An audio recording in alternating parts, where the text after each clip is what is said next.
All right, sorry, it takes a long time to set this thing up, these multi-feeds.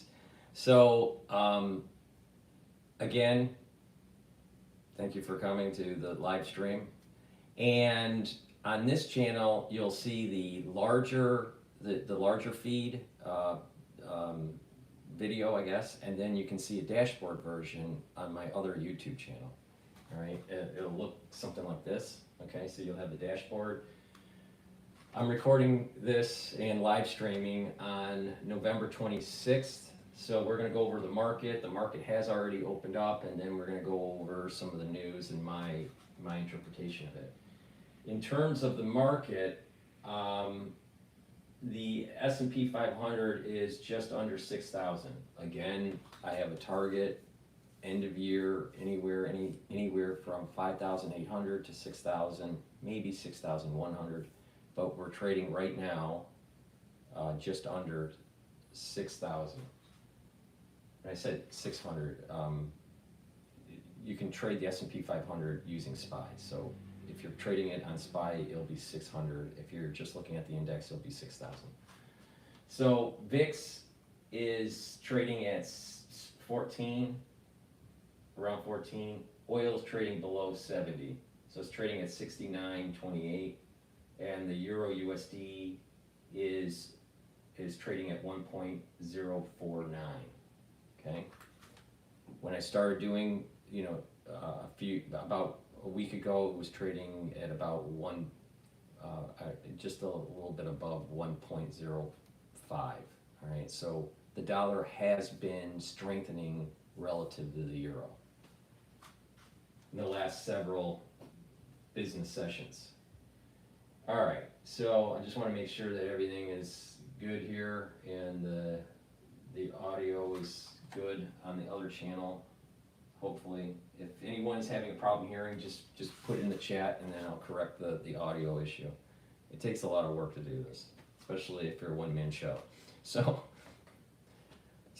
before we begin, please help support my work. Make sure you subscribe to all the channels. I have 4 channels on YouTube. I have Brighteon, Bitchute, and Rumble. The reason why you should be following me on all the channels is I do get strikes on YouTube. I have one strike already on YouTube talking about certain things that were happening in California dealing with monkeys. All right. So, but they gave me a strike on that one. It's important that you follow me on all my channels. So please go to the description box in this video and all my videos and click and subscribe to all my channels.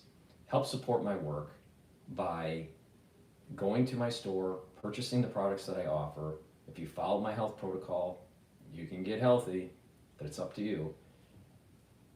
And another way to help support my work is to donate. You can donate through Stripe, PayPal, or Buy Me a Coffee on my website. You just click the studio-reykjavik.com, go to the home page, and at the very bottom, you can donate through Stripe, PayPal, or Buy Me a Coffee, or be a paid member to my Patreon channel. The link is in the description of this video. By purchasing the products and donating and being a paid member on Patreon, that allows me to make these videos for free. All right, it's that simple. It's a really simple business model. All right, I have thousands of videos out there for free. All right, so by helping, you can learn about economics. You can learn about tactical trading if you want to do that. You can learn about domestic and foreign issues that are arising, especially about maybe World War III. It might be important to kind of pay attention. And how to improve your health. All right, I have gone through a very multi-decade journey to try to improve my health and to slow down the aging process. All right, and the ones that have been watching know why. I mean, heart disease runs in the family. I've had many people in my family that died from heart disease, and yada yada yada. But I've learned on how to kind of tweak it, and then you add in preventative medicine discoveries and understanding and what these longevity and anti-aging experts are doing, and I'll tell you, we're on the cusp of something very big. All right, not only do we know how to stack certain types of supplements that help heal the body and slow down the aging process. But we have the telemetry to be able to monitor it, all right, by looking at different biometrics, at the proteomic level, at the genomic level, at the serum level. What's your, blood serum biomarkers? I mean, you can get pretty detailed and fine tune it. And by doing that, you are being able to improve your health the best that you can, all right? Modern medicine, they don't really, the medical industry doesn't care about you taking charge of your health. All they care about is you have a disease, they treat it, they make money, next patient, 18 minutes later, next patient, 18 minutes later, next patient. That's medicine, all right? And if you think I'm wrong, then you need to wake up, all right? 18 minutes, next patient, 18 minutes, next patient. It's all about cattle herding and moving the cattle through and just bill coding to the insurance company, all right? They don't really care, they don't spend the time, they don't really care about your health in general, all right? Those are the facts. That's the cold, hard facts of modern medicine, all right? You need to take charge of your life. If you take charge of your life, in many cases, you can revert the diseases that are starting to pop up, like cardiovascular disease, diabetes. Not all diseases, you can do that. I mean, some diseases are genetic and blah, blah, blah, all right? Or epigenetic, right? But most of the problems in the United States, most of the reason why we have very expensive healthcare is because of lifestyle and the stuff that we have in our food and water. You start correcting that, your overall societal medical cost will go down. Those are the hard, cold facts. But people need to take charge of their life. People need to get informed and take charge of their life. If they don't, guess what? You're going to be on a statin. You don't take charge of how you eat, how you take care of yourself, you'll go on blood thinners and beta blockers and alpha blockers and alpha antagonists and beta antagonists, whatever your heart problem is. You will, if you don't take charge of your health, you will be on medications to control certain types of diseases. Fact. It's up to you. Do you want to take charge or not? I've seen people that if they don't take charge of their life, they go down a certain path. If they do take charge of their life, they're change their lifestyle and take care of their body, they go down a different path. It's that simple. For most problems in the United States, the big ones, diabetes, heart disease, cancers, a lot of that is lifestyle. A lot of it. Please go to my store, the-studio-reykjavik.com. Help support my work, help support your health. A great way to do that, let's say, since we're going to Turkey Day, for Thanksgiving, and I wish everybody a happy Thanksgiving for the United States on Thursday, but maybe I'll do a live stream on Thanksgiving, I'm not sure yet. But it probably makes sense to not overeat, right? But I want you to enjoy Thanksgiving. The problem with people when they try to become healthy is they become antisocial. That's not healthy, right? You don't want to be antisocial and just eat like a bird. You don't need to eat like a bird, right? You don't have to, but you can, enjoy your family and holidays, but you can cook properly. Be a little bit more mindful of the calories that you take in. But as you get older, your pancreas starts to wear down. So a great way to help supplement the wearing down of your pancreas, all right, is to take digestive enzyme complex. This helps to break up carbs, carbohydrates, proteins, and lipids. These have enzymes in it, which are very similar to the types of enzymes that your pancreas secretes to be able to break down foods. And then by taking this, you'll be able to break down the foods, put less stress on the pancreas, and be able to absorb the nutrients. That way, you're getting the fueling, and you're not creating that irritation that may be taking place, in the pancreatic area, and even in the duodenum area. So that's important when you get older, especially around age 40 and plus, okay? People's pancreases just aren't as efficient. So taking digestive enzyme complex will help you digest the foods. If you work out, or let's say you're an athlete, taking digestive enzyme complex will also help to refuel your body, right? Because it's breaking down your fuel sources quicker to allow you to absorb. So if you're an athlete, take the digestive enzyme complex, you'll recover quicker and you'll refuel your body. In addition, if you're older, especially if you're 40 plus, you should be taking digestive enzyme complex to be able to break down those carbohydrates, proteins, and lipids to reduce the stress on your pancreas. That's really important, all right? Trust me. A really bad pancreas is very painful. Also, boost up your immune system by taking magnesium and zinc. You should be taking magnesium and zinc every day. If during the cold season you're not feeling so well, take a double dose of it, right? Maybe once in the morning and another in the evening or in the afternoon, right? It's really important to take magnesium and zinc on a daily basis to boost up your immune system. Important. There are things that you can do.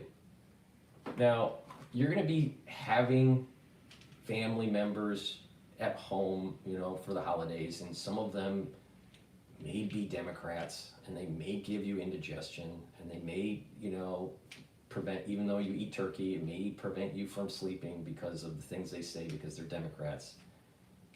I have a solution for you, okay? That solution is good night formula.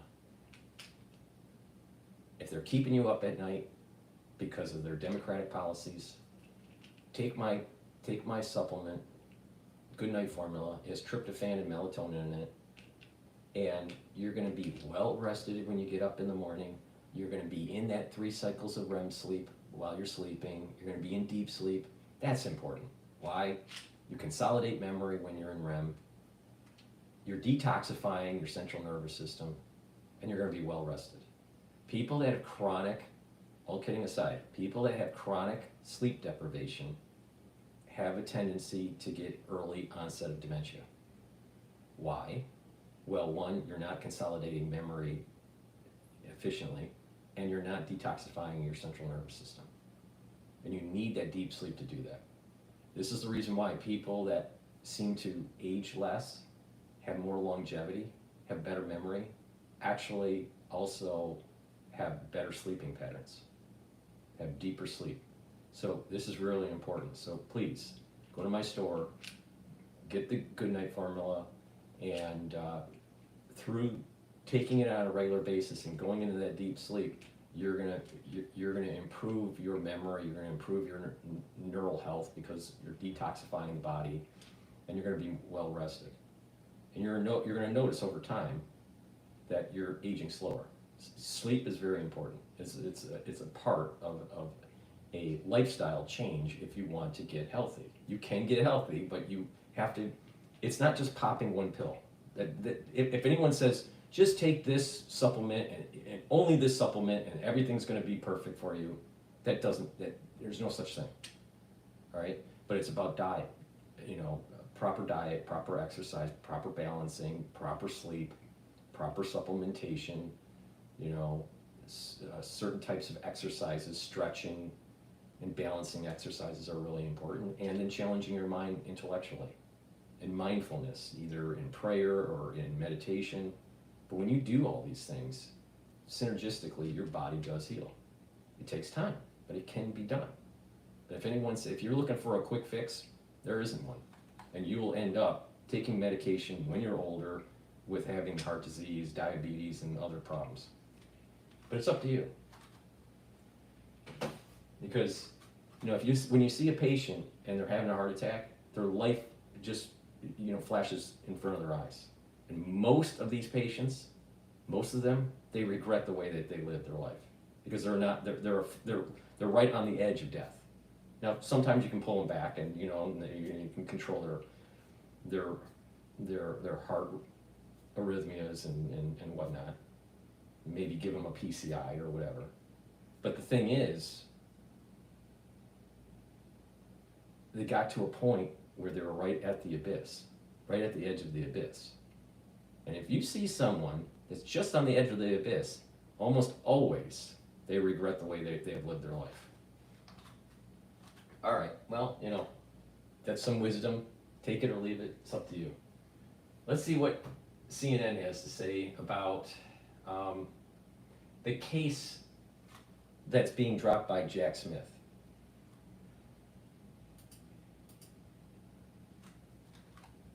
Both of those striking federal cases that made history against Donald Trump have now been dismissed, and the only U.S. president to ever be criminally charged is now fully reaping the benefits of winning back the White House. Special counsel Jack Smith moved to drop his charges in the election interference and the classified documents cases, given the long-standing Justice Department policy that a sitting president cannot be prosecuted. Judge Tanya Chutkan in Washington quickly granted Jack Smith's request today. And of course, down in Florida, Judge Eileen Cannon had dismissed that documents case over the summer as Smith was trying to revive it, but now is no longer doing so. It may not be the last that we hear of that case, though, because others were indicted there as well. More on that in a moment with our experts. But tonight, Jack Smith made sure to mention this in his filings. He said, quote, "The government's position on the merits of the defendant's prosecution has not changed. The circumstances have." Those circumstances, of course, being Trump's re-election to office. It's been an extraordinary turn of events since Smith first announced these indictments, which I should remind you were handed down by grand juries made up of American citizens. Charging Donald J. Trump with felony violations of our national security laws, as well as participating in a conspiracy to obstruct justice. Charging Donald J. Trump with conspiring to defraud the United States, conspiring to disenfranchise voters, and conspiring and attempting to obstruct an official proceeding. We have one set of laws in this country, and they apply to everyone. Of course, not everyone. Using the right weight matters. The Body Pod lets you easily understand what is the fastest way to reach your health and fitness goals at an accuracy of 98%. Of course, not everyone. The president-elect reveling in this major victory, posting, "I persevered against all odds and won." Now, Jack Smith left the door open for charges to be brought again in the future after Trump leaves office in 2029, when he'll be 82 years old. My lead sources tonight, Ellie Honig, former federal prosecutor, and Maggie Haberman, senior political correspondent for the New York Times. Ellie, can we just talk about how Jack Smith did this? And you know, was this his only option, essentially, that he had left, given Trump is promising to fire him 2 seconds after taking office? It was his only option. He had to do it. He did the right thing today. It's important to understand why, though. It's not because of that promise to fire him.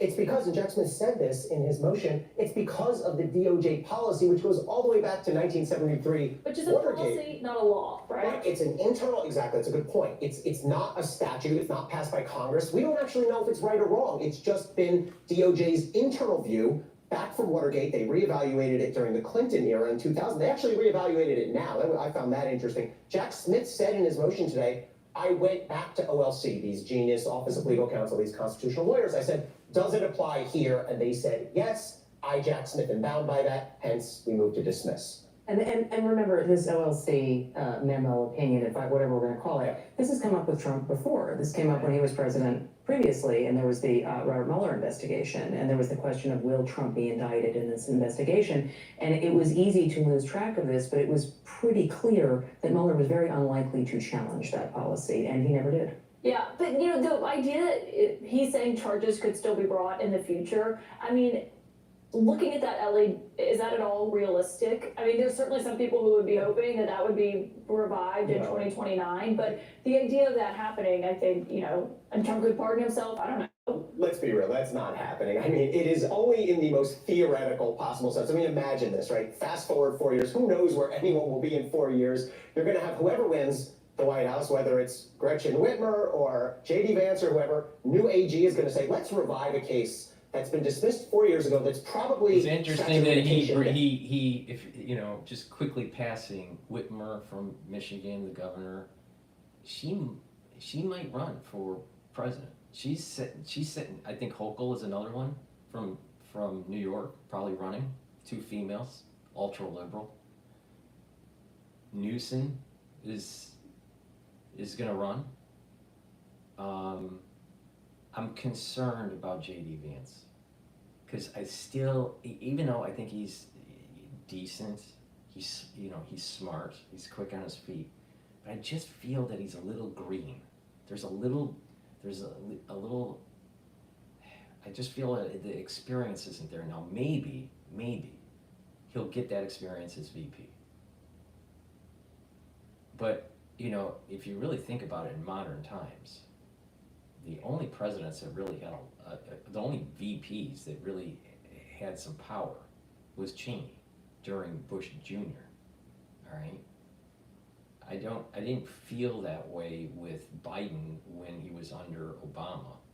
I think Biden was a conduit to Congress for the White House. Trump, in his first term, I didn't feel that Pence was really that strong. I mean, he towed the line most of the time, but I wouldn't say that he was like a driving, leading figure within the administration like Cheney was with Bush. Now maybe the whole Cheney thing was a unique situation. It might have been because he was a super deep stater and all that, and tied to big oil and Halliburton and all this stuff.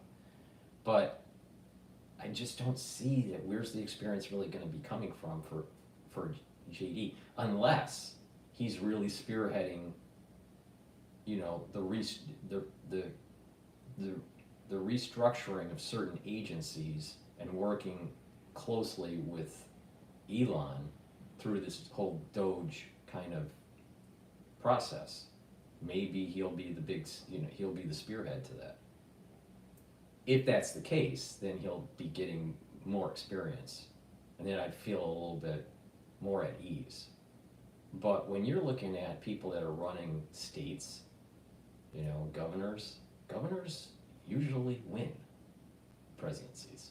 Governors have strong executive experience, even though you may be against their policies. But just being a governor gives a lot of executive experience. I just don't feel that J.D. Vance has it yet.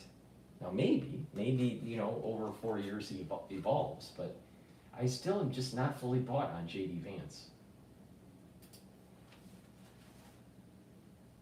That has to do with 20. It is over. People are clinging to that thin reed. It's not coming back. But what's not over is what happens after this. And this is what I'm really curious to watch when Trump does retake office, because it's how they handled this now when they're back in power. Dan Scavino is one of Trump's Let me just most interject here.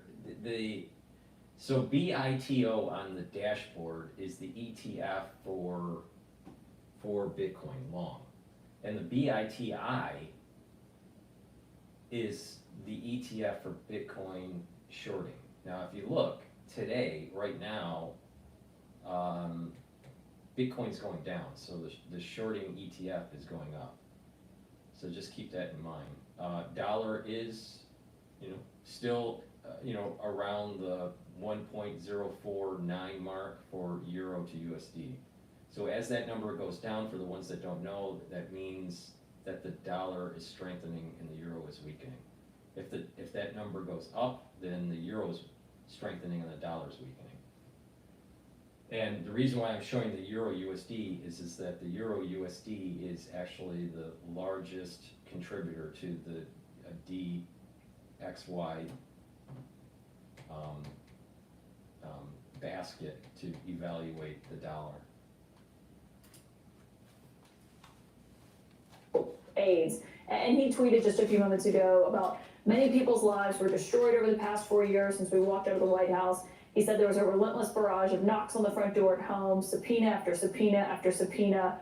Over the last 4 years, I have lots of questions. Well, and they all feel that way in Trump's world. I mean, I think you have to remember that it is not just the January 6th investigation, which related to a lot of people who were in the White House, and we've obviously seen the fallout of that. Then there's the documents investigation in Florida, which related to a much smaller group of people, actually, who were around Trump, but they all feel as if their lives were turned upside down, and they were, they were hanging on in the hopes that he would win. I mean, Trump was very clear with a number of people back in 2023 when he got indicted that, if he won, this would all go away. That's obviously what happened. No, the Manhattan case doesn't magically go away that he was convicted in, but they're not sentencing a sitting president. We've seen that get delayed indefinitely now, and the Georgia case is a real question mark for me.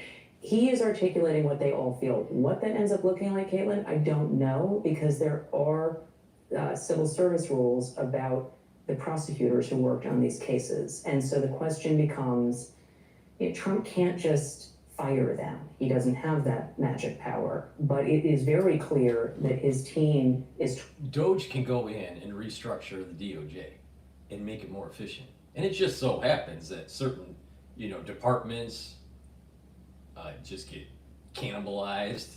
What's wrong with that? You know what it is that the government has just been growing and growing and growing and growing and growing, and they want to tax you more and more and more. Well, why not restructure the government and shrink it and make it more efficient? So it's, it's for the betterment of we the people, and not, the betterment of, the deep state, right? To think that, for sure, the last 4, I would say even the last 8 years, and if you really want to go back, you go all the way back to just right after 9/11, there's been a weaponization of the FBI, of the DOJ against the people through different mechanisms. Even the NSA is involved.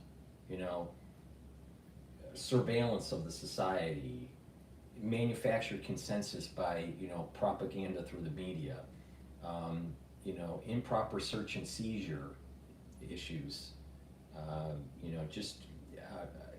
viewing the American public as public enemy number one. That's wrong. Weaponizing the IRS. These are things that are out of control. Out of control. We need a government that is efficient, and it's for we the people, and stop to demonize the different constituencies within the country. So I'm hoping that Doge goes in and, you know what? Let's restructure. Department of Education, not working, make it work or kill it. Restructure the FBI, restructure the CIA, restructure the NSA, restructure what's going on at the DOJ. Make the country efficient. Stop demonizing the citizens.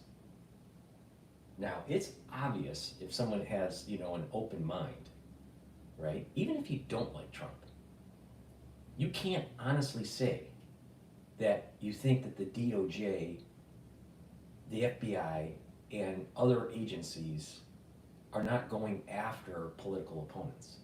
I mean, how could you not? I mean, look at what happened with Roger Stone. Look at what happened with Stephen Bannon. All right, Stephen Bannon decided not to show up for a congressional hearing. He gets thrown in jail. Mayorkas decides not to show up and testify. He doesn't get thrown in jail. Hunter Biden doesn't sit for the hearing fully. He doesn't get thrown in jail. I mean, there seems to be a little bit of, if you're a Republican, we're gonna use the system to go after you. Well, that's a problem, because now Lady of Justice isn't blind. And just the whole problem with these agencies going after citizens. They've weaponized it. Now, people can use the term lawfare or whatever you want to use. But the thing is, it's happening. And it needs to stop. It needs to be restructured. And we need to hold the people that were doing this accountable. So through restructuring of agencies, yeah, I'm pretty sure you can get rid of these people. Because maybe you don't need those departments. Why do you need a department to go after your political opponents? I bet there is a department somehow, some way, that it's called go after your political opponents, department at the DOJ. Well, maybe you should, stop funding that. About this. Can they make their life hell though? That's what I was going to say, and they can make it so miserable that in the hopes that they leave, that they just, go off on their own, and then if anybody is left, then they'll figure out what to do. Yeah, I think we need to, I need to throw a red flag here on this kind of comments by Dan Scavino and others, because we're seeing it regularly, these threats. We're gonna prosecute the. He's a referee? See, this is the problem with these mainstream media things. You got an anchor that's probably going to get canned, right? Because no one likes her. CNN is hemorrhaging money. All right. Then you have lawyers there just pontificating, and they always have a tendency, especially on CNN, to be anti-Trump. Everyone wants to be a talk show host. Investigate the investigators. I mean, look, I have been critical of Jack Smith. I stand by all of my criticism of him. I think there were times he did things that are against DOJ principle. But if we're talking about opening a criminal investigation, there is zero evidence to justify that. And you make a good point, Caitlin. Even an investigation, I mean, there are safeguards that would hopefully prevent some sort of ridiculous indictment. But even an investigation can turn someone's life upside down. It's extraordinarily expensive. You get a subpoena, that's 6 figures. But the Trump team is going to say, that's what you did to us. Right. What they say now. Yeah, it's childlike retribution. Yeah, but the thing is that they went after people in the last 8 years, right? They went after people and destroyed them. The Democratic Party went after people because they were political opponents and destroyed them. Now, because this red wave happened in Congress, Senate, the House, the executive branch, the judicial branch is heavily conservative now, right, because of the chief justices. So there is this very unique period of time where we have 2 years where we can fix it. We can look underneath the microscope and fix the problem. Fix government. Be able to stop this never-ending retribution. But the Democratic Party, through the speech of Schumer on the Senate floor, saying, we can give peace a chance. We can come together. We can find common ground now. You think he would say that speech if he won the Senate? If the Democratic Party won the Senate? Of course not. He would say, this is a mandate to go after people that are anti-democracy. So when the Republicans have power, the Democrats are worried of retribution. But when Democrats have power, they want to exercise their retribution. Okay, I see. Sometimes you can't forgive your enemy. Sometimes you have to go after your enemy.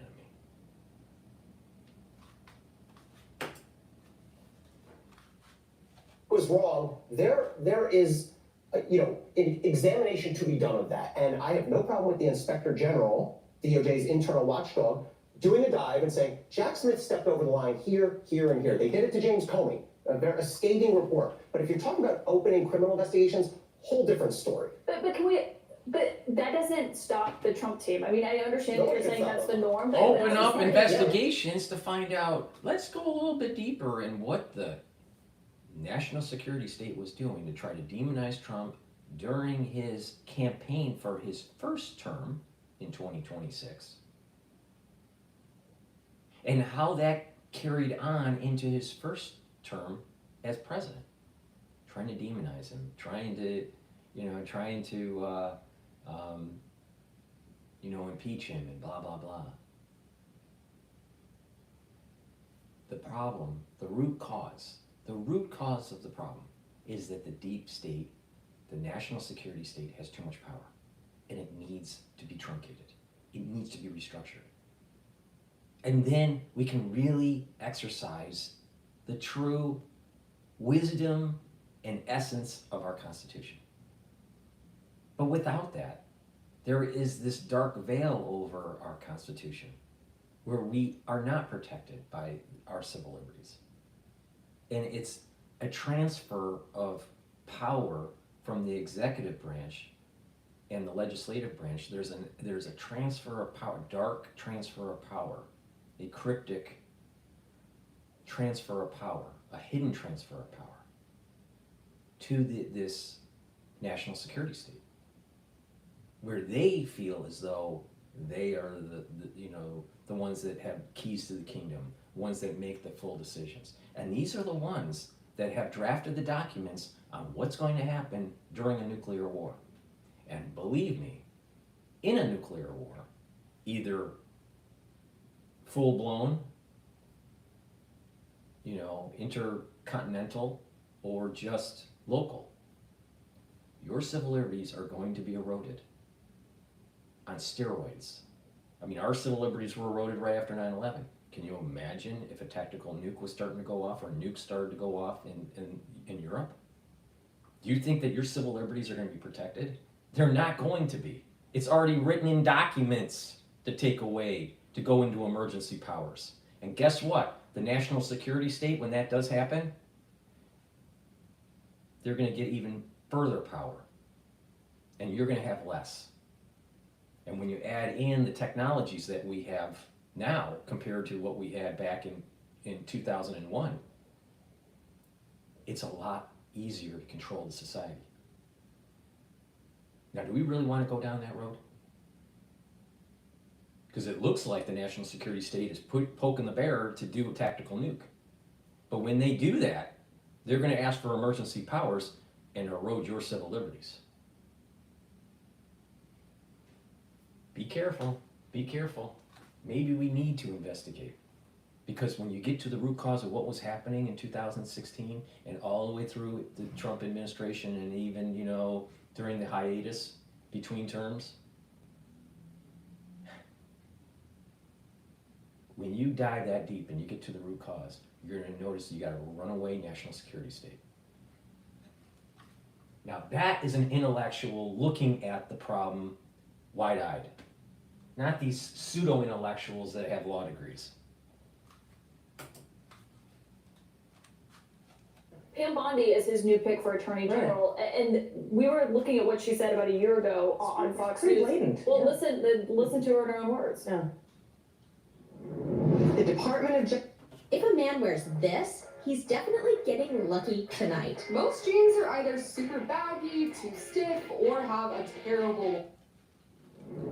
The Department of Justice, the prosecutors will be prosecuted, the bad ones. The investigators will be investigated, because the deep state, last term for President Trump, they were hiding in the shadows, but now they have a spotlight on them, and they can all be investigated, and the House needs to be cleaned out. I mean, what does Attorney General... That's exactly what a big part of America wants done. They know that something's not right. Fix it. So we can have a future, and future generations can have a better future, so America can fulfill its destiny. And it's a bright destiny. But we got to take charge. Just like I was saying early on in this video, you got to take charge of your health, right? Or you're going to end up on statins and having heart disease, right? Or memory loss, or whatever, right? You got to take charge of your health. We need to take charge of our civil liberties. We can't let them be trampled on. Don't tread on us. That's the ethos of America. And this is exactly what we need. We need to investigate to find out what the fuck was going on. Because what's been happening is that the national security state is out of control, and it's been out of control. I'll use the delineation point, 9/11. 9/11, post 9/11, it got really out of control. But really what's happened is that the moment that we learned on how to use nuclear nuclear power as a weapon back in World War II. The moment we learned that, it was the start of the national security state taking charge and trying to supersede the branches of government in kind of like some sort of like cryptic government. That's where it started. And so they want you to think, you know what, worry about climate change. Worry about climate change. Worry about the waters going up. Worry about the coral reefs eroding and, receding, and, worry about the forests burning down. They don't want you to ask the bigger question. Why the hell do we have thousands of nuclear weapons aimed at us? And why are we aiming thousands of nuclear weapons at our, quote, enemies? And that any given day, you can wake up into a nuclear holocaust. And that has been going on since the late, 1940s, early 1950s. Why?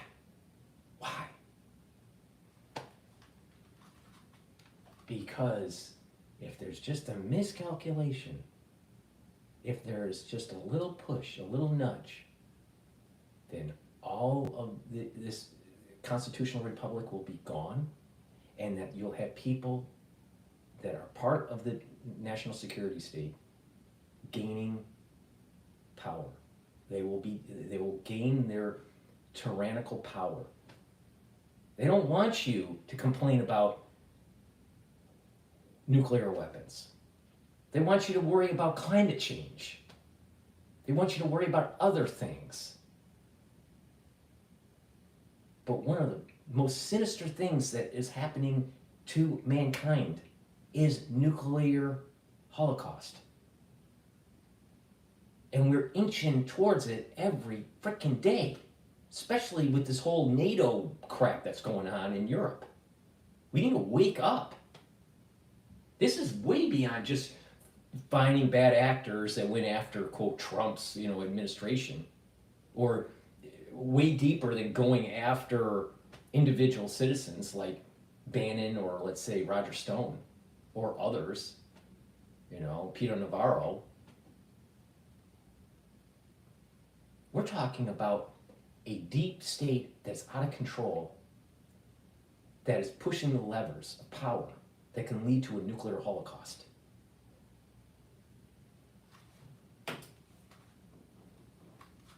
Bondi do if she's confirmed and the president calls her and says, I'd like you to investigate J.P. Cooney and Molly Gasson and these prosecutors who are on Jack Smith's team? I think you can expect that Pam Bondi and everybody else who has to go through a confirmation hearing are going to be asked by the Democratic senators about those comments, and it'll be very interesting to see what she says. I mean, to your point, there was a lot of celebration about Matt Gaetz not being in that role anymore, and with reason. Matt Gaetz was investigated by that department and has all kinds of baggage, but it's not as if that I'm going to clean this all out vow from Pam Bondi is especially different. There's so many unanswered questions, Caitlin, but if the idea is that there's lots of people around Trump in the White House who are going to try to prevent him from doing this, That's another thing that is a problem with New York, even though I live in New York. All right? Senior political correspondent, New York Times. You know what that really means?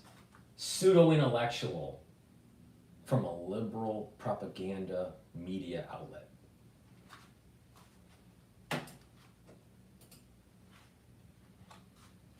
they're sorely mistaken.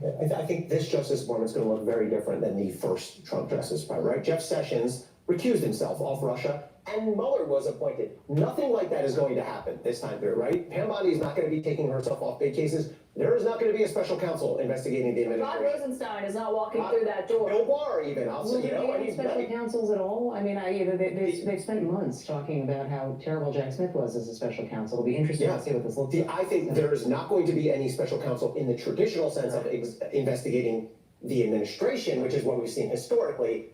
My question is, will there be a special counsel going the other way? The reason why that the reason why that they've been pushing the whole drumbeat that Trump's going to go after you know, the ones in government that, you know, that were nefarious. The reality is that this deep state aligned itself with the media. So there are people on CNN, on MSNBC, even on Fox, there are people that help push this agenda against the will of the people, against, you know, the administration who tried to do certain things because it was against the deep state. You have media people, famous media people, that were on the take, that were part of that operation. You know, through this whole Smith modernization and this propaganda that was orchestrated domestically. So the media people are worried.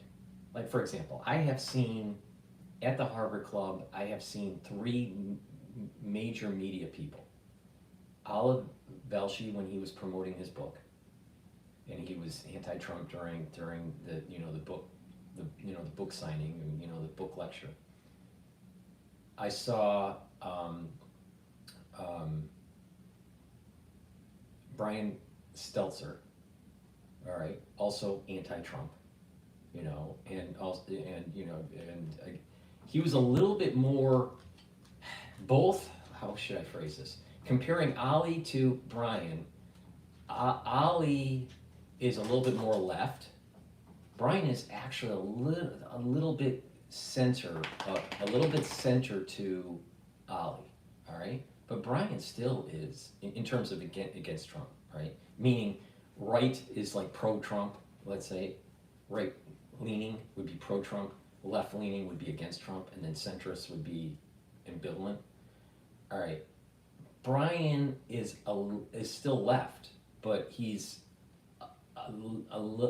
closer to center in terms of relative to Ali, all right, Ali Velshi.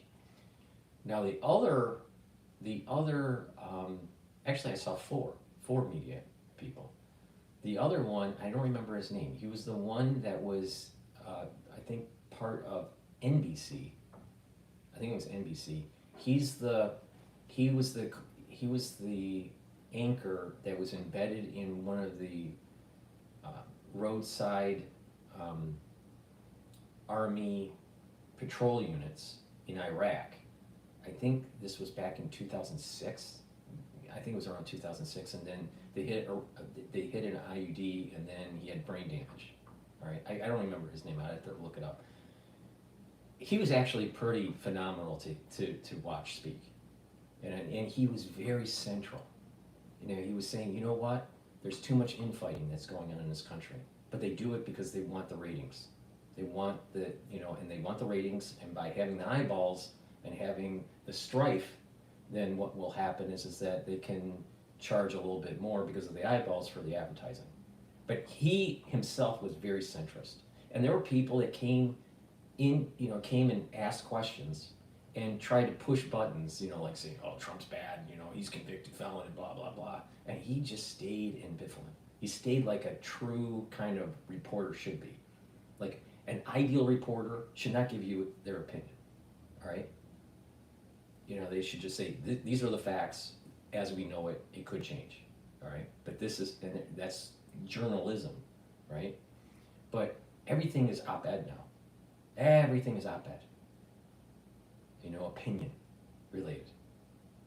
And unfortunately, that's where the society is starting to just get more and more riled up, and it's turning into WWF, wrestling, and just everything is getting really, right? We need to step back.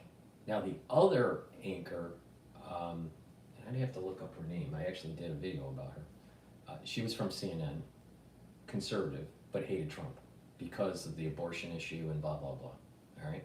She ended up having some sort of cardiac event because she was an avid runner in Atlanta. I think it was Atlanta where she passed away. But I'd have to look up her name. But so I saw 4 in-person, famous media people speak, all right? In the last, in about the last year or so. And most of them, 3 out of the 4, you know, had, you know, a very anti-Trump stance. I don't think that's healthy. I don't think that's healthy. Reporters should be locked in and ambivalent. That's not what's happening. That is not what's happening. And the reason is that these people, not everybody, but a lot of them, they are towing a line to try to demonize one side of the political spectrum, to try to promote the other side of the political spectrum. I think the poster child for this is Rachel Madcow, right? She, on MSNBC, because she probably has mad cow disease, is you know, very focused on that whole ultra-liberal agenda, right? And is using her platform, her notoriety to push it. Now they're all afraid. They're all afraid because now Trump's in office, and they know that they sided with the deep state. They hid what was going on the Hunter laptop. They promoted lies about fake dossiers on Trump. Now they're promoting Tulsi must be Tulsi must be some sort of Russian agent, so she couldn't be put into the, you know, she can't elevate, you know, to DNI, the District of National Intelligence. She doesn't have enough experience. She talks negative about the war in Ukraine.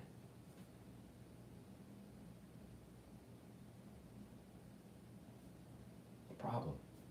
So people need to investigate not only the people that are in the deep government, but also in deep media. Maybe that's a new term. Maybe someone's already used the term. I don't know. But there is this deep media that's aligned itself with the deep state. They need to be held accountable because what they did was they were lying to the American public through this Modernization Act. The CIA, the deep state, was using domestic propaganda through media to make you think that Harris was winning Iowa in the polls. Oh. And there's other, you know, I don't want to get a strike on YouTube, but there are other things the deep state has been doing that, you know, I had covered. That they've, you know, they promote harm, physical harm, when they say, believe the science on XYZ. You know, believe the science on global change. But let's not worry about nuclear war. What do we do with the nuclear waste even if we don't have a nuclear war? It's going to get so, you know, clean energy, nuclear power. Really? Really? That's clean energy? Really?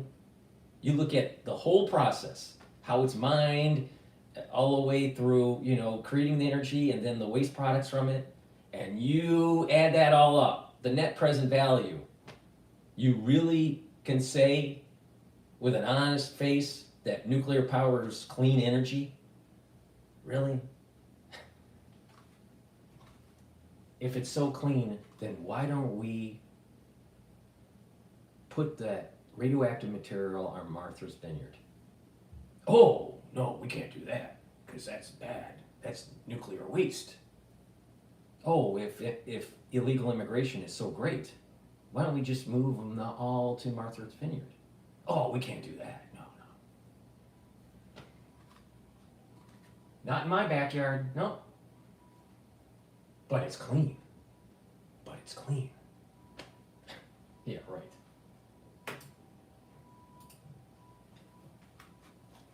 That's mine when he's considering writing a report. I mean, the line I keep hearing is, well, the report won't have anything surprising or new in it, but I still think having it together and publishing something stating right before Trump takes office reminds me of, you know, when Trump was informed about the Russia investigation right before he took office and how that affected the first 6 months of his presidency, changed the next 4 years of it. Yeah, I mean, look, Trump is very much, as you know well, about information control. And so the idea that there can be this information that he is not overseeing that can get out there in some way I am positive when he gets around to focusing on it, will be an issue for him. But what that looks like, I don't know. I mean, I do think that this is sort of a related, not entirely on point, but it is related.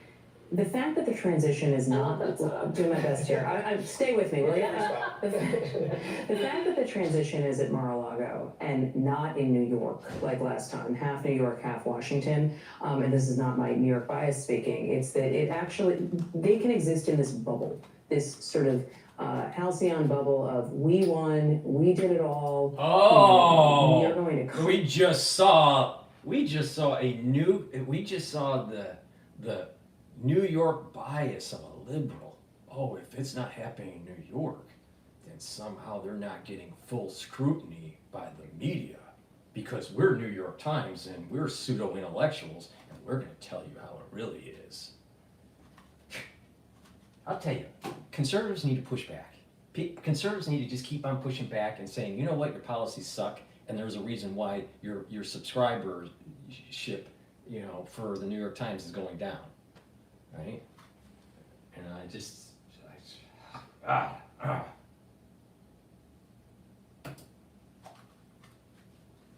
then we're gonna shake things up. And Washington is not Mar-a-Lago, and it is a very big government. And so they are going to show up and they're going to want to do things a certain way.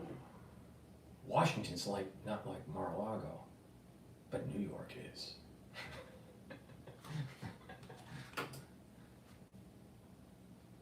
And he's going to want to control information and, function in the way that he prefers functioning, and that will still be a challenge for him.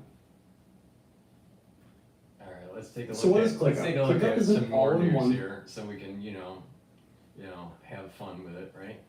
Look, why don't we go to Cash Jordan? We haven't done a Cash Jordan video in a while, and we want to understand what's going on with the immigrant roundup. Right, because it's going to literally look like the Wild West from the day one when Trump gets into office in New York City, which we probably need. Please go to my store, help support my work. All right, where else are you going to get the plethora of wisdom on YouTube? Please, all kidding aside, I want you to improve your health and also help support the channel. Please go to my store, the-studio-reykjavik.com. The link is in the description of this video, and get the great structural nano silver soaps that I have. They're very high quality, all right? I have them in 4 versions, all right? I have it in peppermint, I have it in lemongrass, oatmeal spice, and also charcoal tea tree. So please go to the store, get a couple bars for your household. Very high quality structural nano silver soaps, right? Help support your health, help support the channel. It's a win-win, all right? And it's through your help that we can reach a larger audience, and I can do some, cool things. I'm actually, for the ones that don't know, I've added 2 new features on my website where you can listen to my podcasts in audio form. You can also listen to my podcasts on Apple Podcast and on Podomatic. The links are in the description. And you can also go to my website and watch live stream. When I live stream, I'm actually feeding into the website. So, for example, just quick show here of what it. But if you go to the website and you just go to broadcast, you got radio, and radio I'm starting to populate the audio files, but I also have live. So when I do a live broadcast, you can actually see the live broadcast, right? So you're seeing the live broadcast here. So I'm adding features because I have people that are helping support my channel by purchasing the products and sharing the links and all this. It's a win-win. My next big feature that I want to bring to the public is an app, to develop an app where you can purchase my products on the app, but also watch my content, live stream, and my listen to my audio files, my podcasts. and, look at the PDFs, these research PDFs that I post and stuff. That way it's a win-win. It's a win-win. You learn, it helps support to grow the channel. So, that's my next big project is to develop that capability of having some sort of app. But with that, let's go to Cash Jordan and figure out what the hell is going on in New York. If you've been using a regular pepper grind all your life, you have no idea what you're missing. This is the hex mill. The city will no longer issue vouchers to migrants to pay for food, ending a controversial program that had repeatedly come under attack by conservatives and others. This pilot program in New York City. So, the reality of the situation is that you had vets, all right, combat vets, or military vets. You know what? They're living on the streets. They're not getting health care. They're not getting food. They're not getting the help they need. They got mental, they have, mental problems because of maybe PTSD or whatever. Our veterans need to be taken care of way before illegal immigrants. All right? There's something wrong when we don't take care of our senior citizens and our military vets with the same vigor as we are with illegal immigrants. That's wrong. That's wrong. We had, another thing, I know I go off on tangents, welcome to my channel. But, the thing is, you have these people that speak at the Harvard Club, that are people that are famous, all right? I'm seeing a lot of famous people, all right? And they never, ever pay homage on the walls, on the different floors at the Harvard Club of the members that died, service members that died in the different wars that were from Harvard. All right? But they don't have to be just from Harvard. It's just from any state, any city in the country. But people need to pay homage to the ones that did the ultimate sacrifice for our country. Right? But they never get up on stage and go, you know what, on the third floor in the hallway, there's a memorial for the World War I. Or on the first floor, in the main floor, there's a memorial of World War II. They never say it. But they'll always be focused on pushing their book. They'll be focused on making sure that, they push an agenda that's anti-Trump. That's wrong. Don't worry about the anti-Trump. Don't worry about pushing the book. You can do that, at the end of the lecture. At the beginning of the lecture, pay homage to the people that did the ultimate sacrifice for our country. These people don't do it. So you have the ultra liberals telling you, we need to be taxed more to make sure that money is there for these social programs for the illegal immigrants. Meanwhile, right next to the illegal immigrant, is a vet that's homeless. Where's the help for them? If we have the money for the illegal immigrant, why didn't we have money for the military vet? Problem.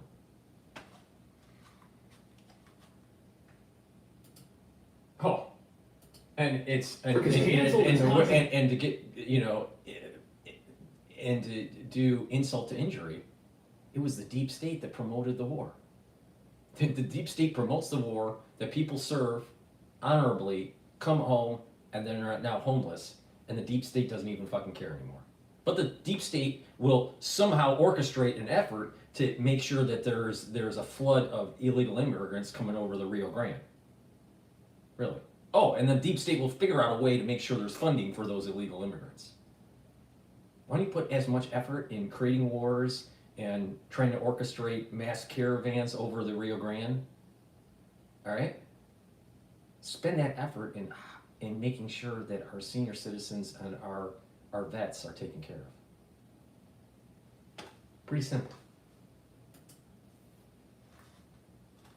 debit card program that gave asylum seekers $350 a week for food. And with the price of groceries in this city way above average, the controversy over these cards was never ending. But they were canceled within a day of President Trump winning re-election in a landslide. And the cancellation of this program just adds to the uncertainty many asylum seekers here are already facing, with the new president promising mass deportations.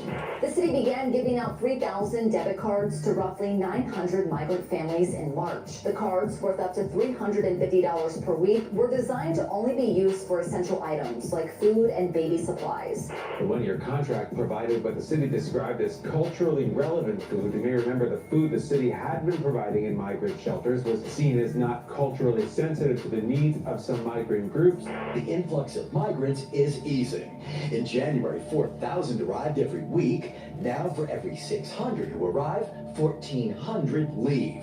Many of them are actually getting out on their own within 30 to 45 days after being able to integrate and find their own place to, rent a room. We told you earlier about the expansion of the program in July to 7,300 migrant families, and critics argued the city-funded cards were unfair. And some Republicans expressed worries the debit cards would attract more undocumented immigrants to the city.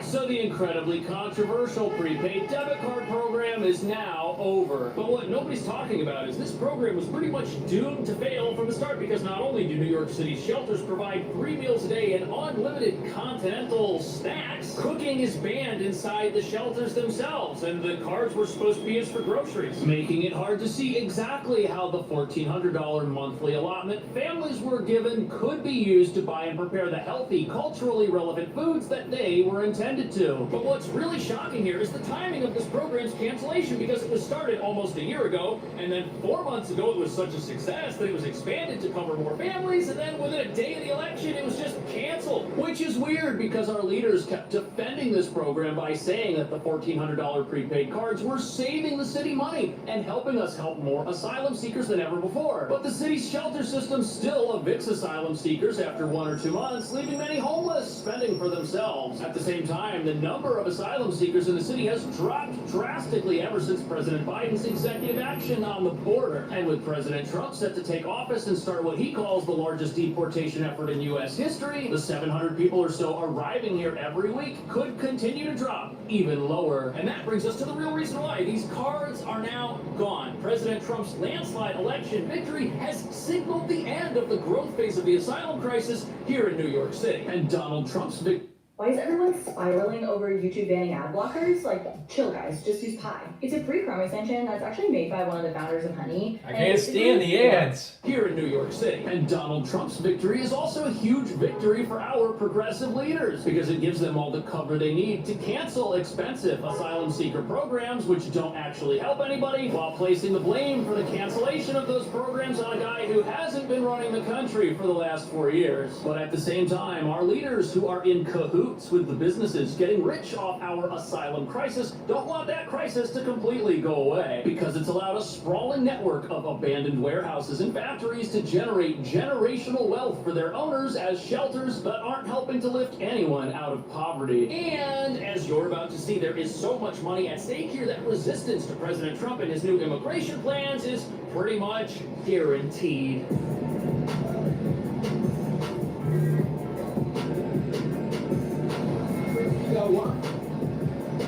So this tower right here behind me, this is the Row Hotel. It's a former luxury hotel that now operates as an emergency shelter for asylum seeker families here in Midtown. And not only does it make its owners... Of course it's luxury, because it's only luxury in New York. Why don't they house the actual illegal immigrants in that big, gigantic, beautiful building that the New York Times has? Because they print a lot of paper saying how important it is to have illegal immigrants. billions of dollars a month because of the asylum crisis. This is also where this controversial debit card program has its origins, because whistleblowers revealed that the city was throwing away hundreds of thousands of dollars of prepared meals that were supposed to go to asylum seeker families, but because they weren't being eaten, they were just being disposed of, thrown in the trash. They weren't even being donated to some of the local homeless shelters around here. Isn't that footage crazy? of the meals made Isn't that crazy? There are lots of people that are homeless, that are hungry, that are citizens, all right? And they were throwing away food? This is why we need Doge. The waste at the federal and the state and the city levels is astronomical. We are wasting so much money because the people aren't held accountable. When you hold people accountable, when you say you need to do this and you create a monitoring system to see if they reach those goals, and if they don't, you hold them accountable, then when you do that, the society will be more efficient. But when you don't, then you have this runaway waste spending. Like they were absolutely unedible, and the asylum seekers said that the food made them sick. The city fired back by saying the meals were of perfectly edible and fine quality at $11 a piece. But because of all this food waste, the debit card program was conceived to lower the amount of food waste, because it was thought that by giving people a card that they could use to buy groceries, they wouldn't throw anything away that they just went out and bought, even though the preparing of non-ready-to-eat foods is banned inside shelters just like this. New York City Mayor Eric Adams announced an end to a program providing prepaid debit cards to migrant families Thursday. 1 year, that was what it was in place for 1 year. Now we have moved away from the emergency response because we have had a constant decrease in our population. So Mayor Adams is right. This was a pilot program and it is now over, but coincidentally it just so happens to have been canceled within a day of the election. And the entire time this program was operating, as controversial as it was, city leaders defended it as being necessary and as being great. And right before it was canceled back in July, it was expanded to cover even more families. So it looked like this program was going to go on forever, and then something changed. And observers are saying now that Donald Trump has regained the presidency, the asylum crisis may start drawing to a close as border security measures, which go beyond current security measures, are implemented. And as the number of new arrivals in the city starts to drop, the city will have every reason to say it doesn't need to maintain programs which are controversial and expensive. And by comparison, giving people a debit card they can use every week to buy maybe prepared food at like a buffet or something is much cheaper than throwing that food straight in the garbage and nobody eating it. And the meals that were going in the garbage were $11 a piece, which means one person, if they weren't eating any of this food, $33 in meals were going in the trash every day. A family of 4 who wasn't able to eat the food would lead to around $3,900 in wasted meals. Well, look at this. Those airline meals that everybody hates and still eats, those only cost $4 each. And if the city wanted to pay $11 per meal and have a multitude of options, they could have just signed everybody up for Factor. The point is the whole meal program that was initially instituted at places like this was an absolute scam, and that scam was used to justify this debit card program that was also kind of a scam, it turns out, because it didn't work even though we were told it was working. But now that this program is gone, a lot of unanswered questions are on everyone's mind, like what are these families who were relying on them to feed themselves going to do now? And does this signal a change in the city's stance towards being a sanctuary city with a right to shelter? After all, many of the asylum seekers who live in places like this, they were invited in by city officials who promised them the American dream, and now things that were supposed to help them are being canceled. Does that signal that the city will no longer be a sanctuary at some point in the near future? This is something a lot of people are wondering. The mayor called the program a success, citing reduced food waste and millions of dollars put into the local economy. We told you earlier about the expansion of the program in July to 7,300 migrant families. And critics argue the city-funded carts were unfair. Now, yes, this program was considerably cheaper than just throwing food straight in the trash. But one of the other criticisms of it was that it was so generous. There may have been people that said, gee, I'm going to go to New York to seek asylum instead of anywhere else because I can get the hotel and the debit card. And that kind of makes sense. Why would you seek asylum in a place that didn't provide those things, especially if you're fleeing poverty? And just as the program was called by some to be extremely unfair, it's also unfair for the city to set asylum seekers up, tell them they're going to take care of them, and then to cancel all of that stuff suddenly, after saying that it was working, revealing that New York's asylum crisis, it's not managed in a way that is going to improve the lives of anybody except the people who run the businesses that are helping with the whole situation. For example, the owners of this hotel, they're making millions of dollars. The worst thing for them would be for the asylum crisis to end, because then the hotel wouldn't be fully booked for years on end. But as an emergency homeless shelter, it's not actually that great, because an emergency homeless shelter is supposed to be part of a larger goal of getting people back up on their feet. But after you move into a place like this, after 1 or 2 months, the city evicts you because it doesn't have unlimited space, and an unlimited number of people are coming here and also need a place to stay. And many of the folks that are here, yes, they're moving out, but to where, we don't truly know. We know some people are living in tents. That's not a great system. And now there's speculation that the cancellation of this program is pure politics, because had the election results been different, the number of arrivals in New York City would likely remain unchanged, and this program that was billed as the greatest thing since sliced bread would have probably been maintained. But with the electorate changing its mind about what it wants national immigration policy to look like, the program has suddenly disappeared. And the people in the shelters, they're starting to disappear as well, even though about 58,000 are still in the city's care. The Merit is one of 2 shelter sites now closed down because the influx of migrants is easing. In January, 4,000 arrived every week. Now, for every 600 who arrive, 1,400 leave. So, yes, 1,400 people a month are leaving, but that's not some magical success story. The city has admitted they don't keep track of where people go, just that they were living in a shelter and now they don't. They don't know if these people are better off. They don't know where they're living. They have no idea. But obviously, if the city expected to continue receiving high numbers of new arrivals, they would not be closing down facilities that are meant to house those people and take care of them, because that's what the law here says we have to do. Yet the city is taking this opportunity to drastically decrease the number of shelters that it has. They're even closing down the massive 3,000 person facility. When they're pushing out some of these illegal immigrants out of these shelters, and they're dispersing in the city or in the state or even, somewhere in the country, it's going to be harder to round them up when Trump gets into office. I mean, just keep that in mind, all right? If they're centralized, it's easier to round them up. If they're decentralized, it's harder to round them up.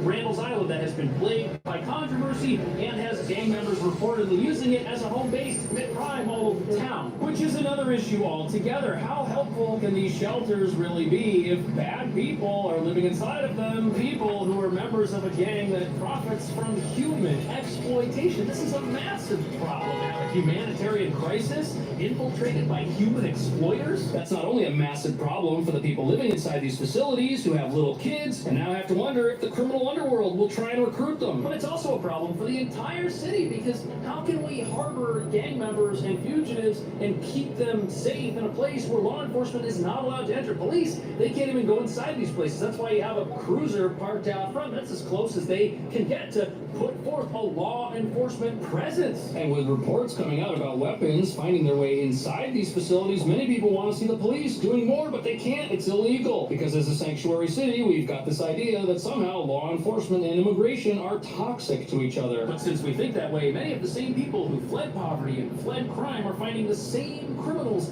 in the places that are supposed to help them get back on their feet. That's not a good system at all for anybody. Nobody should have to live in a place like that is actually more dangerous or just as dangerous as where they came from. Yet now, because of who it is that wants to do something about this, local opposition to any new immigration efforts is growing, without realizing that these resistance efforts are really just supporting the criminals who are ruining the lives of asylum seekers who this crisis is named after.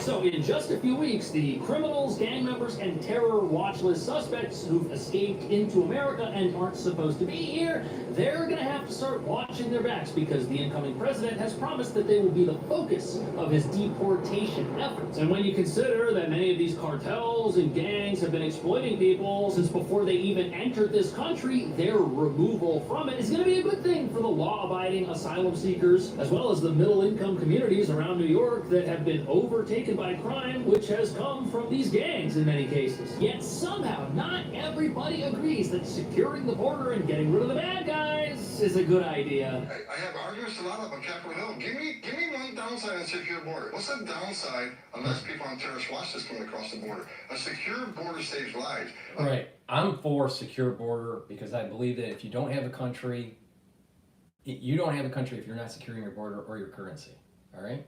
And the globalists want that to the globalists want you to have porous borders and destabilized currency, so you lose power, you lose your sovereignty, and you get plugged into this uber government.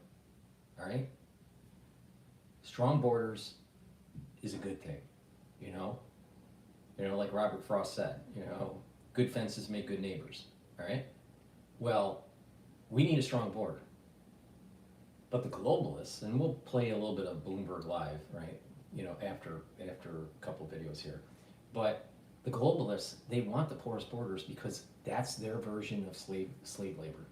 And the economists will just say, well, it's helping the GDP.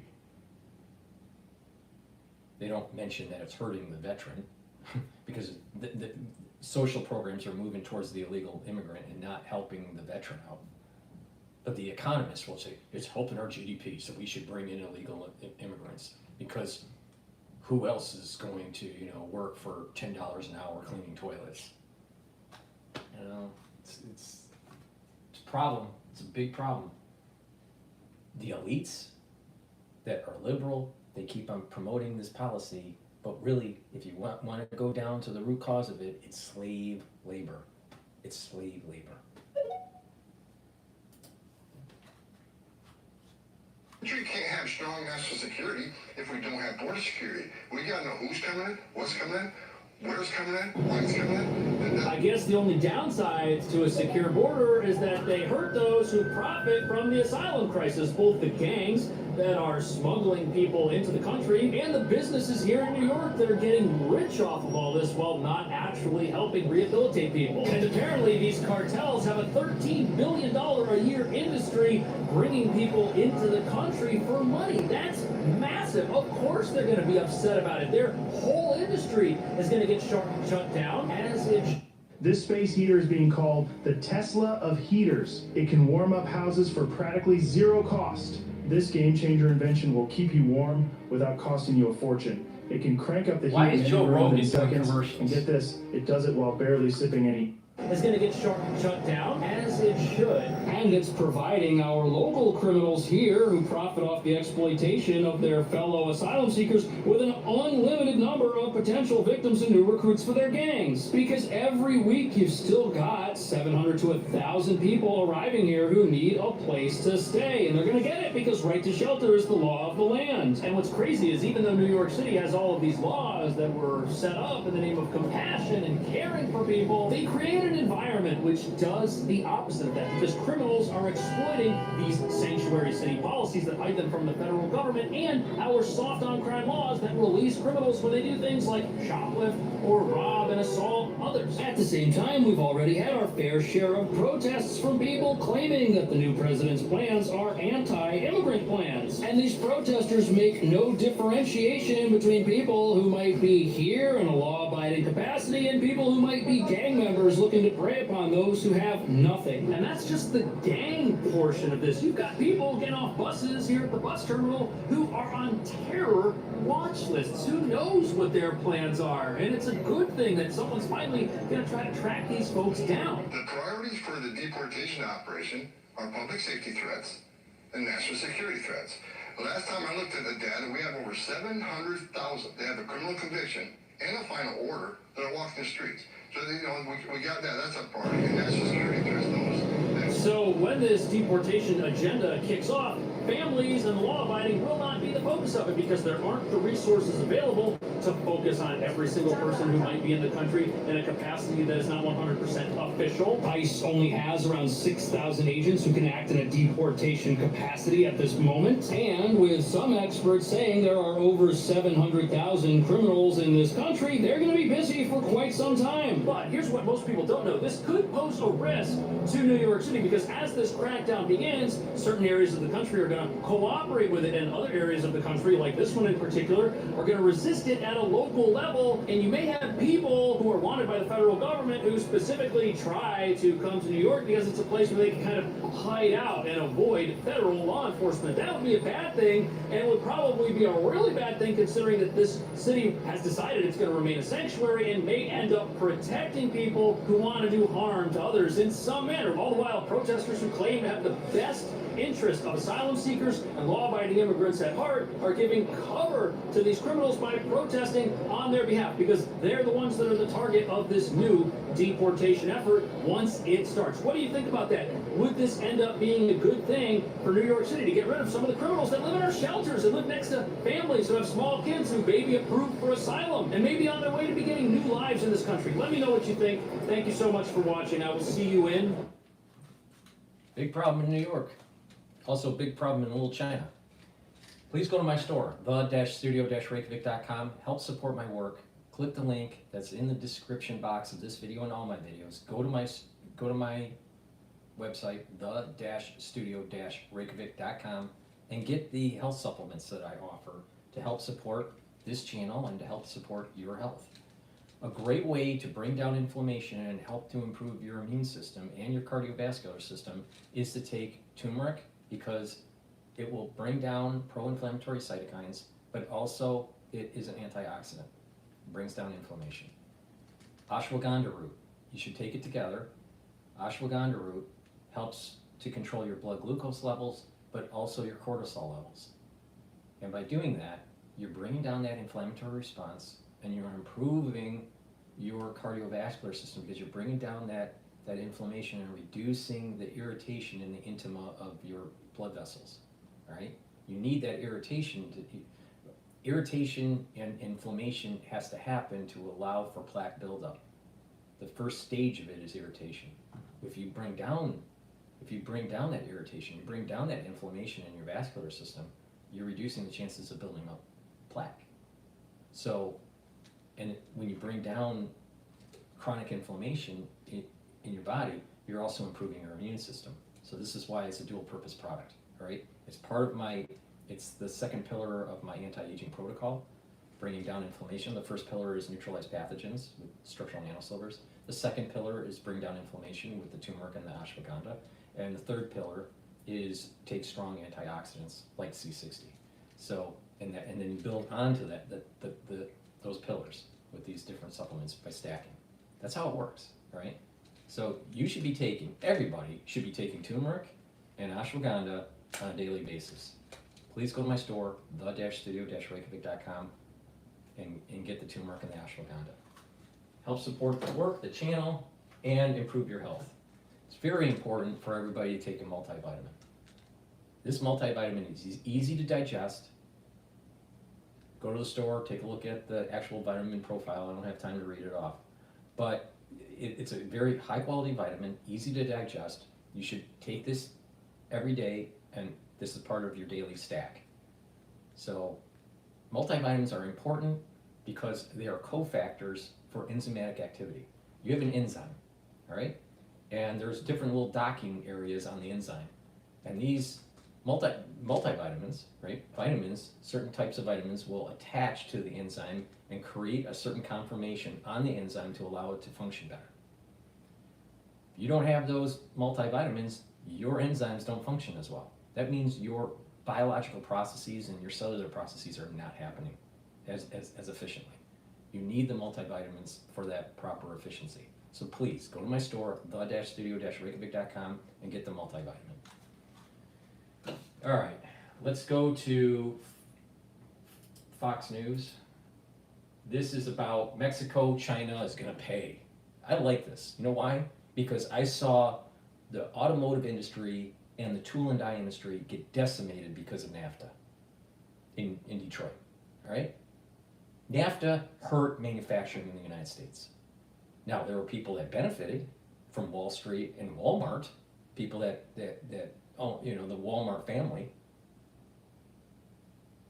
But manufacturing was decimated because of NAFTA. I would love to see higher tariffs against Mexican goods and Canadian goods.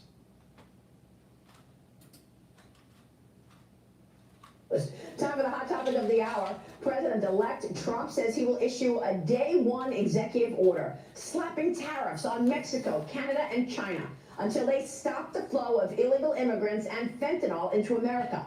Fox News' Madeline Rivera is live in Washington this morning with more. Madeline. Hi, good morning, Maria. This could all have a major impact on trade. The threats are also the biggest indication yet that President-elect Trump intends to move forward with the tough talk he espoused during the campaign trail. He wrote on Truth Social, as one of my many first executive orders, I will sign all necessary documents to charge Mexico and Canada a 25% tariff on all products coming into the United States and its ridiculous open borders. Trump also says we will be charging China an additional 10% tariff above any additional tariffs on all of their many products coming into the United States of America. He's accusing Chinese leaders of failing to follow through on its promises to impose the maximum penalty for drug dealers. Canada, Mexico, and China are the top 3 largest trading partners of the United States, so the tariffs could have implications for several industries like automakers, farmers, and food packagers. The reaction from international leaders was swift. A spokesman at the Chinese embassy in Washington says China believes that China-U.S. economic and trade cooperation is mutually beneficial in nature. No one will win a trade war or a tariff war. It's unclear, though, if Trump intends to follow through with the tariffs or if the rhetoric is intended as a negotiating tool. Canada's Deputy Prime Minister says they'll continue to discuss immigration with the incoming administration, adding Canada places the highest priority on border security and the integrity of our shared border. It's an example of how governments and companies are rethinking their strategies in the wake of Trump's re-election. Maria. All right, Madeline, thanks very much. Manny Rivera there. Here's what Trump's incoming Treasury Secretary, Before we go to the, before we continue with Fox Business, I just want to do a market update here. So the S&P 500 is trading above 6,000 right now. The VIX is trading at about 14, so risk is lower in the equity market. The dollar is strengthening relative to the euro, and oil is still trading below $70 a barrel at 69.60. And Bitcoin is trading lower.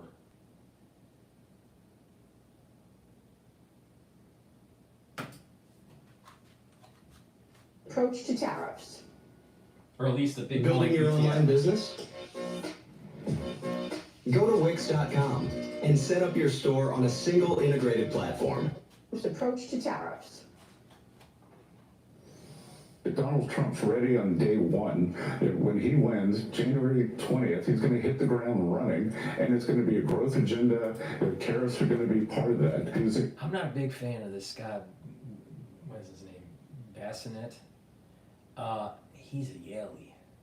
I don't trust him. I don't trust him. I didn't trust Mnuchin either. Why? Because he was a Yalie. Original tariff man, and he did it to raise revenues and to protect American industry. Donald Trump has added the negotiating leg, and I think given Donald Trump's credibility on tariffs from Trump 1.0, he will hit the ground running on 2.0, and world leaders and business executives will know he means business. Oh, yeah, and he's keeping that promise with this announcement overnight, Chris, that he's going to be slapping. These are additional tariffs that we expected anyway on China. And of course, Mexico and Canada, he's got the USMCA deal in place, but he's got the right to renegotiate that, and it looks like he's going to do just that, Chris. As he should. It's already working, Marie. We already heard that the Chinese car company saying we don't want to build another factory in Mexico because we're concerned how Trump will perceive it. It's showing us that he's using it as a negotiating tactic. It's working extraordinarily well. And frankly, if the U.S. cars are having 100% import in China, it's still disproportionate. This is going to tighten up the border. This is going to stop that flow of illegal drugs. These things that he ran upon, and he has the power to do it. And I think he's willing to use this stick. And I think we'll land at a lower percentage rate, but I think some tariffs are completely appropriate. Jonathan, it's amazing to me how everybody's getting in line. Even before Trump gets in office, you're seeing a think twice about having a Chinese factory in Mexico narrative going on there in Mexico. You've got the Russians saying, I'm ready for a reset with America. You've got a handful of companies in America saying, I'm going to take my supply chains out of China and build everything in America. Yeah, it's interesting. I mean, there's all these people, particularly on the left, that look at President Trump and say, oh, wow, he's lost his mind. What is he doing?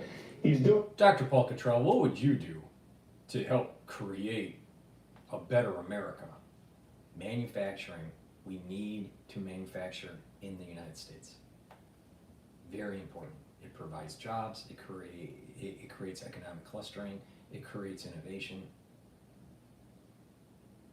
We need to stop having our children going into being lawyers. We have too much of a litigious society. We need to design, manufacture, build stuff.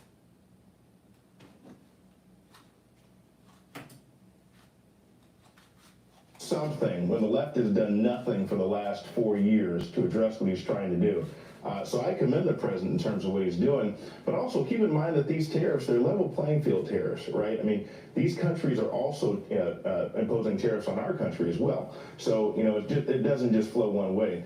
The other thing is, China has been long overdue for tariffs to be going up. I mean, they have lied, cheated, stolen.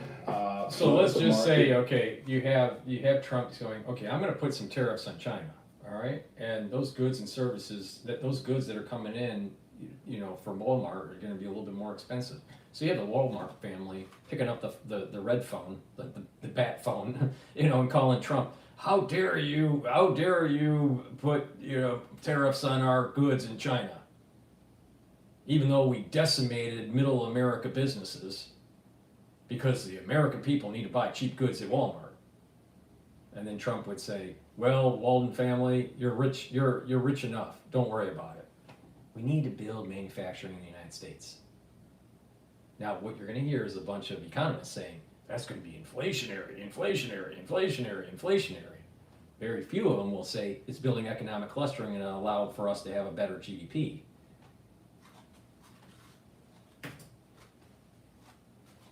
Since 1999 at least. They need to be held accountable. I don't think 10% is high enough, Maria. Wow, Cheryl, what do you think?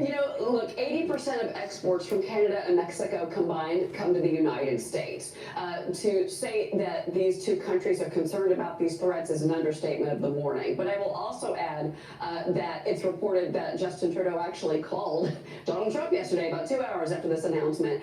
They're going to be very nervous, and they should be. As far as China, look, China has continued to sell the chemicals that make fentanyl. They sell to the cartels. The cartels move it to the United States, and we have a fentanyl crisis and more than 200 deaths per day in this nation.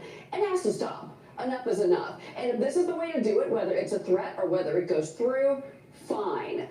The other component of this is the price, the consumer prices. Are they going to go up? Yeah, you know what? Maybe they will. But I think it's up now to these two countries and to China as well to come back to the negotiating table. And by the way, does Mexico really want to continue to be the back door for China? Ask yourself that. Or are you more concerned about the neighbor right to your north, the United States of America, who now have a new administration who is done with you and your border situation? Well, we'll see. I mean, Cowan and Company is writing about how Trump did it. I mean, he announced it in a post last night. Trump, once he gets into office, needs to do scorched earth, man. He needs to do scorched earth when it comes to these unfair trade agreements. He needs to do scorched earth with NATO. He needs to do scorched earth with the deep state. Because once Trump gets out of office, the chances are you're never going to see another Trump-type presidency. maybe for another 250 years. So we got to get the job done now, all right? Everything that we need to do to clean up the house, to make the society more prosperous, more efficient, it's about God, country, and family, right? I mean, you look at it, God, country, and family. Why do I say that? You need to have some sort of morality, so that's tied to God, right? You need to have an affinity for your country, all right? You got to embrace the country and try to make the country as prosperous as possible. Then you need to have the family component, because that's the foundation. So you have morality, and you have you have security and constitutional freedoms, and you have an affinity for country, right? And trying to do the right thing, and then also the importance of family and family creation. And when you have that, you're going to have a society that is going to be more in line with being prosperous, more in line with being ethical, right? It's when you destroy the family unit. Oh, old people don't matter, right? No, old people do matter, all right? Veterans matter, right? But when you have a liberal agenda that's saying, the old people, just push them aside, they're, we don't need them anymore, they've already done their GDP, purchasing power and all that. When you have a society that just throws away the elderly, just throws away its veterans, it's a problem. So you have to have a strong affinity of this God, country, and family to build the ethical framework to move the country forward into prosperity. When you look at these liberal policies, it's always in some way, somehow eroding all of those categories or just one of them. They're either eroding all the God, country, and family, or just one of them when you look at a ultra-liberal policy. So you gotta get back to the pillars of society. God, country, family. Right? And when you do that, a lot of this ultra-liberal stuff just falls to the wayside. It's tainted with evil. That this ultra-liberal is tainted with evil. And when that happens, it erodes the fabric of society. It erodes us being cohesive.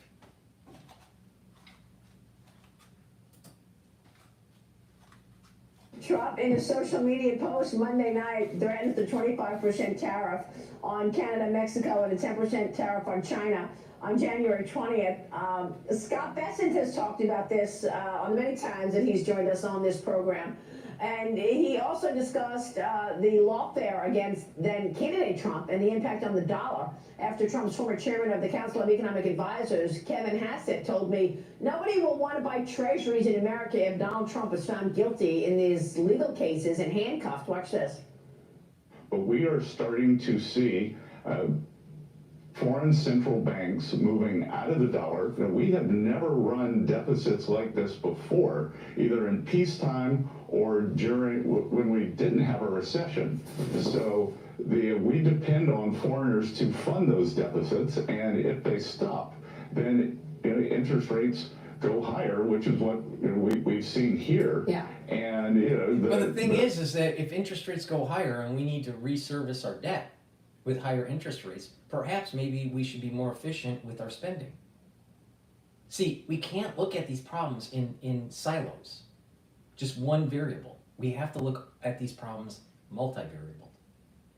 And with DOGE coming in and making the country more efficient, then we're spending less. When you cut taxes, yes, tax revenue will, at the individual level, the individual taxes going into the government will be less, right, if we cut taxes. But the thing is that with more money, you have more purchasing power. And with more purchasing power, what will happen is that the GDP will go up, and that the overall economy and that invisible hand of the economy functioning will generate taxes that will lead to going into the coffers of the government to pay for its debt.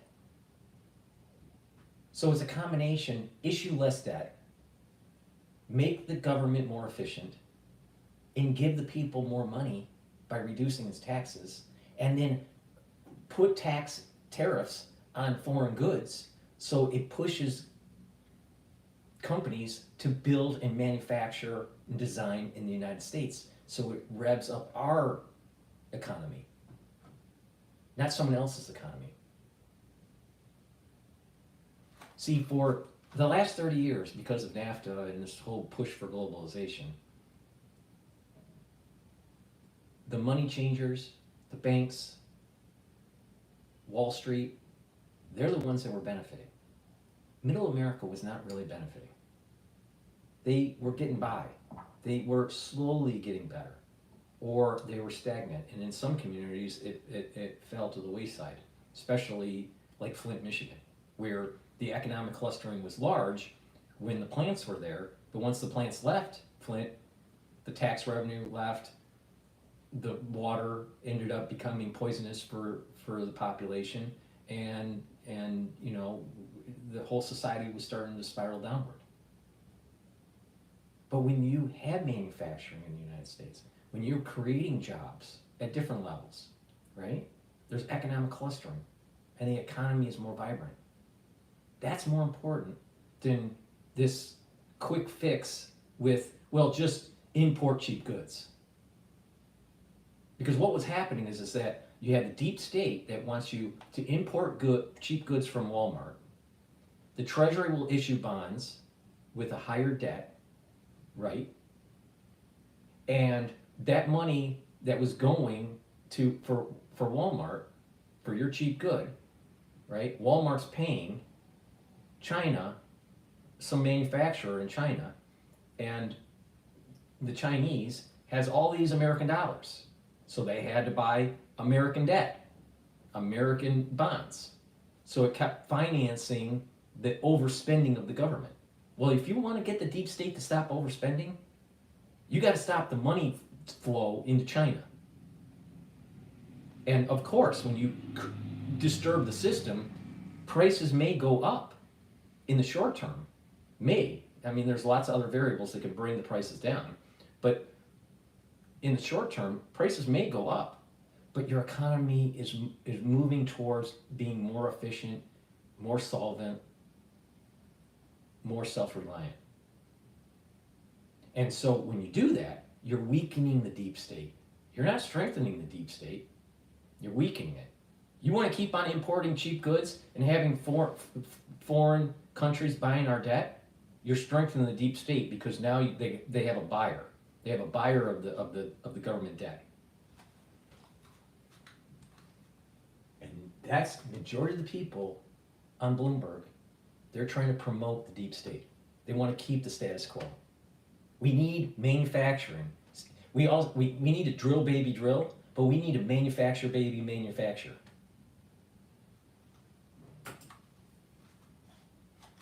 Spectacle of a former president being hauled away would not help anyone's confidence. And I think that the American people abroad don't believe that this is anything but a show trial.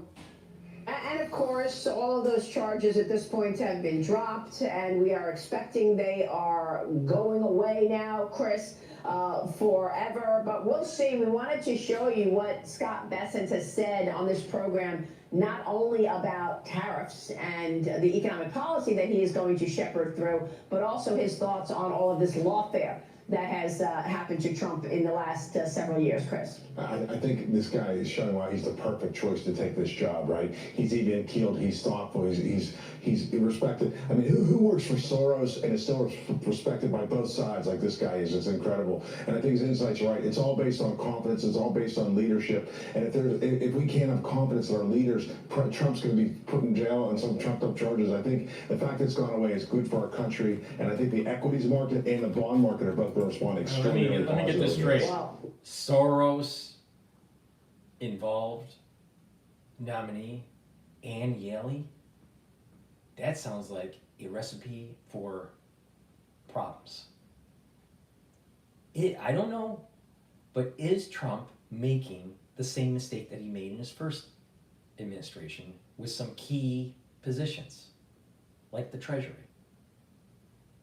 and getting, wolves in there that have sheep's clothing? Because sometimes Trump does stupid stuff. Amazing. All right, let's go to Bloomberg.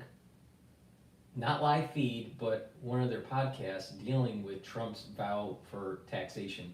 And I haven't seen this, but I'm willing to bet they're going to demonize the tariffs because they're going to be pushing, it's going to be inflationary. Because remember, Bloomberg is promoting a status quo agenda, not the change that the people want. But we'll see. We'll give them better. In today's working world, complexity is everywhere. And before you can catch up, everything changes. But what if technology and AI, content, When you think about it, a 25% tariff on our two largest trading partners. I mean, Mexico has now become the #1 trading partner with the United States, followed by Canada. And part of it is the markets are highly, highly integrated. Particularly, I would say the two sectors that have sort of already been touched on, autos and energy. I mean, autos is one of those industries where they're highly integrated because we allowed NAFTA to just keep on going and cutting jobs and cutting jobs and cutting jobs and cutting jobs to the point that you have to rely on the international community. Doesn't that sound like a long-term, multi-decade process to weaken the country so it loses its prowess and its self-determination and its sovereignty? Seems to me that's what was happening. I am so tired of these people that are just like, well, we're integrated now. Well, why don't we ask the question, why don't we disintegrate? why do we unravel the damage that NAFTA and this global trade has happened to U.S. manufacturing and go towards localization, not globalization?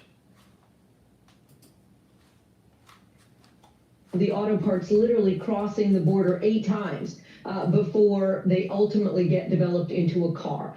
So when you start to then put a tariff of 25% on each one of those parts each time it crosses the border until it ends up becoming developed into a car, you start to see how incredibly significant this idea of a 25% Okay, so tariff. you're gonna go buy your Bronco from Ford. Let's say it costs $35,000 right now. I don't know how much it costs, but let's say you option it out to $35,000. All right, Trump throws in these tariffs, and now your Bronco is $40,000 or $50,000, and sales go down. Guess what? You know what Ford's going to do? They're going to get on the phone and they're going to go to their local manufacturers in the United States and go, how long is it going to take for you to start moving the manufacturing back to America? Because Ford isn't going to put up with declining sales. So you need a president that's willing to play chicken with these big manufacturers like Ford Motor Company and go, move the fucking stuff back to America and make it.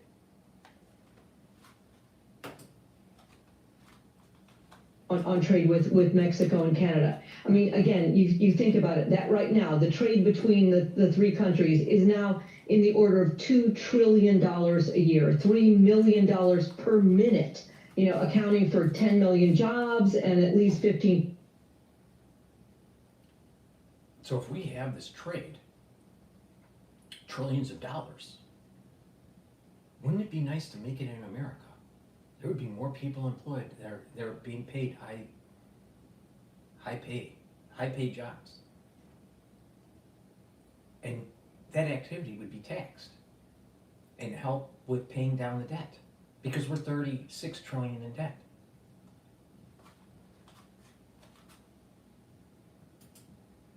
See, it's just, they're just global trade. So this idea of hitting our two largest trading partners, again, with this somewhat unusual notion of using tariffs, a trade tool, again, an economic trade tool, in order to fight something that is not particularly trade. The globalists are like vampires. Literally, they're like vampires. And with vampires, you show some light and they're afraid of the light. Or you show them, I don't know, a crucifix and or holy water or whatever, right? There's certain things that vampires are really afraid of. Well, globalists are really afraid of the word tariff. And you're seeing an economist, former U.S. International Trade Commissioner, I'm assuming she was an economist, but someone that's pro-globalization, all right, trying to demonize tariffs because she's a vampire and she's afraid of the word. Because you know what? Tariffs do work. But it's as long as you also pull the other levers. Manufacturing has to come back to America. And the globalists do not want that. They do not want to hear that. Because the overall strategy is to integrate the northern and southern hemisphere in the Americas. Basically strengthen, with NAFTA, it was basically strengthen the United States, Canada, and Mexico. Get that, and then the next phase would have been strengthen the northern trade bloc with the southern trade bloc in South America, and have this turn into kind of a economic region using a common currency, right? And then it starts moving into, well, this is in the future, but they wanted to basically create an Amero, something like the Euro, the Amero, where everything was all northern and southern in our region of the world. And then eventually go into some sort of governmental integration. So first economic integration, then currency integration, then government integration. But if you start breaking that apart, you're breaking up the plan. And globalists hate that. In the sense that, complaining about fentanyl or about, border crossings, migration issues, but yet using this tariff tool to do it is, again, a very out of the box, and again, from, many people's perspective, not an appropriate use of a tariff. And certainly not consistent with the commitments that we made. Yeah. Is there a sense that it is the initial salvo? We had agreements where we were going to have this integration. Heaven forbid that we, the people, through the Electoral College, puts in a president that wants to have better trade deals and bring back manufacturing to America. That seems to be antithetical to the globalist agenda. Heaven forbid. See what I mean with Bloomberg? It's all about globalization. He's a negotiator. It's a case of putting the numbers out there so that perhaps, his trading partners will come to the table and give a good deal. Oh, absolutely, yes. I think control and domination, that's the goal of all power systems. They can be resisted, and should be.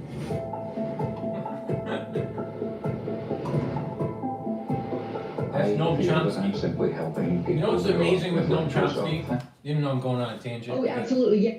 I know I'm going on a tangent, but it's my show and I can go on tangents. But, the thing is with Noam Chomsky, he hated Trump.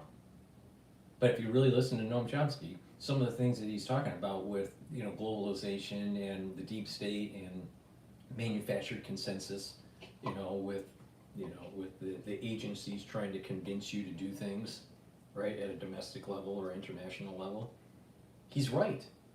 Unfortunately, he's wrong. He's wrong on the political spectrum, but he's right about what's going on in society. And we got to be, we got to strengthen our manufacturing. People need to start waking up. We need to design and manufacture in America. We got to stop placating to globalist interests. All right, since I'm off my tangent, I'm going to go back to Bloomberg. I think, again, you can expect this to be very, very transactional. And I think that's part of the reason for announcing it well before he's even in office. I mean, he is clearly looking for, and I would say, you know, Canada and Mexico to come to him with offers of things that they can do. And I think you already heard a little bit of the flavor of what Canada is going to say, which is, why are you coming after me, Canada? With respect to fentanyl and with respect to migration issues, that's really not been the issue that the United States is seeing is, you know, again, former U.S. trade representative, it's about manufacturing.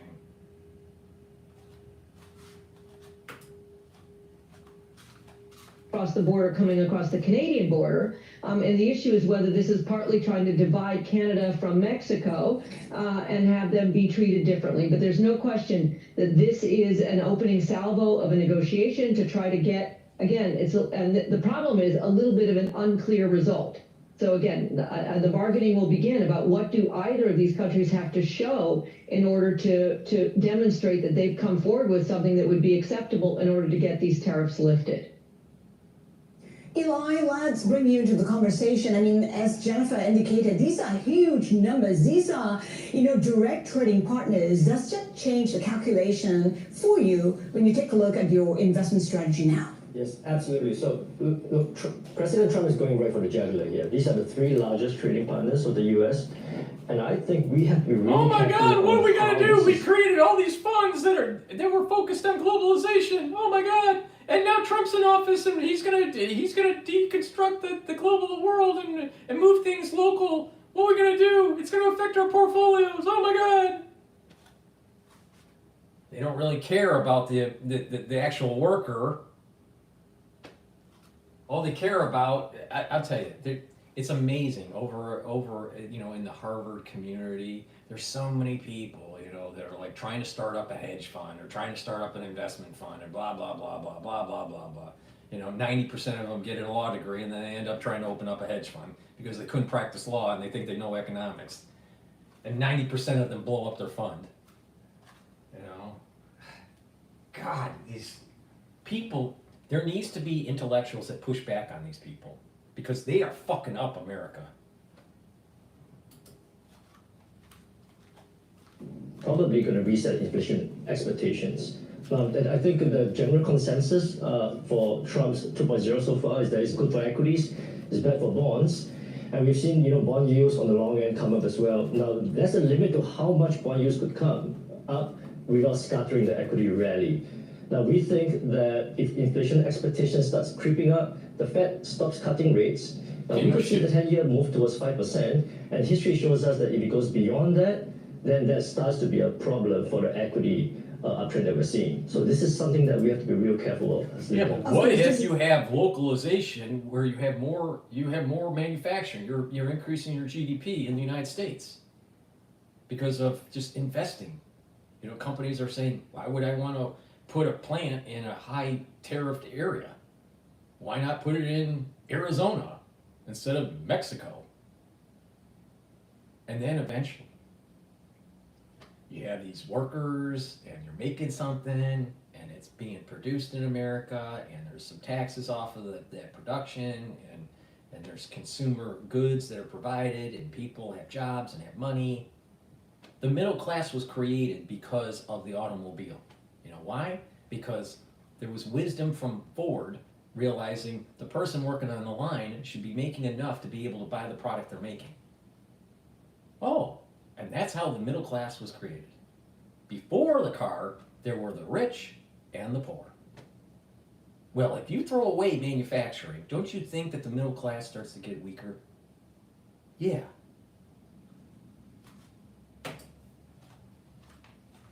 Ahead of PCE, it was also ahead of the December move. Expectations are that the Fed may cut 25 basis points. Might this just change the needle for the Fed? Well, we think that the Fed is probably mostly on autopilot for the next 2 to 3 cuts for now. I mean, they've just started. Real rates are still too high, and Trump hasn't come on yet. So I think they'll do a little bit of wait and see on how the data comes in. But I think, you know, from the last news we saw, I think certainly growth is still resilient. They are watching out for how, you know, inflation expectations are moving. And again, if Trump's tariffs moves that needle in the direction that they're not looking for, I think we could see probably higher bond yields start to be a problem for markets. What we're seeing right now is a reaction in the dollar at the highest level in about 2 years. I mean, how concerning is that? And that is a problem. That is a problem. That is a problem for emerging markets, and that's a problem for Trump too. He wants a weaker dollar. We've heard that, which is why I think the nomination of Scott Bessent as Treasury Secretary is a really, I think, key development yesterday. In fact, I think we saw the dollar weaken on the news of his nomination. We saw bond yields come down as well, and I think he has expertise of how markets work. And I think he's going to be really instrumental in helping Trump get his cake and eat it too, meaning have his tariffs, but yet have markets perform well. Jennifer, we heard from Eli saying that Trump understands how the markets work. Does Trump understand how tariffs work? Because by imposing tariffs on trading partners, it may come back to bite him in, well, you know where. I would say many people would argue that he does not, because certainly he kept saying again and again on the campaign trail that it was China that was paying the tariffs or Mexico that was paying the tariffs, when obviously the reality, it is the American... Have you noticed that not once did these, quote, experts in economics and in trade policy and in debt issuance, not once have they talked about bringing back jobs to America and how that may be actually good for the economy? Oh, wow. What a great idea. I'm telling you, these people, they know that if Trump gets what he wants and things fall into place where it's localization, not globalization, these people are going to lose power and they're going to lose money. And they're fighting, they're fighting. The same thing that was happening with CNN and with the deep state when it comes to the lawfare. They know that with Trump getting in, there's going to be investigations, and they did nefarious things, and they may get prosecuted.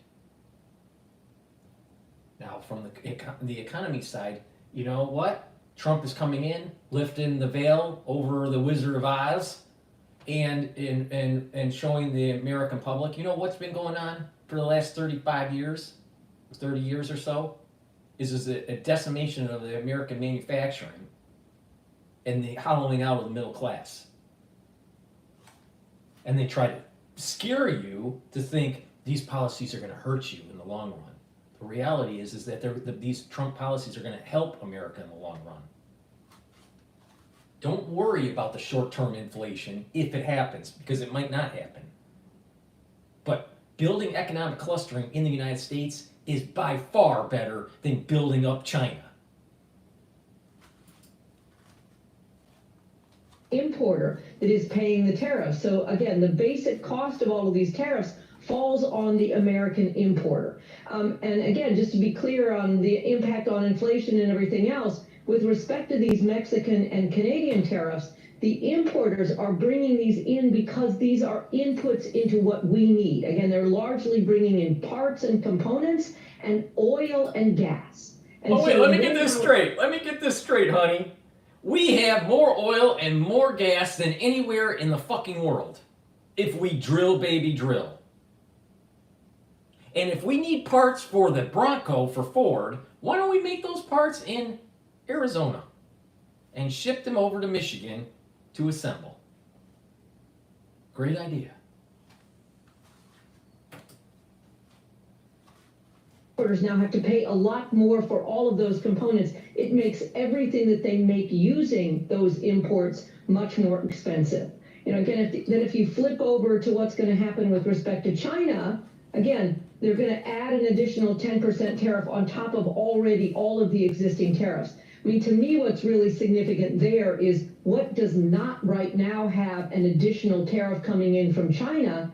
It's largely a lot of the kind of retail-ready products that are sold at Walmart and Target and all those places. It's electronics, it's it's computers, it's watches. The most powerful thing that an American can do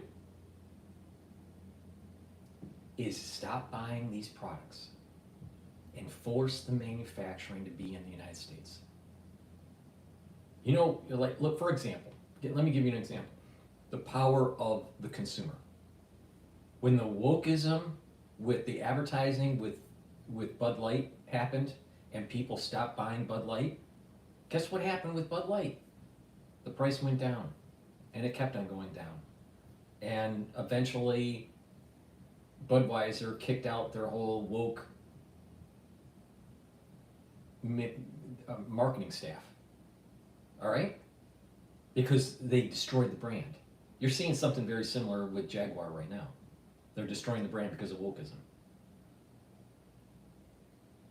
But once people stop buying people's products, they change. The company changes its behavior. Now, in this case, you stop buying the products to force the manufacturing back to the United States. Do you really need 10 dresses? Do you really need some of these things that you're buying? Or could you wait it out a little bit and force these companies to bring back manufacturing? You know, a lot of clothing is made overseas. United States, in New York, used to be a gigantic manufacturing for clothing. No longer is that the case. Why? You're telling me that people don't know how to make clothes in the United States?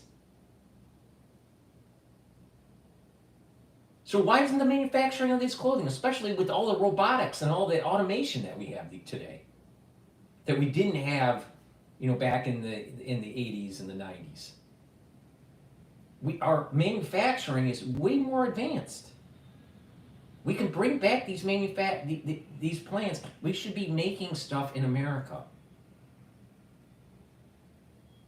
And the power of the consumer can force the issue. So it's not just tariffs. It's a bigger concept. Localization.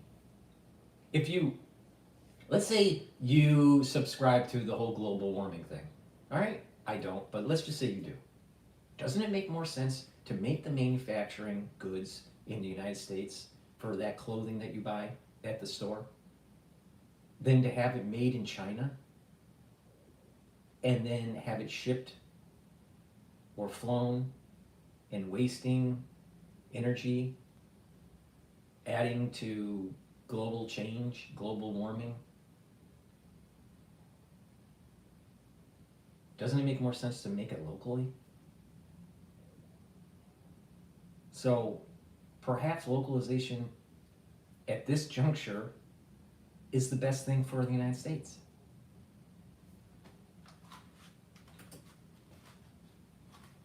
Appliances, it's clothes, it's shoes. Those have largely been spared from these extra China tariffs, but now they are going to get hit by this additional 10% tariff. Heaven forbid that, you know, Susie, the shoe buyer, goes to the shoe store and can't get her cheaper shoes because of the tariffs.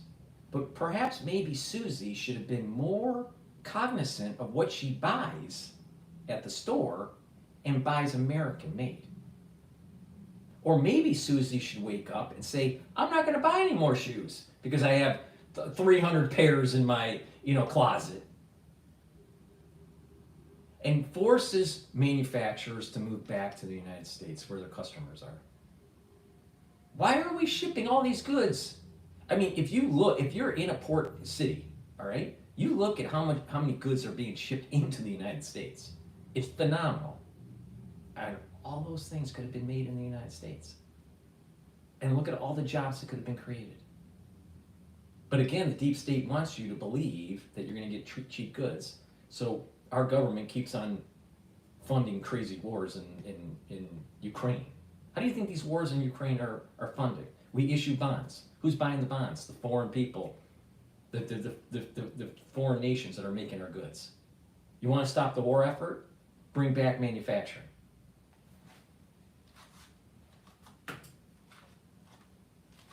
Out of that, I think you're going to see immediately get passed on in terms of increases to consumers for the prices that they're paying for things. Mm-hmm.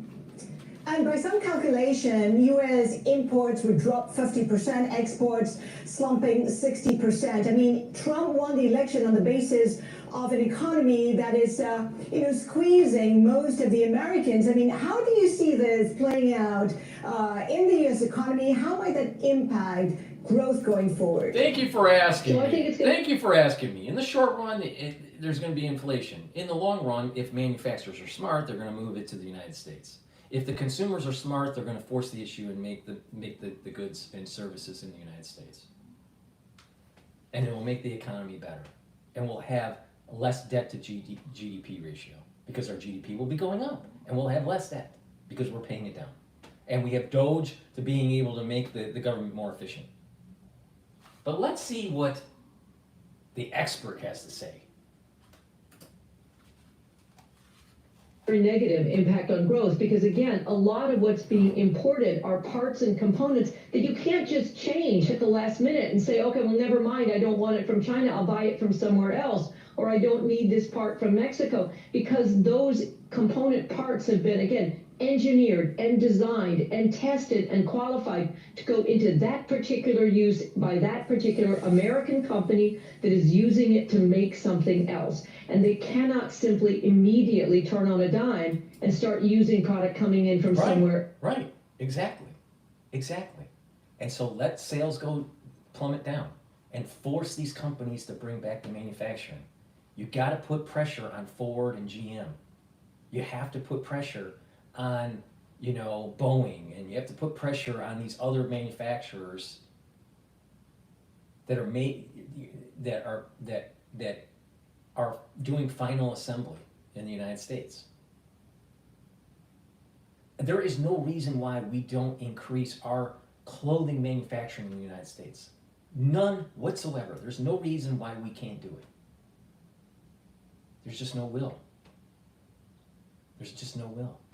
And people just keep on buying into this globalization bullshit.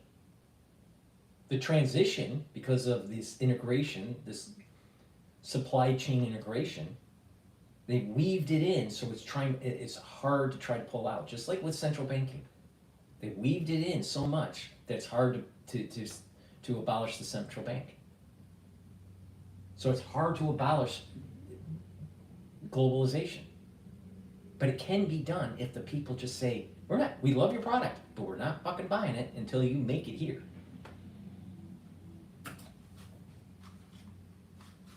So it will have a downward pressure on, again, U.S. production. It will have an upward pressure on prices, and overall, again, a downward pressure on economic growth and activity.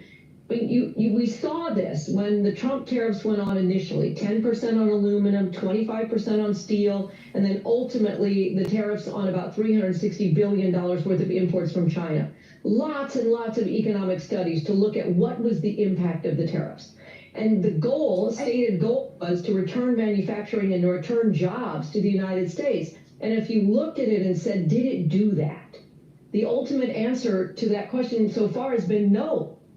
Because those tariffs hurt so many of the downstream users of steel and aluminum that there were job losses there. There was retaliation, again, heavily by China, affecting lots, for example, of agriculture exports. Their data set doesn't make much sense because we had a roaring economy from 2017 into the beginning of 2020.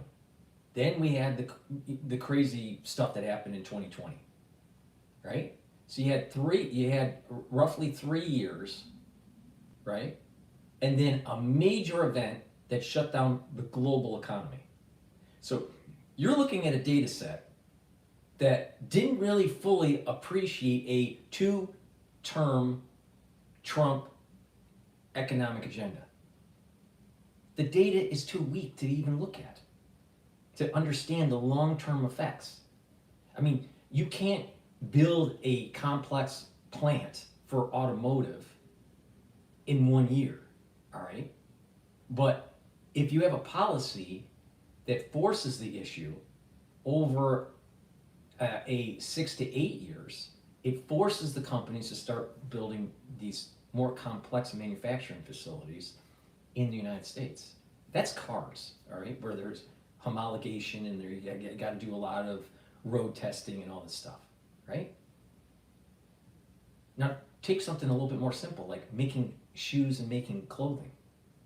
You could easily set up shop in a light manufacturing area that's already built, because there's lots of light manufacturing facilities in the United States that are empty, that are vacant, all right? And you could easily set up shop within months.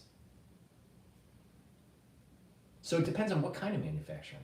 A lot of the goods and services that we're buying here are easy to boot up in the United States. Now, with these more complex systems, you know, like dashboard systems and you know, brake systems and all this stuff, it would take a little bit more lead time to build the manufacturing. For example, the chips takes lead time to build the chip fabrication plants. But we need a policy in government that signals to the manufacturers, this is the way forward. Localization, not globalization. But the globalists will just keep on kicking and screaming, demonizing Trump.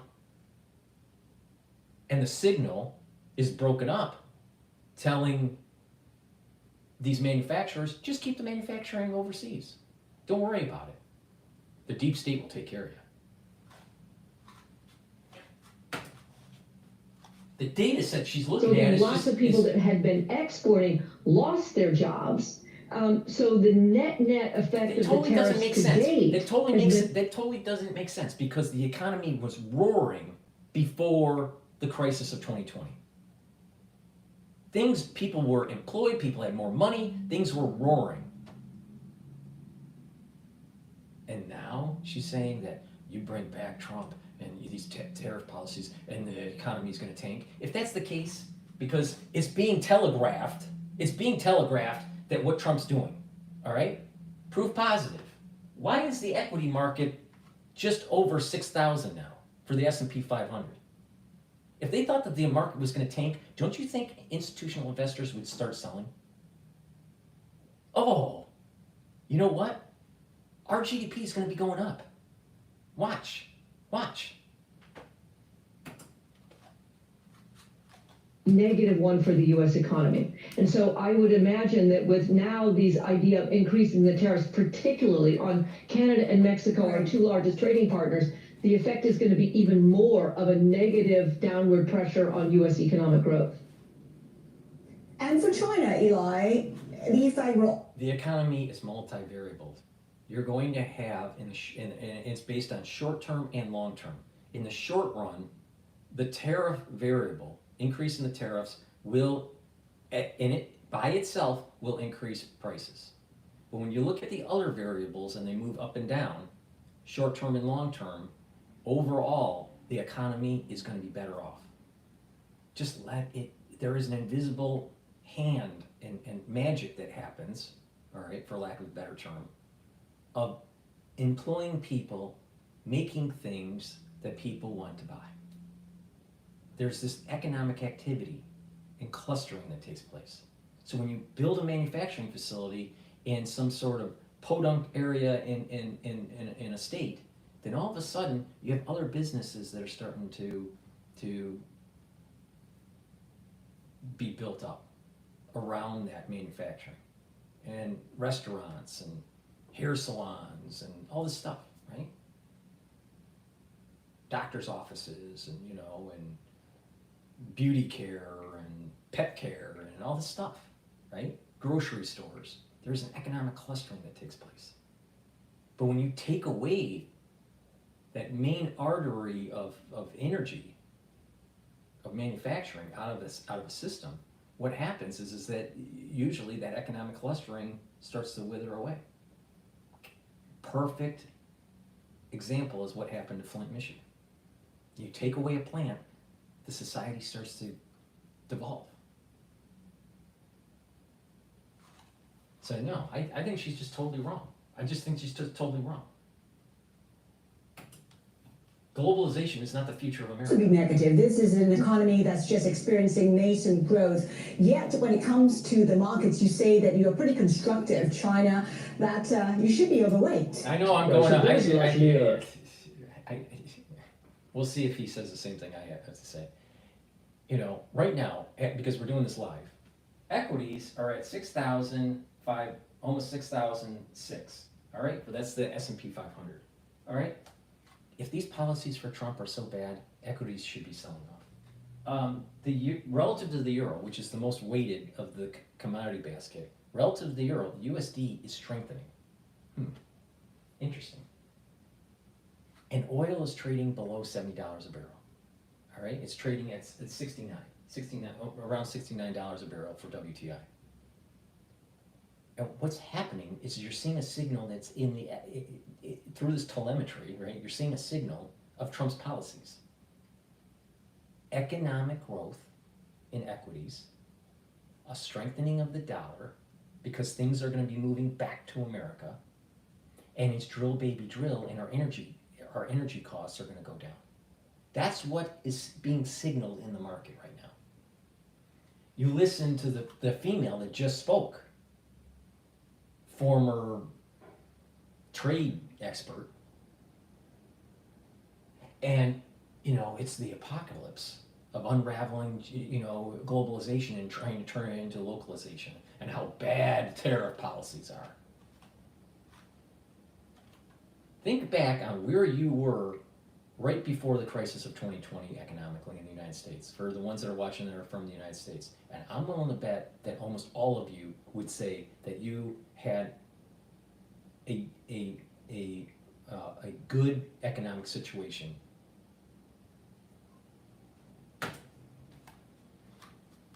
Function of valuations, right? I mean, so much negative news has been priced in. Really, the worst 60% tariffs has been telegraphed in advance.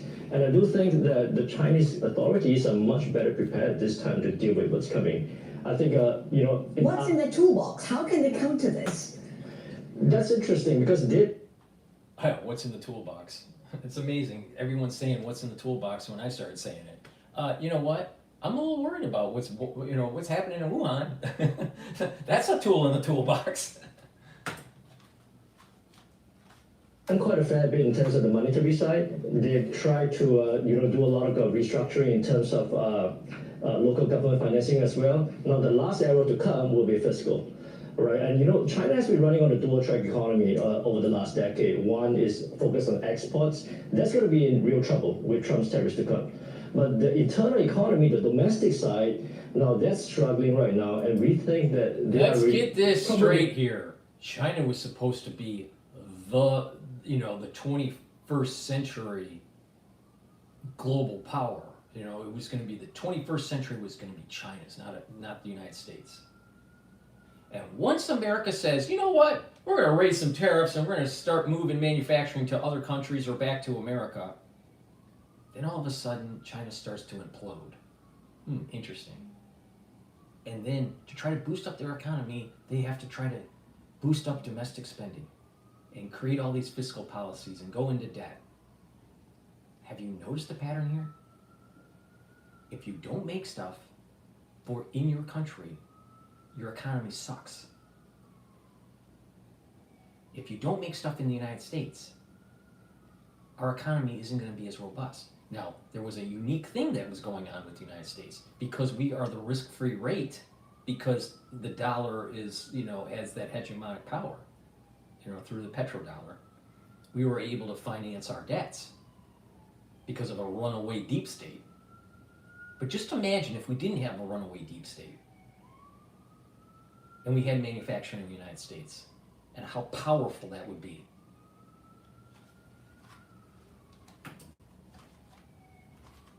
In reserve, fiscal policies to boost domestic consumption, and with Trump's tariffs being announced, that's probably in reserve to counteract that when it comes. So you're looking at a triple R cut soon?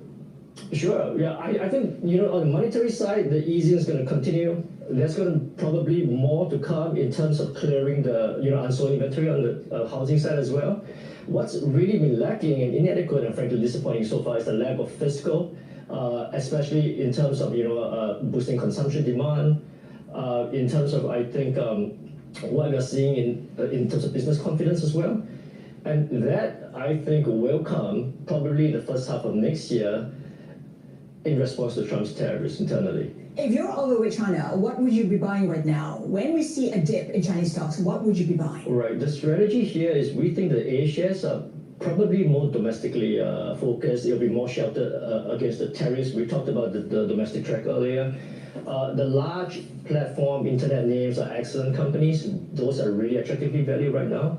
And I think the last prong of our approach is really the quality yield plays that are stable, growing companies that give cash flow. So we think they are still on a bottom-up basis, a lot of attractive opportunities in China.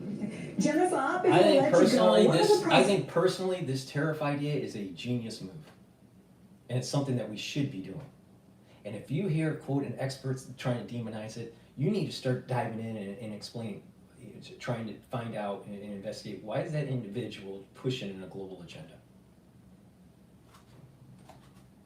Do they, do we really want China to take our money to build up their navy? Do we really want to do that? Of a trade war, an extended trade war. Yeah, exactly. So just to understand it, I mean, obviously, all of these tariffs break the U.S.'s commitments. I mean, under the USMCA agreement with Canada and Mexico, we committed to.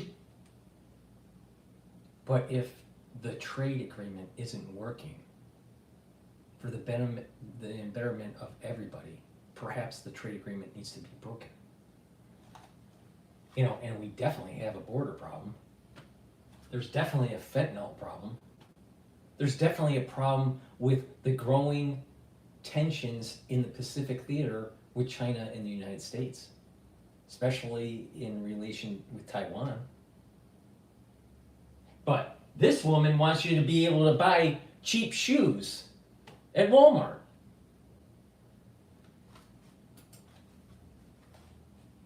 Charge zero tariffs on goods that meet these rules of origin qualifying as these goods. Similarly, we agreed within the WTO system not to charge China any more tariffs than those that were listed in our tariff schedule. So all of this violates the United States' commitments to its trading partners, which means that Canada, Mexico, and China are well within their rights at some level to challenge these U.S. actions and to presumably ultimately to retaliate.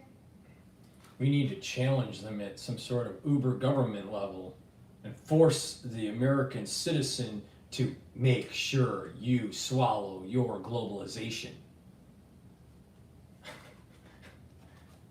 All right, Nurse Ratchet. That is their sort of legal right to bring these challenges and to think about that. And the issue there is whether that's advisable, because once you start down this tit for tat road, again, then it leads again to a much broader trade war, which has much more negative impacts for the entire world. I mean, certainly if we see the world breaking up into blocks, it will have. That's what we want. We want to break up the blocks, because by breaking up the blocks, you reduce the power of the uber government. We want that. Hugely negative effect on the world. Hugely negative effect on the world. You know what it is? We need to bring back the manufacturing in the United States. We need to have an American first policy. We need to build up our military to be able to check China in the Pacific theater. And if China tries to take Taiwan, we need to destroy the Forbidden City, right? And wipe it off the face of the planet. We cannot allow for China to have the 21st century. You know why? Because what will happen is that if they win and we lose our hegemonic power in the Pacific, you know what will happen is that our economy will start to erode, just like what happened with Britain.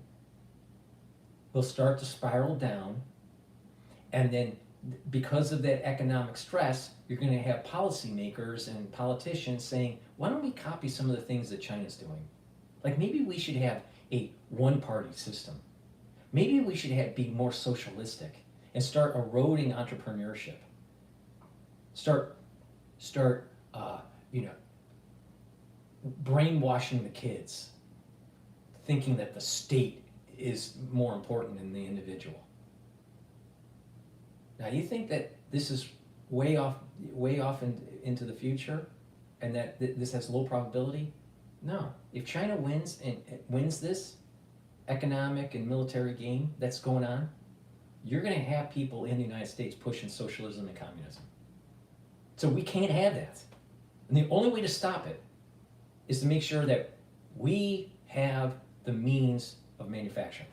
We have a robust economy, and that we have military projection to be able to prevent, if not completely destroy, China from getting hegemonic power in the Pacific. It's that simple. Now, you might call me a warmonger, but I'll tell you, America will lose its prowess in the world if China is elevated. It can't be elevated. Please go to my store, the-studio-reykjavik.com. The link is in the description of this video and all my videos. It's the-studio-reykjavik.com. Get the probiotics. The powder probiotic is what I take. You just saw me eat lunch, because this is a really professional, broadcast. This is a powder. You just mix it with your food or with filtered water. It's a great way to take the probiotic, or you can take the VeggieCap version. So it's up to you. But taking a probiotic is really important. It reduces inflammation in your gut. It improves your absorption of your foods. It's improving your metabolism. It's improving your skin, your hair, and your nails. Having a good gut biome also improves mood and mental clarity. A good gut biome can really put you on the path of proper health. So please go to my store, the-studio-reykjavik.com, and get the powdered probiotic that I have, or the VeggieCap version. Take it every day. You're going to need it. Good gut is a really important thing that you need to do to slow down the aging process, improve your immune system, and to improve your metabolism. In terms of the immune system, taking vitamin C every day with the magnesium is something that you should do. Go to my store and get the vitamin C and the magnesium supplement that I have. If you're not feeling well during the cold season, take a double dose. Make sure you drink it with water. Vitamin D3, really important. It's a dual purpose type vitamin. It helps with soaking, it helps with absorbing calcium. It's a gene expression cofactor, really important for cellular processes. And D3 helps to get rid of cells that need to go into apoptosis. Please go to my store and get vitamin D3. Stack it with K2. It works really well with vitamin K2. And olive leaf extract, dual purpose product. Improve your immune system and your cardiovascular system. How does it work? It brings down inflammation, and it also improves your lipid profile by lowering LDL levels and increasing your HDL levels. Really important to take every day. It's a great way if you're, let's say you're tight on money and you want to do two things, improve your immune system and your cardiovascular system, take the olive leaf extract. Go to my store, the-studio-reykjavik.com. And it's through you going to the store and purchasing the products and getting healthy, it helps this broadcast. It's a win-win, right? You're getting healthier, you're listening to, me pontificate about the economy, and, hey, you're getting entertained too at the same time. All right, let's go to, all right, Bloomberg Live is going on commercial here, so let's take a look at what's going on with Al Jazeera. Oh, they're on commercial too. The TD Cash Card lets you customize how you earn cashback rewards for things like travel. We're going to national! All right, what's going Not on? be This is Al reconstructed Jazeera. because in his mind those were legitimate military targets. So there was a lot of bargaining that happened in the hours before this meeting, and part of it is because the Israeli right, this right-wing coalition, has a lot of high stakes and strategic goals to implement elsewhere, and that's what they really have their attention on. what will happen with the incoming U.S. administration?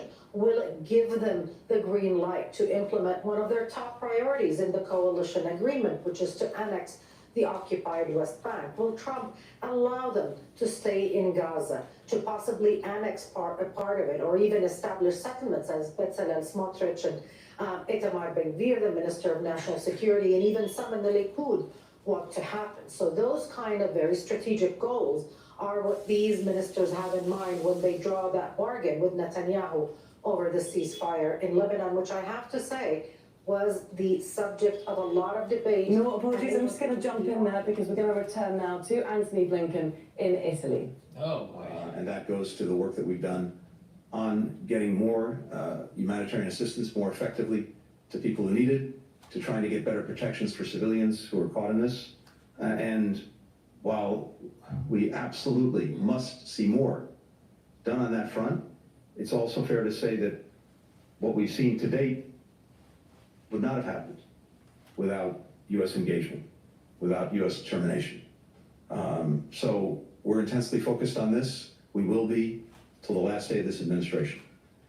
On Ukraine and on Europe, look, what I continue to hear, I came from NATO meetings not so long ago, a few weeks ago,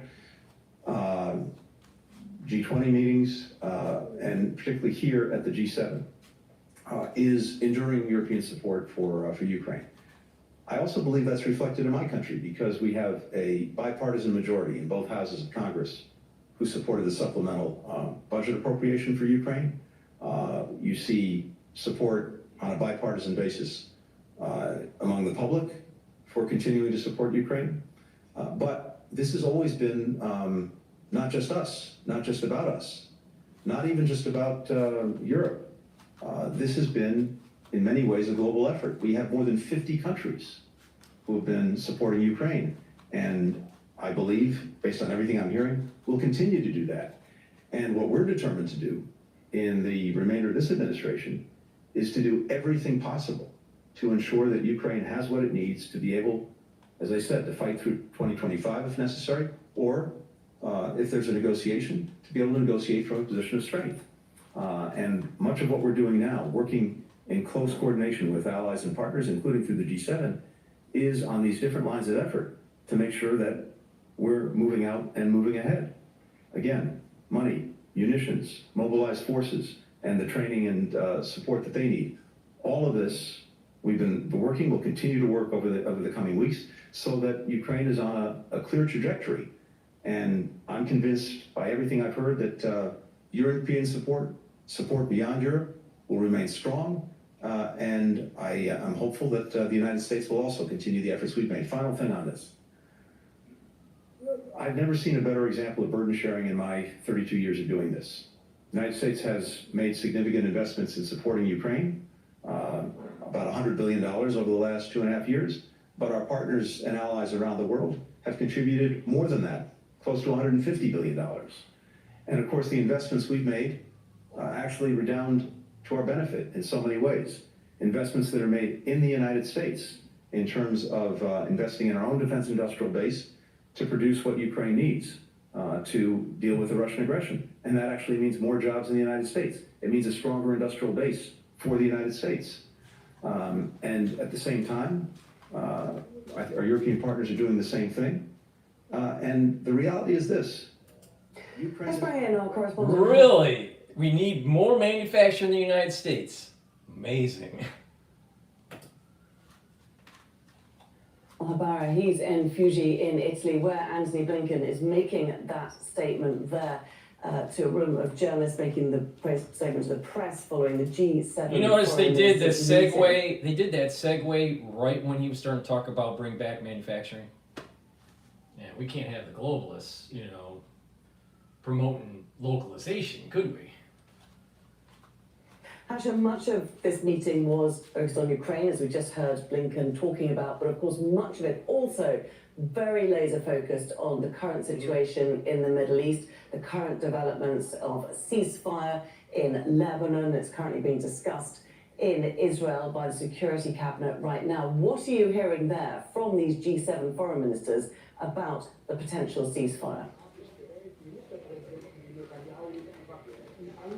Well, Laura, very interesting statements coming out now from the U.S. Secretary of State Antony Blinken, who says that the efforts to bring about a deal in Lebanon have reached a final stage, and that he hopes that the agreement, which many believe could be announced tonight, will lead in the future to another ceasefire agreement in Gaza, and that there is another effort which is underway now with all the key players taking part in it, which is to put together the elements of the post-war plan in Lebanon and in Gaza, where he says they're going to put together elements for a new Gaza where people can live together without the presence of Hamas. Now, he has been referring to the latest uptick in airstrikes targeting different parts of Beirut, saying that this is an indication that should push us towards having an agreement implemented as soon as possible, so that people in northern Israel can go back to their homes and that people in southern Lebanon could live safely in their own areas. But from an American perspective, the ceasefire agreement can only happen when Hezbollah is further weakened and isolated. And the key elements of this agreement basically is for the Lebanese army to deploy in the southern part of the country and for an international committee to monitor all the different aspects of the ceasefire agreement the moment it is announced. France is going to be a key player in the implementation of that agreement. Okay, Hashim Al-Habara brings the latest lines there from Italy at that G7 foreign ministers meeting. Hashim, thank you.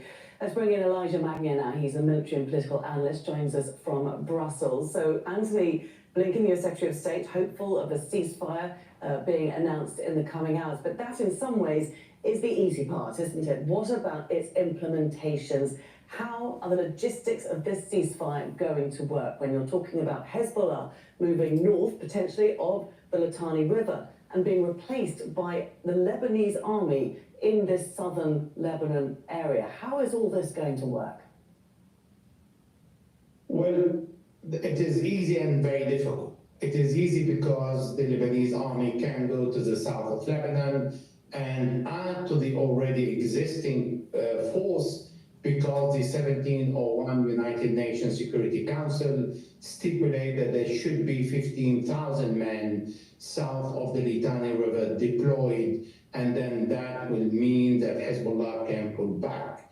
However, there is a part of the UNIFIL, and UNIFIL forces also, they should be 15,000, and that is also included in the 1701, and they have not reached this number, neither the Lebanese forces nor the UNIFIL. The third point is Israel.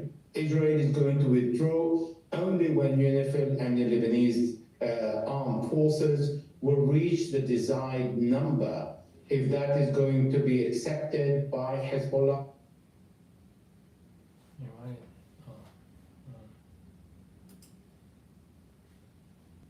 See the Israelis standing in their villages along the borders, even if there is a cessation of hostility, and not pulling out until the Lebanese forces, the Lebanese army forces is deployed. And then there is another point, is the hostages and the prisoners. In 1701, it spoke about the release of the prisoners and the hostages, because in 2006, Hezbollah took Israeli hostages, and this time the Israeli took Lebanese Hezbollah hostages. And the last point is the most difficult one. It is where the Israelis should respect the sovereignty of Lebanon, should not fly and violate the Lebanese sovereignty, and above all, withdraw from all the Lebanese territory occupied by Israel, and that is including the Shebaa. Elijah, just before, because we've only got a minute left, I just want to get an idea of what the Israeli side is going to be, how difficult it is to get those people back into the villages in the north of the country near the border. Well, it's very easy to bring them back once the cessation of hostility is declared, but their home need to be reconstructed. On the Lebanese side, it's going to take many years. On the Israeli side, Also because the Israelis said they have 9,000 houses destroyed, and on the Lebanese side, all in all, there are around 100,000 houses and apartments that have been destroyed. And all that, once there is a cessation of hostility, which is fragile, that's why I continue repeating it, because the 1701 doesn't speak about the ceasefire that is more firm and more secure, but the cessation of hostility can be violated, and it is very fragile. So bring them back. Elijah, I have to jump in there. I'm afraid we have run out of time. All right. So I just want to remind the ones that are watching, I've added new features to my website where you can listen to the audio of my podcast. I'm starting to populate there. You can also listen to my podcast audio version on Podomatic and on Apple Podcasts. So, please listen to the podcast from my website or from Apple Podcasts and Podomatic. In addition, I've added a feature on my website where you can get the live streams. So when I do a live stream, it will feed to my website. Now, on that, so you can watch the live streams there, but you can also obviously watch the live streams on the 2 channels on YouTube. For the ones that don't know, I have 2 live streams going. One is a kind of like just a video version of this, but also I have a dashboard version. So the dashboard version, has the market telemetry and the news all in real time. This is all real time. All right, so, there's different ways to interact. I am also on X, so you can listen to me on X Live, and if you want to ask a question or whatever, or just give your interpretation of the news of the day or whatever, you can just raise your hand and I'll let you on, and it's all live. So there's lots of ways to interact. I'm trying to build the show where it's more live. Not all shows will be live, but I'm trying to do more live streams and more interaction with the audience. So please, watch it on the website, watch the streams on YouTube, and also watch or listen to the live version on Spaces, where you can actually interact by raising your hand, and I will let you speak on the show live to talk about the current topics of the day. So I think it's a great way to interact. And it's through your help, by interacting, by sharing the links, by going to the store, the-studio-reykjavik.com, and purchasing my products to help improve your health, but also to help support the show. That way I can continue on improving the website, and I'm also, in the thought process of developing a app where, you would be able to go to my store through the app, but also watch the live streams, the archive, and some of my, and also the podcast, the audio versions of it. So, but it takes time and it takes money. So please help support my work so I can grow this, and it'll be more interactive, right? The whole idea is to have it more interactive, where it's not just me playing videos and me telling you about products and me telling you my opinion, but also getting your opinion and how you're going on your health journey, or what's happening to you economically, or what are you seeing in your region, with politics, or your opinion on things. We need to interact. By interacting, we're going to have a better show.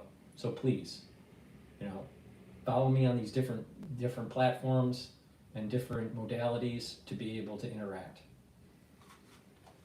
All right, so let's go back to Al Jazeera here. The publication is one of the leading media outlets in Israel, willing to challenge the government's narrative on the war on Gaza and criticize its policy. Almost all the media outlets totally recruited themselves to the narrative of the government and the army, and avoided the Israelis for seeing Gaza, avoided Israel for seeing the crimes in Gaza, and pleased or did anything possible to please the viewers and readership while Haaretz tried to stick to the truth and to the full truth. Israel's war in Gaza has led to a crackdown on both domestic and international media. Analysts warn that its campaign against Haaretz may have only just begun. What they're trying to do is put the Haaretz out of business. Now, if they're unsuccessful, they're likely to consider other measures as the criticism goes on. Because what they're really trying to do is shoot the messenger. Israel's war on Gaza has killed more than 40,000 Palestinians, sparking condemnation from around the world. The government's response has been to attempt to control the narrative and silence dissenting voices. Policies that may lead to the truth in Israel becoming another casualty of war. Vincent Monahan, Al Jazeera for Inside Story. All right, so I want to go to Bloomberg because they're talking about the tariff here. So let's go to Bloomberg Live here. On balance of power, and they're going to join me straight ahead as we look more at this policy proposal from Donald Trump and how it fits in to the promises he made on the campaign trail. We're also keeping an eye on the Middle East. We are expecting Israeli Prime Minister Benjamin Netanyahu to speak less than half an hour from now on a ceasefire in Lebanon. And we'll bring that to you here on Bloomberg. All right, they're on commercial here. So let me just do a commercial break. Please go to my store, the-studio-reykjavik.com. Help support my work, also help support your health. I've partnered up with Rainbow Herbals and we've created these deodorants. They're all natural. They're made from ingredients from the Himalayas. They're made from essential oils. I have it in peppermint, lavender, and tea tree, and also in citrus. All right? Very high quality, extremely high quality. It's for males and females, these deodorants, but they're dual purpose. By using it every day, you're going to slowly detoxify your body. This has no aluminum in it and no baking soda. So please, go to my store, the-studio-reykjavik.com, get a couple bars for your household. They're very high quality deodorants that are dual purpose, help support the channel, help support your health. So please go to my store, the-studio-reykjavik.com. And we're in the cold season. I suspect that there's going to be a little bit of a tick up in your area, in the United States, of different things popping up December, January. Be prepared, all right? The way you get prepared is purchasing some of the products that I offer to boost up your immune system. A great way to get through the cold season and the allergy season is to get the drops that I have on my store. These are structural nano silver drops. I have it in 3 flavors, honey and lemon. I have it in cherry and also in blueberry. All right, they're in 100 count. The moment you have an irritation in your throat during the cold season, or let's say the allergy season, you want to take these drops. They're like lozenges, right? And what it's going to do is it'll neutralize the irritant and maintain a mucosal barrier. By maintaining that mucosal barrier, reducing the chances of further infection or further irritation. Because through the irritation, it's creating a cascade, an inflammatory cascade. You don't want that. All right, so please go to my store, get a couple bags of the drops, blueberry, cherry, or honey and lemon. Make sure you're prepared during the cold season, so the moment you have that irritation, either at work or at school or at home or wherever, you're neutralizing it right away. So please go to my store and get the structural nano silver drops. Get a couple bags for your household. Be prepared, trust me. Because the moment you neutralize that irritant, the faster you do that, the better off you're going to be long term. All right, so let's go to Al Jazeera while we're waiting for Bloomberg to recycle. We not just with the government, with Netanyahu, the persona, and with his policy, you are not legitimate.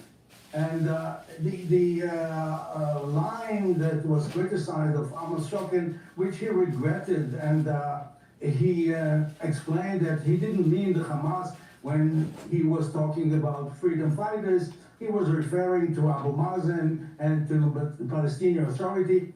But keep in mind that the idea to close down Haaretz by stopping to advertise and to sign,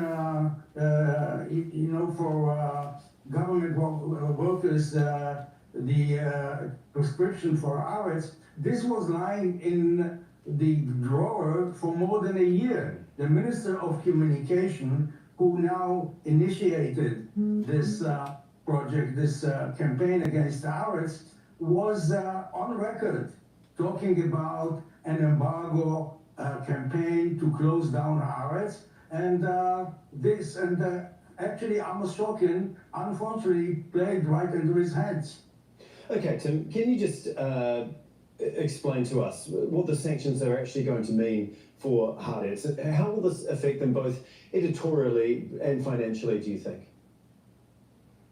Well, I can only base my understanding on what I've read, but most legacy media rely quite heavily on advertising and other support that comes from governments, and taking that away will remove a significant plank of the economic model on which they're based, being demonised also by the state, whose populace you seek to serve, is a serious means of undermining a newspaper. I mean, clearly, it's a newspaper that has plenty of enemies within Israel, but from my perspective, criticism of a government, criticism of politicians, is something that makes democracy stronger and makes democracy work. We don't all agree, we have different perspectives, we have different outlooks, and it is far better for society that those are aired in a free and fair way. So, I mean, to be honest, this slide into trying to control extraordinarily tightly the media is a really dangerous one for Israel, and one that actually weakens Israel, in my view. And I think those people who are sucked into being cheerleaders for Netanyahu should really think hard about what they're supporting and the damage that this will do to Israeli society, actually at a time when it needs to be as strong as possible, and allowing divergent voices, particularly in a country where there are so many divergent opinions, I think is really important, and allowing those to flow free is what makes society work, rather than making it a narrow and actually rather more fragile body. Dan, do you think that this move, these sanctions, weakens Israel, like Tim was saying there? I mean, Haaretz has denounced the action, saying it's an attack on democracy. Many others have said the same. Is that how you see it? Oh, absolutely. But it's no surprise. As I said before, this particular government is the spiritual kin of other governments across the world that are democratically elected, but believe in a version of democracy that is purely about essentially dictatorship of the majority. They are no fans of the trappings of liberal democracy that include many, many things, including the right of the minority, the right of the political minority to speak its mind. Now, they're not going to ban Haaretz. They're trying to do it damage, and also they're trying to sort of circle the wagons of their own constituents and sort of project to them that they're doing something that is part and parcel of the cultural war, essentially, far, far broader than the issue of the Palestinians. And look, I mean, the noises they're making about the enemies of the state, I mean, this is stuff that you hear also from the Trumpist crowd in the U.S. This is a movement of the populist right around the world, and the Netanyahu government is one of the leading lights of that movement. Will it really harm Haaretz? I'm not so sure. I don't have the data on their revenue, but one should remember that this is one of the world's relatively few papers that is very successful with its paywall, and they charge a lot of money. I mean, it's a fairly small number of global legacy newspapers that can do this, and we're talking about the Wall Street Journal and New York Times. I think that any nation that is suppressing the press, even if there's a biasness to it, is wrong. All right? It's the people that need to make a decision on what to watch, what to consume, and it's important to watch multiple views, multiple perspectives, so you have your own synthesis, right? It's interesting, when I was telling you that I was at an event where Brian Stelter was promoting his book, all right? And in person, he's not that bad of a person. In the media, when he's doing a show, he's a freaking asshole, right? But in person, he's not that bad of a person, right? And that's probably true with most people. But when they were asking the audience what you watched, the assumption, now many people were older in the audience, but the assumption was that you only watch one thing. So, they asked, do you watch MSNBC? Or do you watch CNN? or do you watch Fox, or do you watch whatever, right? And that assumption was you only watched that show. But the smarter ones are watching everything and getting the metadata, all right? So you can have your own synthesis, and you can be more discerning.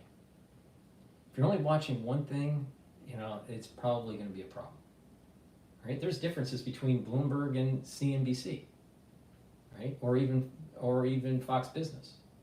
So most people are in this mindset that just watching one thing, that's the wrong way to do it. So if a government is suppressing the media in Israel, in the United States, whatever, it's wrong, all right? In the United States, they're suppressing RT. In Israel, they're suppressing, Haaretz and Al Jazeera. Wrong. They shouldn't be doing that. Now, there's going to be bias with these media organizations, of course, but it should be the people to decide what they want to watch. And the smarter ones will watch both sides of the argument. All right, I want to go to Bloomberg here, talking about this tariff plan. For years, and it is, though, a bit different from what we heard in the transition to the first Trump administration. We all remember that transition as he paraded people through, Trump Plaza, and he had them go through this stream of reporters, and it was very kind of traditional media oriented. Now, of course, Donald Trump, I don't think he has talked really through the traditional news media much at all since he won the election. Every single thing he has done has been via social media, either Truth or Twitter. And I think that is indicative of what we're going to hear as we go forward. He will be governing in this way. Well, and as we consider the way in which he will govern, Rick, in part you could take these statements on True Social as him just saying, what I said on the campaign trail, I actually meant it. He intends to make good on the promises he made, and tariffs are included in that. Well, it's about time a politician says what he says. This is not to be surprised by anybody. I think just the speed with which he's starting to act, both in assembling his cabinet and making these pronouncements, are catching people by surprise, but it's everything we heard on his administration. He wants to use tariffs both to raise capital, for his intended extension and additional tax cuts, and he wants to penalize countries for things that he believes have been slights to the United States. Obviously, China's role in the fentanyl production and Mexico's distribution lanes are one of the things that he is particularly angry about. And I would say it shouldn't shock anybody that one of the very first things he says about a public pronouncement relates to the border, and the fact that Canada has been thrown under the bus for border issues is very interesting. And what I found most fascinating about the reporting is that Prime Minister Trudeau wasted no time picking up the phone when he heard about this and calling Donald Trump and explained to him, all the things that they're doing to curtail illegal immigration. So I suspect this is going to start the Trump administration really in earnest as of today. Well, and it is fascinating, and Rick... Not once did he say bring back manufacturing. Amazing. You know what? Wall Street's worried about tariffs and, and hurting the supply chain. You know why? Because you have so many people from Wall Street that benefit from globalization. And if you disrupt their cocaine supply chain, they're going to be upset. We don't need a porous border because of the drugs that are coming through. Oh, by the way, that whole cocaine running and drug running schemes by the CIA to fund their dark ops? That's another reason why the deep state doesn't want to control the border. People just need to wake up. You have Wall Street that's addicted to these drugs. You have Wall Street that's addicted to these free trade agreements, and you have the CIA addicted to the cash flows for the dark ops, the drug running. And then we haven't even talked about the whole sex trafficking and all that stuff. I mean, people need to, this is why I said, it's so important. God, country, and family. When you work on those elements, you will move through life better. You'll when you're at a fork in the road and you're deciding on the best policy or the best way forward, you focus on those pillars and it'll move you in the right direction. But you got Cocaine Joe, at NYSE, trading stocks, making sure that he has his supply. Because he has to have a porous border. The CIA has to have a porous border because they don't want to tell Congress what they're doing, so they have to fund their dark ops. Makes you wonder how Clinton got into office, right? Look at the ag sector last time around. He doesn't want to do that again. I think we have to hope he doesn't want to do that again. And this is more rhetorical than it's going to be actually fulfilled policy-wise in the long run. Well, and as we consider the ultimate impact this could have on the economy if he follows through on this, Rick, I would point out he's the going to data follow we got through. today. I know you're a University of Michigan consumer sentiment guy, but we also got consumer confidence data for November today, the highest level in more than a year. More optimism out there on the economy and also the labor market in the aftermath of Trump's victory 3 weeks ago. So whatever economic analysis we do here on Bloomberg, it does seem that the American electorate believes that these policies that Donald Trump has said, and it seems he intends to follow through on. That's because that's what we want. And when we get what we want, we're going to have a vibrant economy. But the globalists are not going to get what they want, and they're going to kick and scream and try to convince you that what you want is bad for you. Out of office, and people remember a very positive economic environment. They had more money in their pocket. We heard that over and over and over again. And I think that there's this expectation that all that's going to change overnight for them. And the reality is a lot of the expectations do look like that.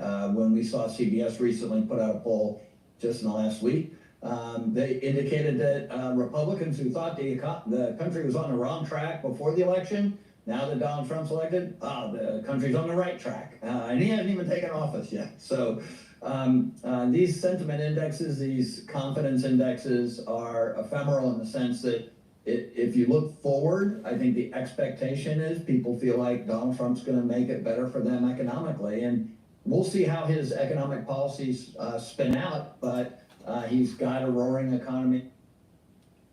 It's proof positive on what was happening in 2016, area 2017, 2018, and 2019.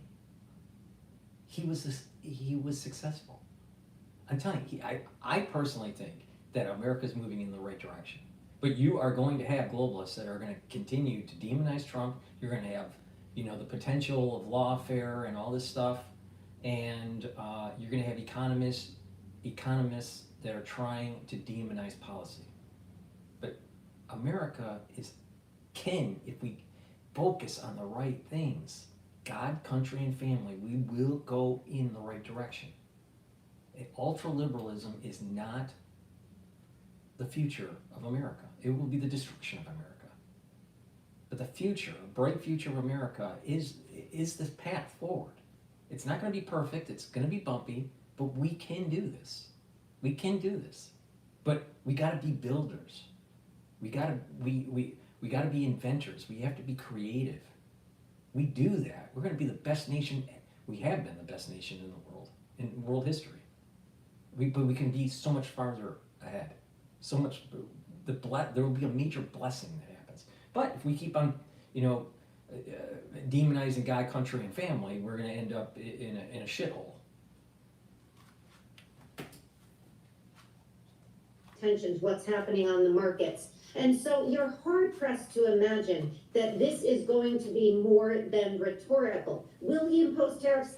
I believe he absolutely will. He said he will, and he'll do it. But they won't be quite as extreme, or hopefully extreme enough, that they cause inflation, because Donald Trump knows everything else he wants to do is gonna fall by the wayside if the market and people start to respond negatively to what he's doing. So I think he'll listen, he'll make a decision, and the markets speak loud to Donald Trump. I would argue. So what even louder. she's saying is that if you're a market participant and you're a globalist, you don't like his policies, you need to push back. So you convince Trump to dial down his rhetoric, dial down the tariffs. If you're the Walmart family, right? And you don't like the higher tariffs because you're importing more expensive goods for your stores, and people aren't going to your stores anymore, then you have to raise hell and convince Trump that, that these tariff policies are bad. Bad man. Trump tariff bad. You know what? These globalists, they have a rude awakening. If the American public in general, the middle class, wakes up and pushes back, you can hurt the globalists. Because the globalists' Achilles heel is the infrastructure and the flow of money that they have wired up the last 35 years. That's their Achilles heel. Mexican trade agreement was the first thing he did on trade when he first got elected. All right, Rick Davis and Jeannie Shanzano, our signature political panel, thank you so much. They'll be back for more in our second hour of Balance of Power. Just 5 minutes from now, we are expecting a televised news conference from Israeli Prime Minister Benjamin Netanyahu. We'll have more on the prospects of a ceasefire ahead on Bloomberg. Can you imagine me on Balance of Power and how I tell it the way it is? Please go to my store, the-studio-reykjavik.com, and get the NAD+. This is a supplement that I've added to my store, and I have added to my personal stack. The reason why I've added it to my personal stack is that it boosts up energy levels, and it helps with repairing the DNA mechanism. All right, as we get older, especially when you hit about 40, all right, as we get older, we have a buildup of DNA damage. We have repair mechanisms within our cells to repair that DNA damage, but as we get older, that accumulates and it's harder and harder to repair because there's more damage that's being created. All right, so you need to take supplements to help the repair damage out. So NAD+ builds up helps with the energy levels, but also it helps with repairing DNA damage. Okay, so with that, it also, NAD+ helps with neurons, neural health. So it's neuroprotective, right? When you get older, you need to kind of start taking supplementation to protect your neurons. Now you have central nervous system and peripheral nervous system, right? And you need to protect both, the peripheral nervous system and the central nervous system. It's really important to take NAD+. So if you want more energy, you should be taking NAD+. If you want to repair your DNA damage, you need to take NAD+. If you want to improve your neural health, you need to take NAD+. And what is great about this, it's synergistic with C60, it's synergistic with ubiquinol, it's synergistic with NAC and resveratrol. So please go to my store, stack this in your daily routine. Really important, especially if you're 40 plus. Vitamin K2, dual purpose product. Why is it a dual purpose product? It helps with bone health and also cardiovascular health. You stack it with vitamin D3. All right? So please go to my store, the-studio-reykjavik.com, get vitamin K2. This is the MK7 molecule. So please go to my store. It's very high quality. Take this on a daily basis to improve your bones and to improve your cardiovascular health. And lastly, vitamin B complex. Important to take, helps with cellular metabolism. The first few B vitamins helps with your mitochondria. That's where you produce the ATP. You need lots of energy for your immune system and for other cellular processes. Also, vitamin B complex helps with your neuron health. So it is synergistic with NAD+ and ubiquinol and NAC. So taking vitamin B complex is important for neural health. So when you get older, you need to take supplements to improve that neural health. So please go to my store, the-studio-reykjavik.com, and get the vitamin B complex. It's the-studio-reykjavik.com. The link is in the description of this video. All right. Oh, they still haven't gone back. They're still in commercial break. All right. Let me plug one more. Sorry, I don't like plugging products, honestly, but that's the only way to inform the public of what I have and how to use it. And the way the brain works is you have to repeat yourself to tell people how to use these products. Omega-3, really important for cardiovascular health. This helps with your lipid profile. All right. Omega-3, taking every day, will help to lower your LDL levels and increase your HDL levels. So it's improving your cholesterol profile. Really important. All right. When you stack this with certain things, you can actually reduce plaque that has built up and reduce the chances of building up new plaque. All right. I have a box. It's called the Longevity cardiovascular box, I believe it is, on my store. It's a stack for how to improve your vascular system, and omega-3 is in there. So please go to the store, get the omega-3 as an individual product, or you can go to my anti-aging and longevity boxes and pick the system that you want to improve. Like I have a brain system that you can improve, I have a cardiovascular system that you can improve, immune system, right? So I have lots of different systems that you can target that are curated stacks that you can take to move into this health journey. So please go to my store, the-studio-reykjavik.com, and get the omega-3, or get it in one of my longevity boxes. All right, what's going on? I'm going to go to Al Jazeera here. For a desperate search for shelter worsening. It's shut. And Pakistan's army fires live ammunition in Islamabad, where supporters of former Prime Minister Imran Khan demand his release from prison.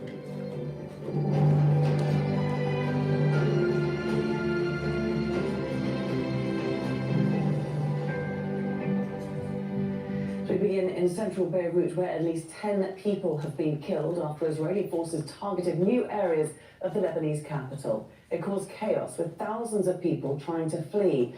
That came amid rising anticipation of a ceasefire deal. Israeli Prime Minister Benjamin Netanyahu is due to speak this hour. Zina Hodder begins our coverage from the Lebanese capital. Israel shows its firepower as its leaders consider a U.S. proposed ceasefire in Lebanon. An extensive wave of near-simultaneous airstrikes. More widespread destruction on what are now largely empty neighborhoods in Beirut's southern suburb. All right, I'm going back The to Israeli Bloomberg. military called They this stopped their assault. Their advertising here. Campaign. He threw 60% out there for China.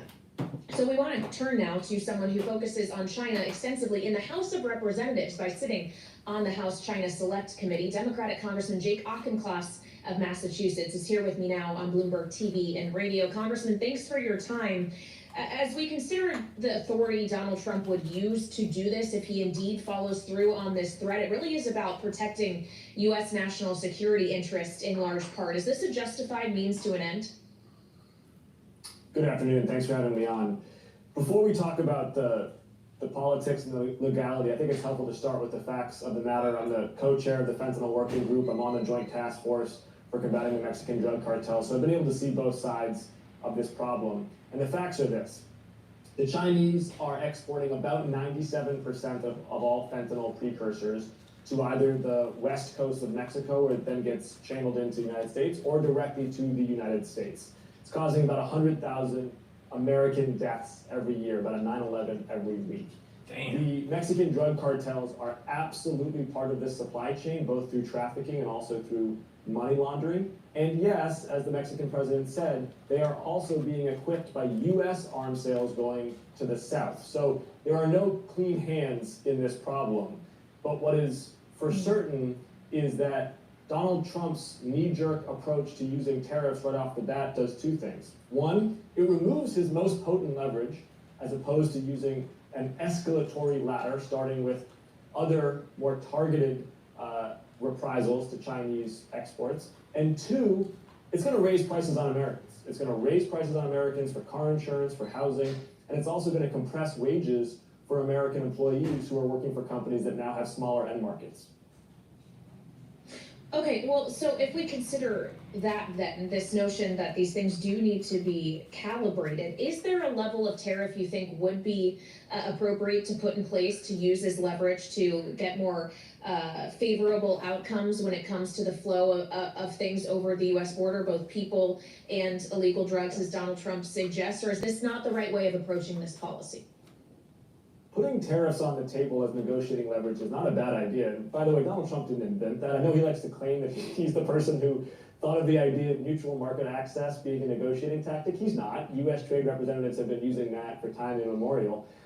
Here's the more targeted approach, though. There's about 24 Chinese manufacturers who account for the vast majority of these fentanyl active pharmaceutical ingredients. And these Chinese manufacturers actually have a lot of licit business as well as illicit business.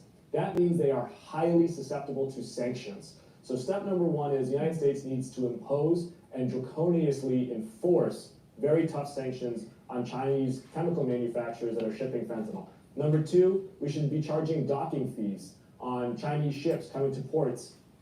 And we can... Why is our pharmaceutical industry being manufactured overseas? Why aren't we making stuff here?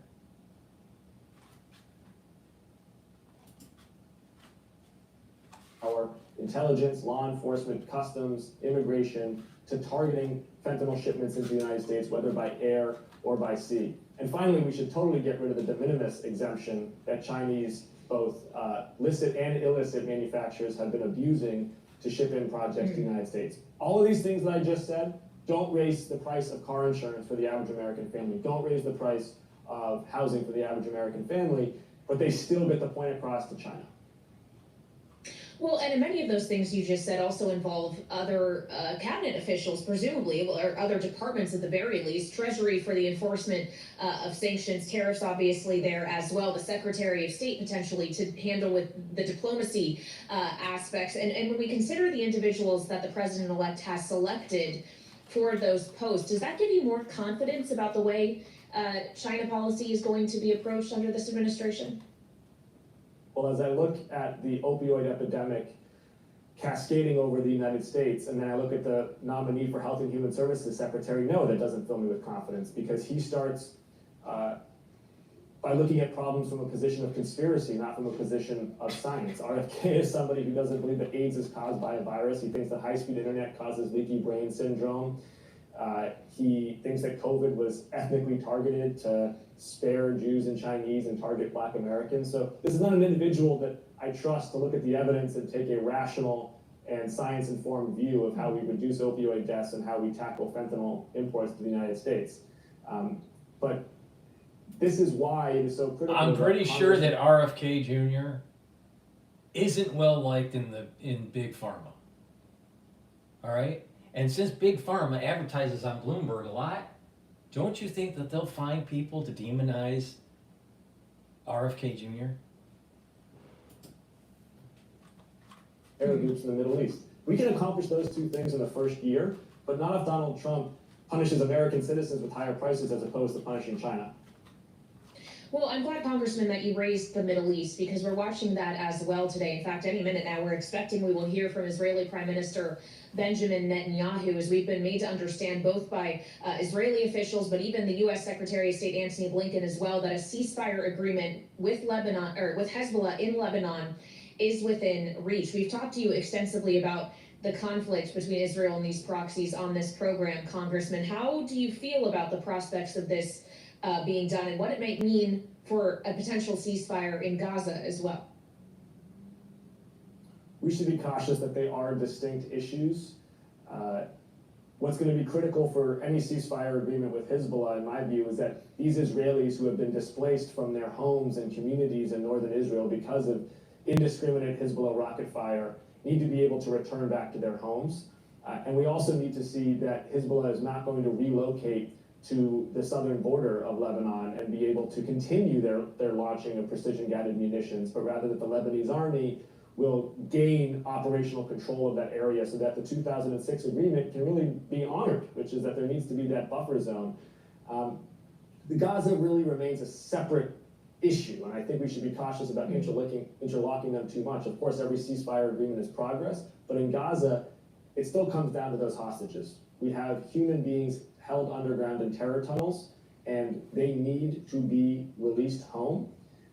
And Israel has every right to continue to operate against Hamas until those hostages are home.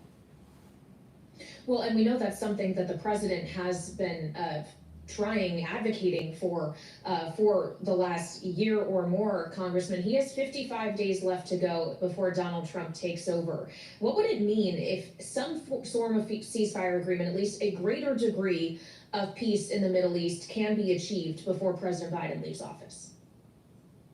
Every president has aspired to that since Jimmy Carter and onwards, right? So of course every president used that as a golden ring to furnish their legacy. What would be really critical for Joe Biden, I think, is a hostage deal for Gaza that got these hostages home, and that also transition towards Palestinian-led, Arab-financed, Western-backed reconstruction of Gaza that respects Israel's security. That is the pinnacle of a Israel-Gaza accord.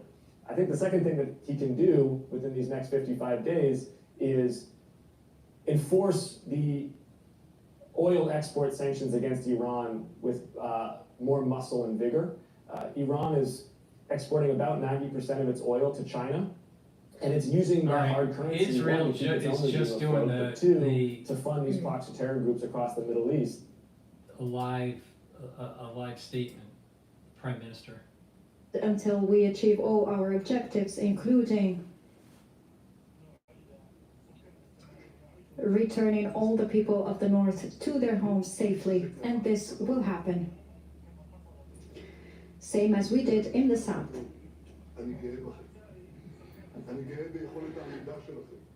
Dear people of the North, I am proud of your steadfastness, and I am committed, completely and fully committed, in order to allow you to go back to your homes and to reconstruct and rebuild your homes.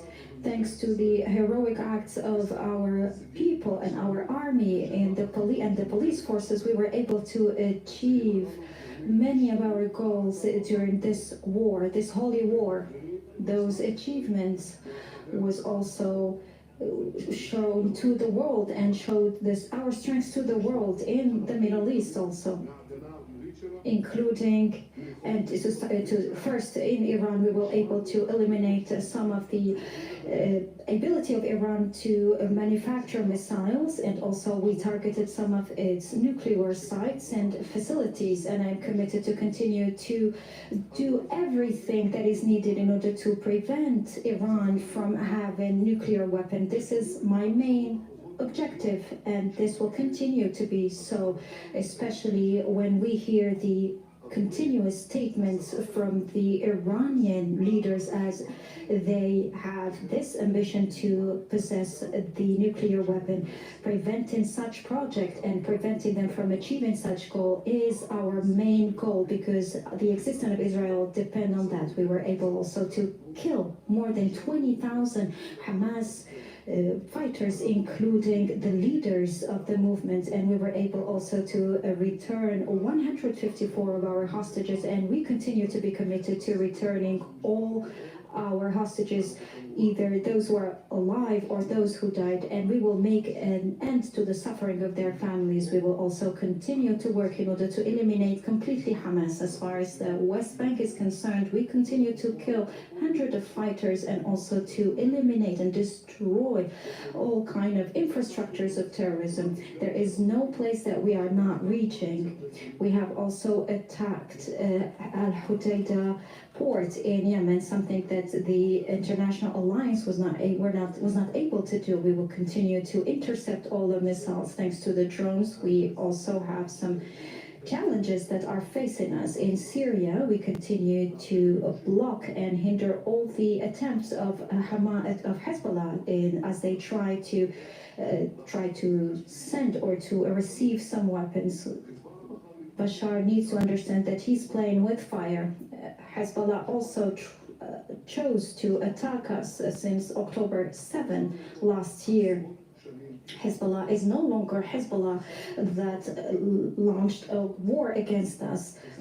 Nasrallah was killed. We have killed Nasrallah, who was the head of this axis, and we have also killed most of the leaders, and we have also killed thousands of their terrorists. We also destroyed all the infrastructure and the parallel underground and tunnels that have been built throughout the past years. We have also targeted different strategic goals and targets in Lebanon. We have also destroyed many places in the southern suburb of Beirut.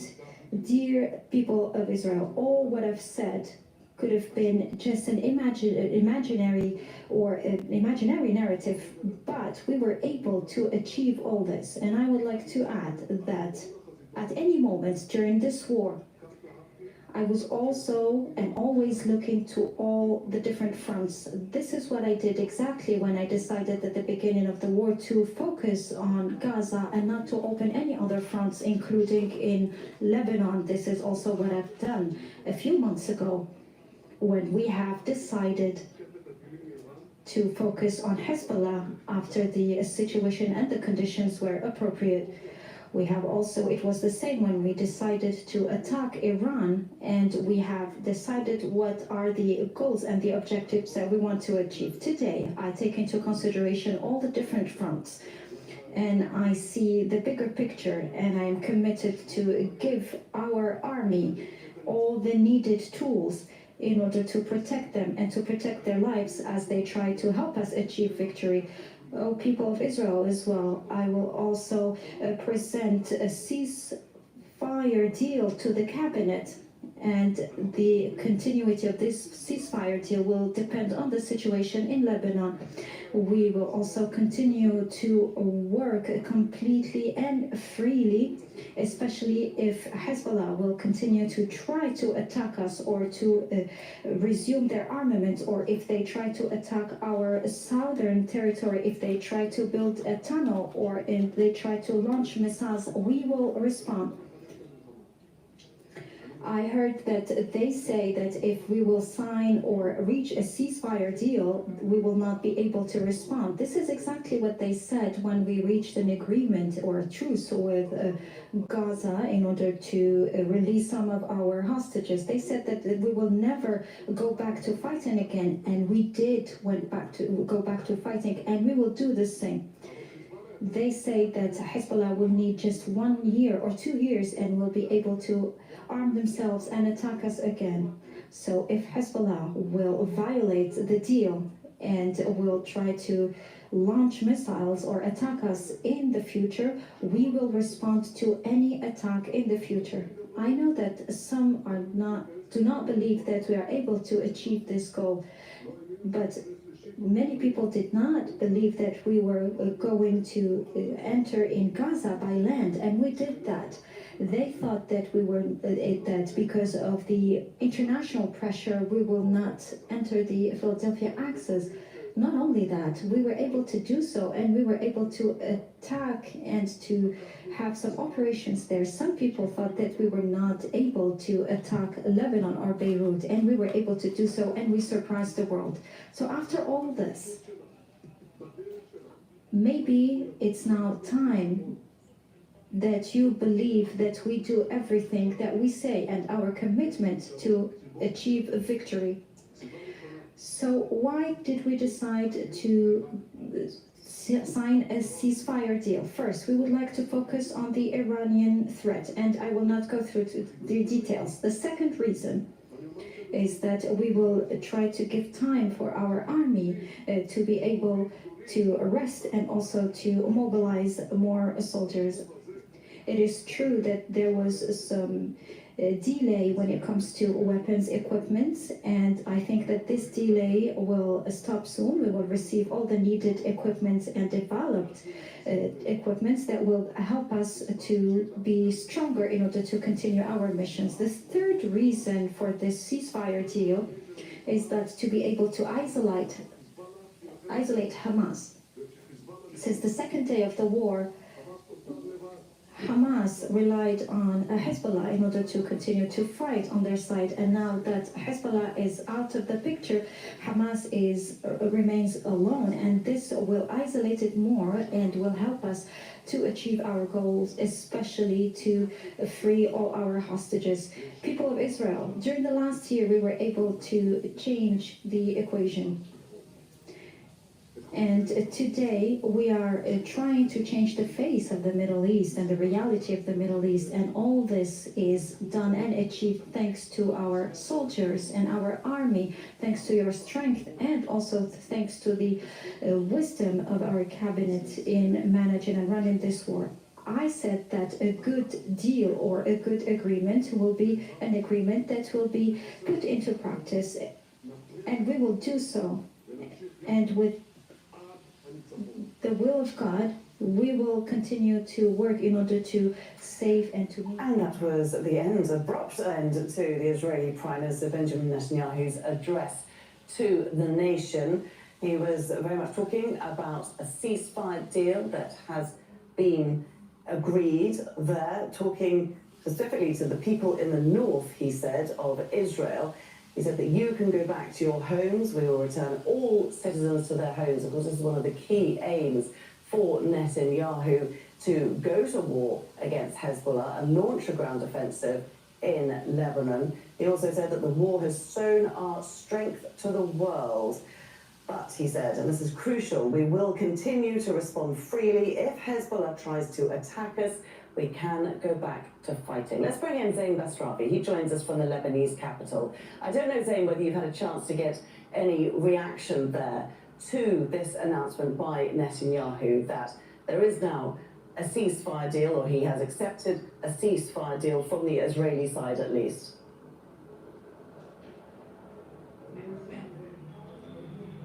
Well, certainly the people in Lebanon were waiting for this speech. Strangely, people here have been saying for days that they were waiting for the Israeli Prime Minister to speak. And despite the fact that this speech was still talking about a ceasefire, saying that they could cease the ceasefire anytime they wanted. All right, I'm going to go to Bloomberg on this topic.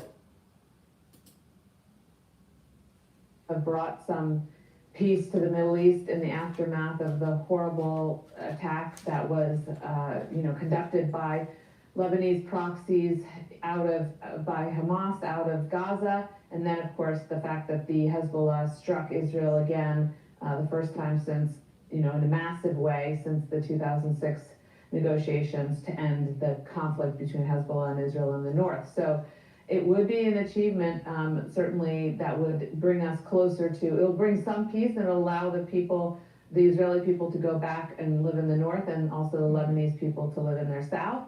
But it wouldn't solve the Hamas. It might make it easier to solve Hamas, but those are very different situations. So I'm a bit skeptical as to whether that would open the door wide enough. All right, Evelyn, appreciate you joining us as we work through these headlines from the Israeli Prime Minister Benjamin Netanyahu. Evelyn Farkas, Executive Director of the McCain Institute, as we await as well, of course, remarks from President of the United States, Joe Biden. And on that note, we want to assemble our... All right, so the market right at this moment in time is, the equity market is trading at 6,010, 6,011 now. And oil is trading below $69 a barrel at $68.53, and the dollar is trading at 1.04 relative to the euro. So the euro USD trade is 1.046. VIX is trading at 13.94. So this news is actually positive for equities. offer to Israel. He is obviously a great friend of Israel, and so he would like to see this happen. That said, history doesn't sort of suggest that he should be incredibly optimistic, because Middle East peace has been one of the most confounding things for presidents in the modern era to get and to achieve. And they've all tried, left, right, and center, Republican, Democrat, very hard to get to. And, you know, to hear Netanyahu say that he has an outline, or there is an outline that the French and the U.S. diplomats were able to negotiate, and he's bringing it to the cabinet. I just keep wondering, in the back of Joe Biden's mind, is he thinking he is the next Jimmy Carter with the Iran hostages, that he is going to work this hard and Donald Trump will come in and on January 21st, we will see an agreement? You know, it's hard to say, but that's got to be weighing in the back of his mind. It's going to be curious to see how he handles this when he speaks in a couple minutes. Yeah, and we actually do have a correction here on the timeline. He'll be speaking now at 2:30 p.m. Eastern time from the Rose Garden at the White House. So just over 1 hour from now is when we expect those remarks. Rick, I'd love for you to weigh in on this kind of legacy shaping question as well, because we all remember when President Biden came into office, he was suggesting America's back. He made foreign policy a really key pillar of his presidency. Is it going to end on a foreign policy oriented note? Well, I think certainly foreign policy is going to be one of the things that shapes Joe Biden's legacy. You know, starting with the withdrawal from Afghanistan, you know, a horrific outcome for him, and something that actually hurt his standing amongst the American people, that sort of lasted all the way through to the election. But then, you know, the vexing war in Ukraine. And even though many observers will say that Joe Biden's been a staunch advocate and supporter of Ukraine and fighting a war of Russian aggression, you know, there are just as many who will say he hasn't done enough, quick enough, to really end the war, but has now resulted in a prolonged conflict with no end in sight. And to some degree, this whole Israeli situation, you take it from the time that he got elected and that everyone was celebrating the Abraham Accords, people in his own administration were saying, you know, this is a peaceful situation in the Middle East, could last for a long time. And then it was just after that, of course, Israel got the worst attack in their history, you know, from Hamas, and lit up this war that we're now talking about. So yeah, I think we are seeing the beginnings of the next conflict, all right? The job wasn't done. Hamas wasn't completely destroyed. Hezbollah wasn't completely destroyed. And Iran's theocratic regime wasn't taken out. So this is kicking the can down the road. Now, what does that mean? Does that mean there's going to be another flare-up during the Trump administration and then it's full on-board war in the Middle East? Who knows? Who knows? We don't know. But this sounds like kicking the can down the road. His office could be unwound over the course of the next 4 years when Donald Trump gets his term again. Yeah, that's the big fear of every president, and it is absolutely possible. You know, as we think about Joe Biden talking at 2:30 or when he comes out, I'm reminded that he was at the G20 and he did not speak to the press for like almost a week. And so, you know, it's unclear how he is going to move forward with his attempts to protect his legacy. And the efforts are widespread because, as you mentioned, as it comes to regulations, they started in February and March trying to protect those against a potential Republican takeover, which has now happened. As you think about legislation, just think about the CHIPS Act. Huge success for the Biden administration and the Democrats in Congress. And yet about 30 billion of that has not been spent yet. And, you know, it could be an issue of them running out of time. And Rick was just talking about the policy legacy. So you look at this, and he does have a lot of work to do to try to cement this legacy. And one thing we know that's happening in Congress right now is the Senate is rushing as far as it can to confirm the rest of these judges, because the Democrats will lose the Senate. All of this impacting Joe Biden's legacy. So it is a... Maybe Sleepy Joe shouldn't have been sleeping for the last 4 years and actually did something as president so he would have a legacy instead of rushing at the very end.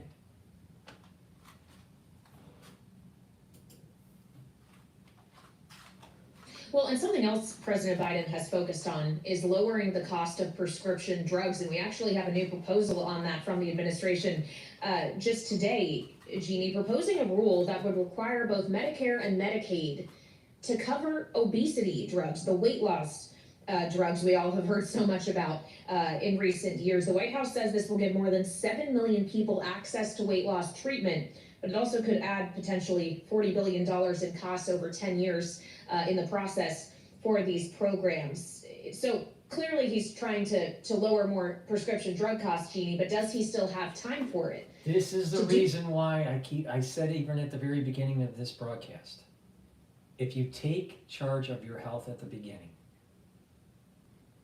and you do proper diet, exercise, proper supplementation, right? That you can mitigate problems. Obesity, diabetes, heart disease. Instead of saying, well, let's solve the problem by issuing medication for people to do weight loss because of their obesity. Majority of the, not all, but a lot of the obesity out there is because of lifestyle. And improper foods that they're consuming, right? But that's not always the case, but a lot of it is, all right, in America. So we have big pharma saying, well, let's just use medication to reduce the obesity problem in the United States. But then it creates another problem, and that is, well, the insurance companies have to pick up the bill, and Medicare, Medicaid not as solvent, and therefore we have funding problem. The real way to solve the costs of care in the United States is taking ownership. And that is, you have to change your lifestyle. And the costs of healthcare will radically go down.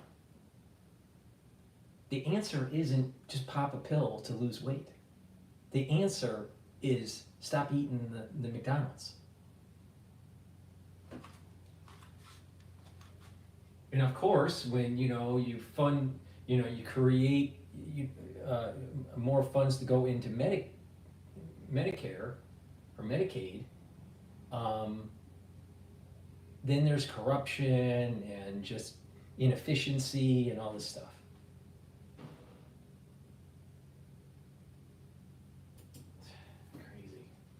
Is if people want their drugs, we should give them to them. And so I think that this is going to be a administration that makes decisions out of the White House, and they will be implemented in their agencies, not the other way around.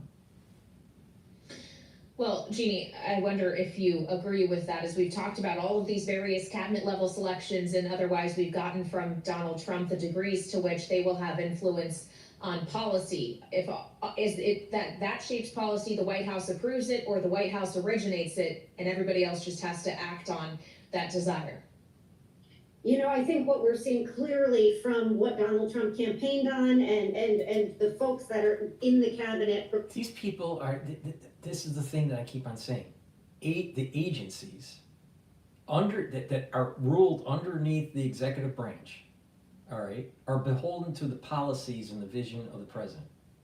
If the president wants to shift policy that seems to be antithetical to the agency's bureaucracy, then that agency needs to follow suit of the commander-in-chief of the executive branch, which is the president, all right? It's not the other way around. The deep state wants the agencies to have more power and to have individuals that have been inculcated to just circumvent the policy of the president. Because if you decentralize power through these agencies and you compromise or capture the ones that are running the agencies, then the lobbying groups from K Street can get whatever they want. And that's exactly what's happening at the FDA, the CDC, right? HHS, all these different agencies, all right? Well, to stop that is that the policy comes from the president or the White House, and it is implemented at the agencies. That's the way it's supposed to work. Now, of course, the globalists will say, well, that's just a dictatorial. officially being confirmed for their roles. That's right, and that could take a while, right? We know that it's taken some time in his first administration, although he's ahead of schedule at naming these individuals. None of them have been through proper background checks, and the vetting process hasn't even really begun on Capitol Hill in the Senate. So it could take a while. Maybe some will get through quickly. I don't know about how the Senate Committee on Health is going to work as far as bringing up these nominees, but it's going to be a high priority this administration the first quarter of this year, but we could be still talking about this in March. All right, Rick Davis and Jeannie Shanzano, I look forward to talking about this with you in March and in the months in between our signature political. Yeah, let's panel just here slow on Balance roll. of Power. Let's just slow roll the nominee confirmation so we can prevent Trump from actually instituting policy at the agency level. See how the deep state works? See how the deep state just finds a reason to slow walk anything that Trump has? Please go to my store, the-studio-reykjavik.com. Help support my work and your health by going to the store and getting the resveratrol. I've been taking resveratrol for decades, all right? Resveratrol is important to get rid of senescent cells. It's an antioxidant, and it's synergistic with many of the products that I offer. You can stack it really well with C60, NAD+, NAC, right? So, you know, CoQ10, ubiquinol. When you stack it like that, you're improving your mitochondria, boosting up your mitochondrial health. So please, go to my store, the-studio-reykjavik.com, and get the resveratrol. Lignans, extremely important. This is a powder. You mix it with your food or with filtered water. This helps your immune system. It brings down inflammation, and it's an antioxidant. So it's a great way to boost up that immune system. You want a good immune system, because with a good immune system, you can fight infection. With a good immune system, you can fight cancers. With a good immune system, you're slowing down the aging process. If you notice, people that have bad immune systems age quicker. You ever wonder why? Well, because when you get sick, even if you clear an infection or clear, the disease of whatever, it takes time to remodel your body. And when you get older, it's harder and harder to remodel. So if you're chronically sick, that chronic inflammation and remodeling ends up aging you faster. You don't want that. So go to my store, the-studio-reykjavik.com, get the lignans, slow down the aging process, and boost up your immune system. And it's very important with modern society, with the chemtrails and with the pesticides being sprayed on our foods and on our gardens and on our lawns and everything. The food, the processed foods that people eat, the unfiltered water, there are toxins and chemicals that are just in our everyday life that need to be purged from our body.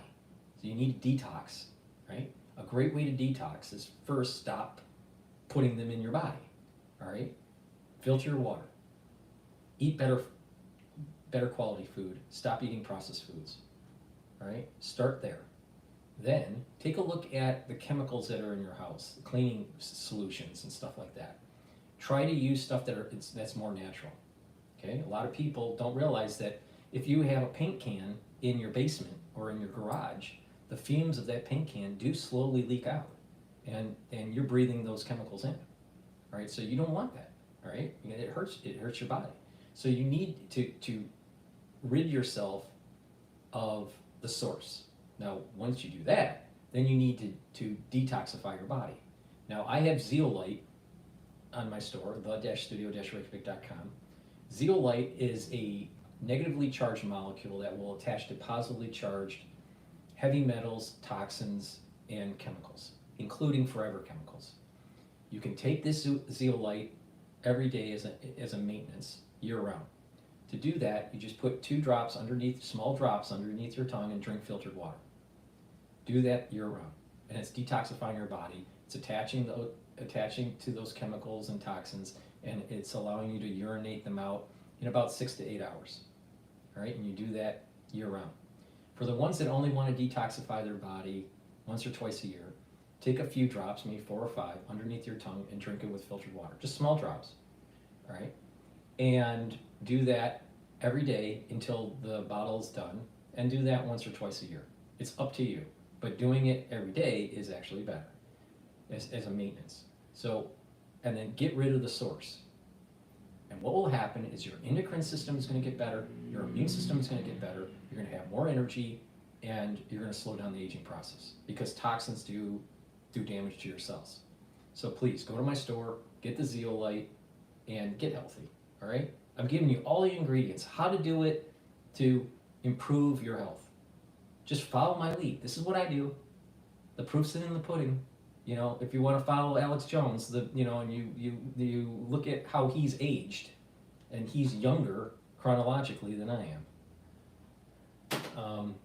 You know, obviously I look better than Alex Jones, and I'm older. Why? Why is that? Because it's about proper diet, proper exercise, supplementation, proper sleep, training your brain, right? It's really simple. All you gotta do is take charge of your health. And lastly, please go to my store and get the nattokinase. This nattokinase helps with your cardiovascular health. Nattokinase is a fibrinolytic, so it'll help to break up clots. That's really important. We know why. And nattokinase also helps to bring down LDL levels and increase HDL levels. That means that it's improving your lipid profile. That means it's improving your cholesterol. And by taking nattokinase on a regular basis, you're improving your cardiovascular health. So please, go to my store, the-studio-reykjavik.com, take nattokinase every day. I've added this to my personal stack to improve my cardiovascular health. All right, with that, let's go to Al Jazeera about this breaking news about Netanyahu. To his legacy. Well, in a way, not really, because it really only applies to one front. Yeah, I mean, given the fact it falls short of his broader goal in that it does not in any way speak to the conflict in Gaza. And that is what Joe Biden was looking for. I mean, what we know is that the ceasefire in Lebanon does not directly affect Gaza. And that is of grave concern to this White House. And so this is what Joe Biden was hoping would be his legacy. And we heard very clearly from Benjamin Netanyahu, the Israeli prime minister, that he said that he wants to continue to see fighting in the West Bank. He wants to continue to see fighting, and if there's any sort of violation of the terms of this agreement, it sounds, he almost implied with the strike of fighting would return. It sounds so fragile that one wonders just how long this will last. So we really need to hear from the U.S. president in order to have the confidence that this is the permanent and lasting. I don't think it's going to be lasting. I think it's kicking the can down the road. And then something else is going to flare up during probably the first half of the Trump administration. President Biden's speech when he makes it in just under an hour from now. Kimberly, thank you. Let's bring in Alan Pincus. He's a former ambassador and consul general of Israel in New York and joins us now from Tel Aviv. So, what's your understanding of where things stand now? Well, it looks very fragile, as Kimberly correctly said. It looks very tenuous. And most importantly, Laura, looking at what's been published, I haven't seen the text, obviously, the exact text, it's unenforceable. It assumes that the Lebanese army will supervise the manufacturing and the sales and the transfer of weapons in Lebanon. That's an impossibility. And then it says that the Lebanese army will be deployed along key passages leading from the Litani River south towards the Israeli border. That too looks very tenuous and unenforceable. We all know that the Lebanese army has always shunned any kind of confrontation with Hezbollah. Now, looking at it from a slightly broader perspective, look, there's a ceasefire. It's supposed to go into effect immediately, or at least following President Biden's speech and a simultaneous statement by French President Emmanuel Macron. It's a 60-day ceasefire. Israeli withdrawal will then be gradual, should be completed within 60 days. There will be no buffer zone in South Lebanon after those 60 days, meaning Lebanese civilians can go back to their towns and villages in the south. So on paper, this looks okay. But again, and we've discussed this before, Laura, it's very reminiscent of a, of a bad movie that we've already been to, and we know how it's going to end. Because Hezbollah has not been disarmed, and if you take Mr. Netanyahu's text, or at least the statements that he had made, he's opening fronts all over the place. He is committed to eradicating Hamas. How he's going to do this is unclear. Now, what's He is interesting? committed to standing What is up to interesting Iran. is that OPEC said that they have little room to increase supply. All right, so you would think because they have little room to increase supply of oil, that oil should be going up. Brent would be going up, and then WTI would follow. But that is not what you're seeing on the dashboard. The dashboard is that oil is going down. It's trading at 68.45. So most likely what's happening is that the oil market, there's three things that are happening. Stronger dollar means oil will go down, with everything else kept constant. So stronger dollar is pushing oil down. This potential ceasefire in the northern front is positive for lower oil prices. And then Trump coming into office with drill baby drill is going to push oil prices down. So this seems to be net positive in general when you think about those three variables. But this news from OPEC, I would have thought that it would have suppressed the downward price on oil, and it's not. So it's an interesting development here. I just wanted you to understand some of my thinking at this moment in time. Yeah, that's the opposition from the liberal center that you just mentioned. Then there's opposition from the right wing, saying, Hezbollah should be eradicated, we should pursue this. Hezbollah will have a chance now to regroup and reestablish its leadership, be rearmed by Iran or from or friendlier militias in Iraq and in Syria. And we should continue on and at least create a buffer zone. And then you have an opposition for former Israeli generals who argue about the tactics of it all. And then you have an opposition from former diplomats, my present company excluded, that are saying, we've been here before, we've done this, we've signed similar agreements, going back to what you just mentioned, 17 UN resolution, UN Security Council resolution 1701 from 2006, and look where we are today, with a stronger Hezbollah, with a weaker Lebanese state, and with the Israeli north being bombarded at will. And so you take all these four oppositions, and you see where it's coming from. But if you look at the differences between 20 years ago, when Resolution 1701 was first tried to be implemented, and today, one might say that Hezbollah is not stronger and is being severely dismantled by a lot of the Israeli strikes. And also, we've got a US-led monitoring group due to be stationed in South Lebanon. Is that not a sign of more positive implementation of this resolution this time round? It absolutely is, hypothetically. Seeing is believing. I'd like to see American monitoring, or French monitoring for that matter, or a combined American, French, Lebanese task force monitoring this. When I'll see that, I will agree with you that it leads or lends toward a more optimistic approach. At this point, the only good thing that I see here is that as opposed to 2006, Hezbollah has been weakened in the last year, certainly in the last 57 days since the ground operation began and targeted assassinations were carried out. And I also think, Laura, that Hezbollah was under pressure from Iran, which was dragged involuntarily by Hezbollah into this conflict. I think they were pressured by the Iranians to cut the deal because the Iranians may be, and I'm speculating here, maybe eyeing a new, or to engage the US at least, in a new nuclear deal.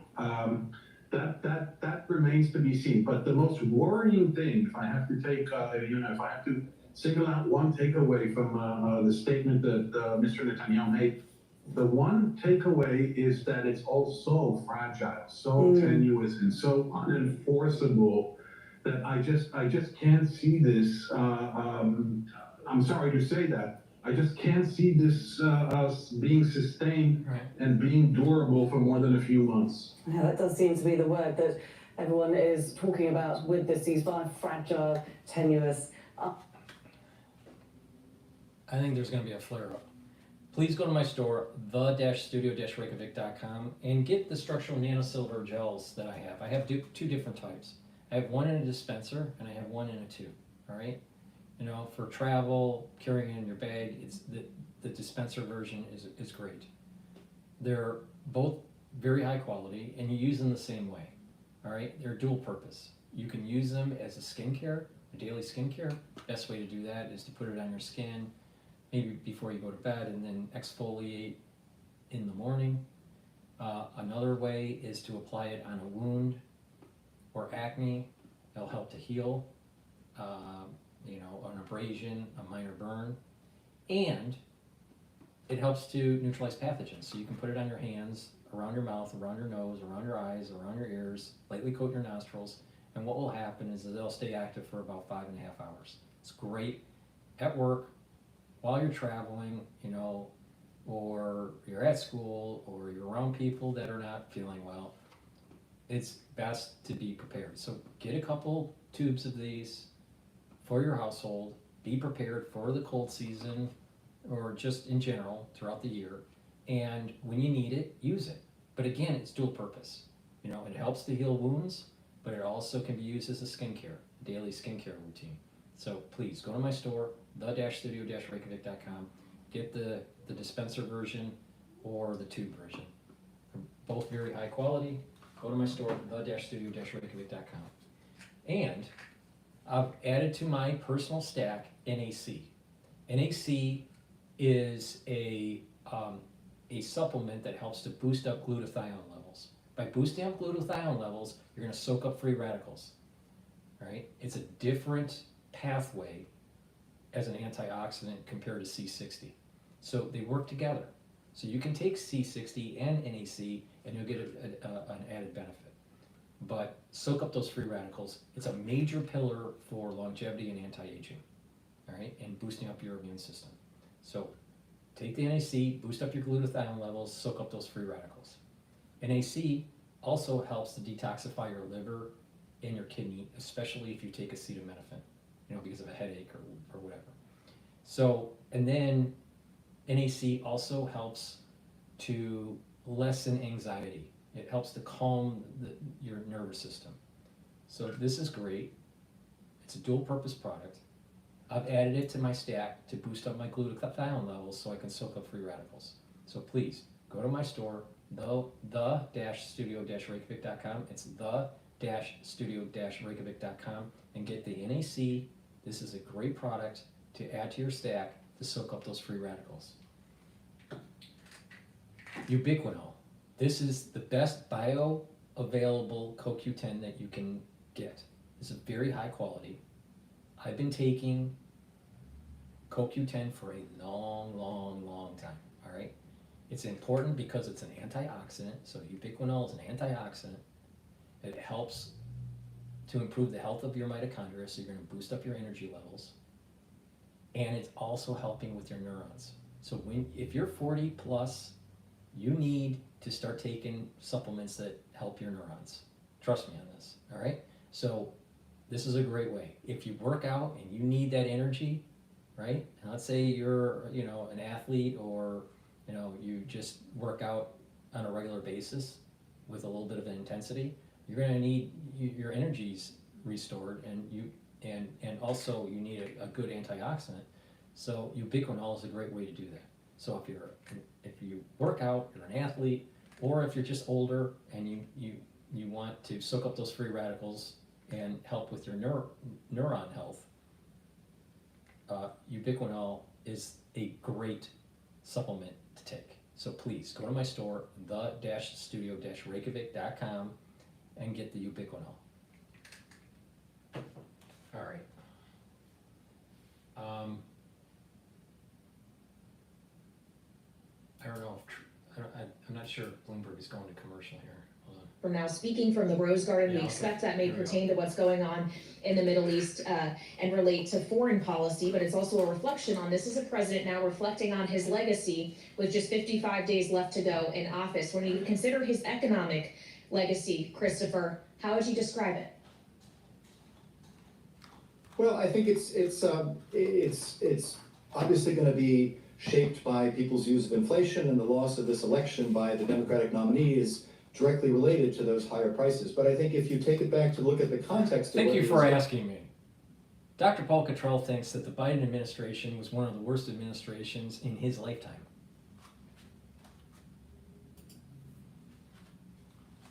policies that reinforce, fill, if you will, market failures around climate development, around technology, innovation, around our supply of chips in the United States.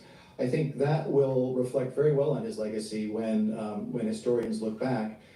This is a moment where he really has invested in the next stage of U.S. economic growth, and in spite of what inflation they're going to commercial. is, and people feel it. They're going to commercial, so let me do another one. Please go to my store, the-studio-reykjavik.com. I apologize for doing so many product plugs, but that helps support the channel and also help to support your health. So please go to the store, the-studio-reykjavik.com, and get the structural nano silver toothpaste. This has no fluoride. It's a very high quality toothpaste. This will whiten your teeth, freshen your breath, neutralize pathogens, reduce inflammation at the gum line, and help with that gum line. As we get older, our gum lines recede. Well, you want to stop that and you want to heal it. So you can do that by taking this structural nano silver toothpaste. This is a very high quality toothpaste. It's going to be the best toothpaste that you can get. And with good oral hygiene, you're improving your cardiovascular health. By having good oral hygiene, you're reducing the chances of plaque buildup, you're reducing the chances of inflammation at the vascular level, and you're reducing the chances of valvular disease. When people get older, they have bad oral hygiene, and what happens is their cardiovascular health goes down because of this inflammation and valve issue, all right? You don't want stenosis. You don't want calcium deposits causing stenosis in your valves, in your heart valves. You don't want irritation in your vascular system leading to plaque buildup.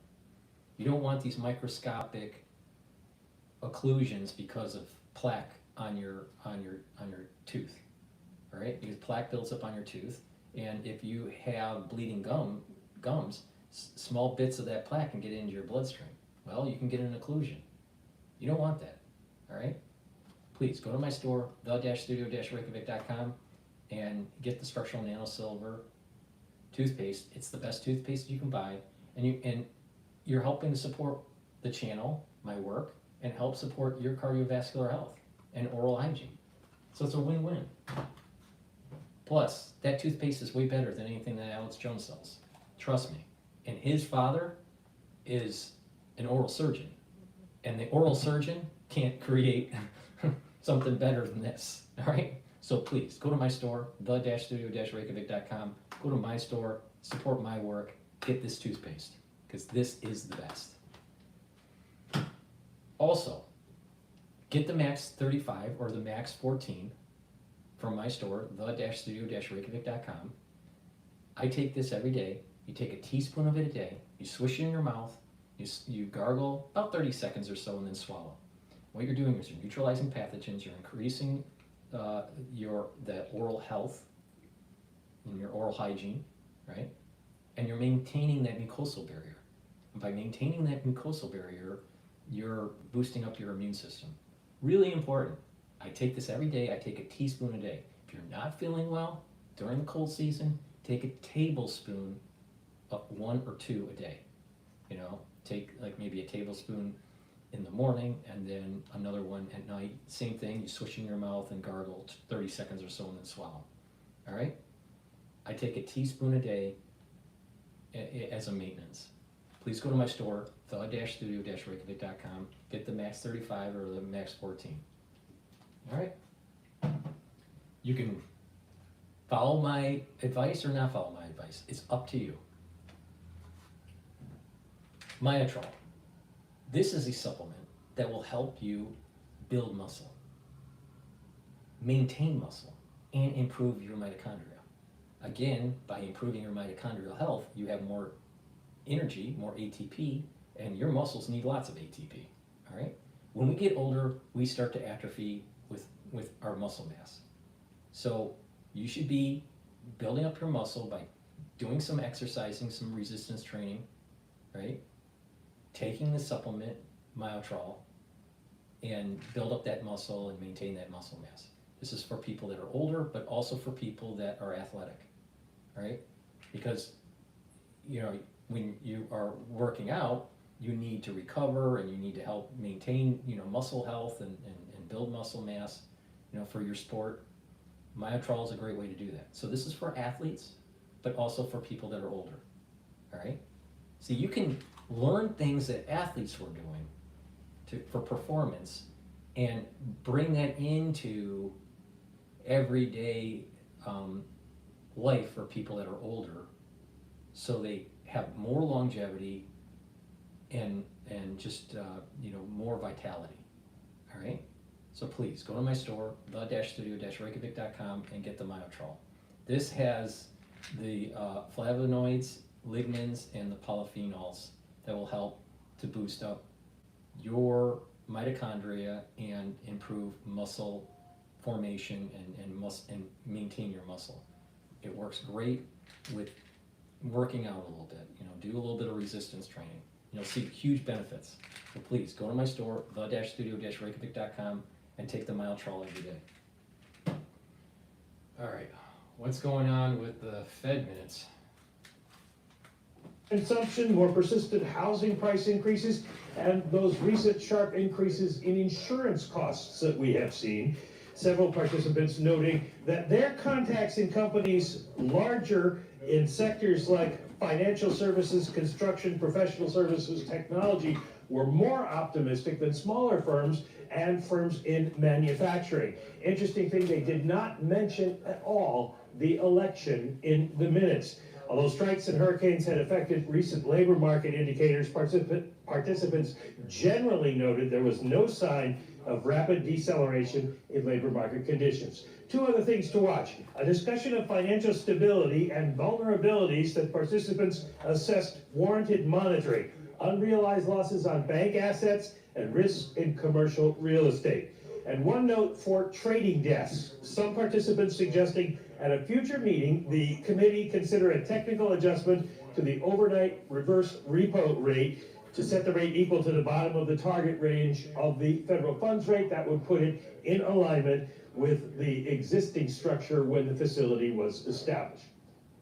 All right, Michael McKee, obviously they're at the Fed breaking down those latest FOMC minutes. That, of course, was the November 6th, 7th Fed meeting that was after the election. All right, Mike, big dump in terms of what you got from that release. You know, we go to you to kind of parse through it and what we need to know. What does the Bloomberg audience needs to know? What stands out for you, if anything? Well, not a lot stands out because it's pretty much as has been described by Fed officials since then, and of course, as Jay Powell described it in his news conference following the meeting. The conditions were pretty good for the economy, better than expected in terms of growth and unemployment. Inflation had stalled out a little bit, but they still didn't think it was going to be a problem to get it down to 2%.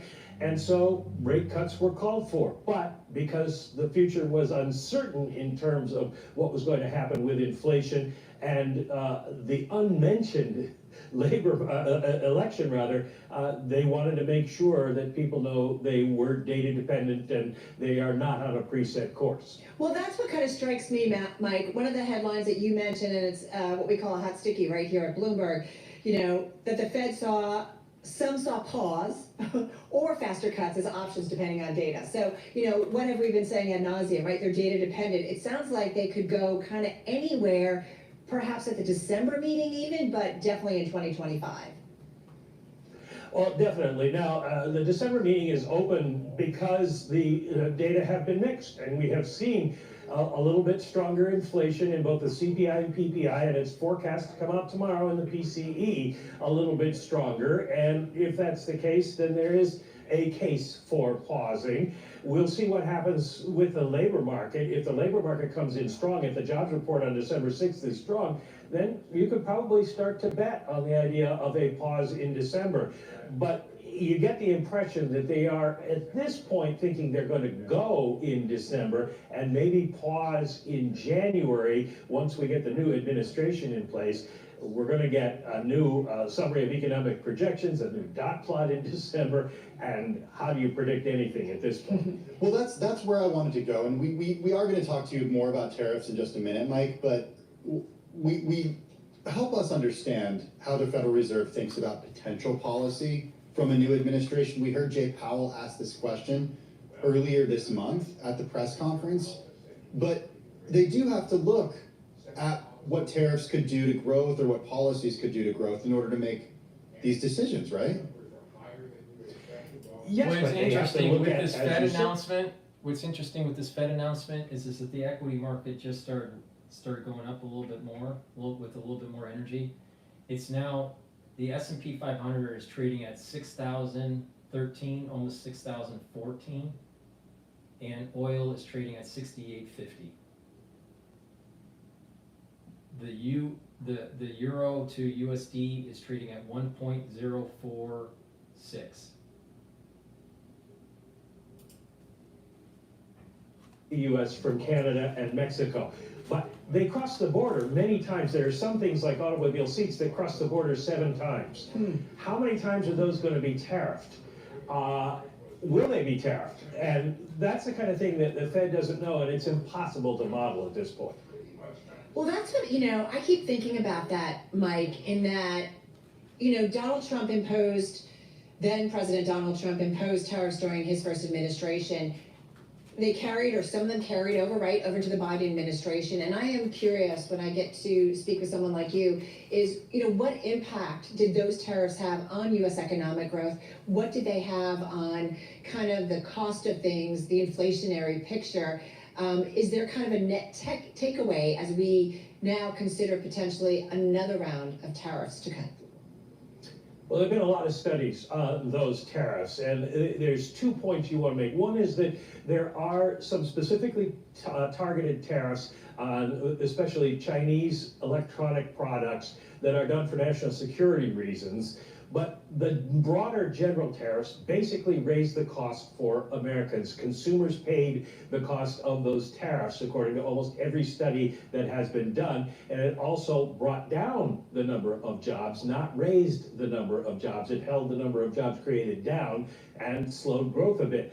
Tariffs in general, just broadly applied, do not have a positive effect on the economy. And that's pretty much according to every economic study that's been done. I do wonder to what extent, and look, again, these aren't policy, we're going by Truth Social, we're going by posts from the incoming president, but no question that if you're an executive at one of these companies that could be affected by tariffs, you're certainly thinking about your supply chain today differently than maybe you were thinking about it just a few weeks ago, Mike. I do wonder about the economic effects of something like this and whether or not it could be looked at as, okay, maybe this is just a bargaining tool. Maybe this is being used to threaten, but actually be used as leverage, as some have suggested. Yeah, the question I have that I would pose to people who make that argument is, what are they negotiating?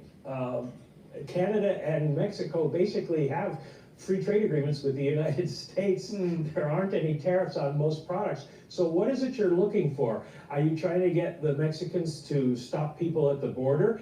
Well, that's sort of already happening under Biden now since last June. The amount of fentanyl coming into the country has dropped a lot, and China has pulled back on the amount of fentanyl it's letting go through its borders to the U.S.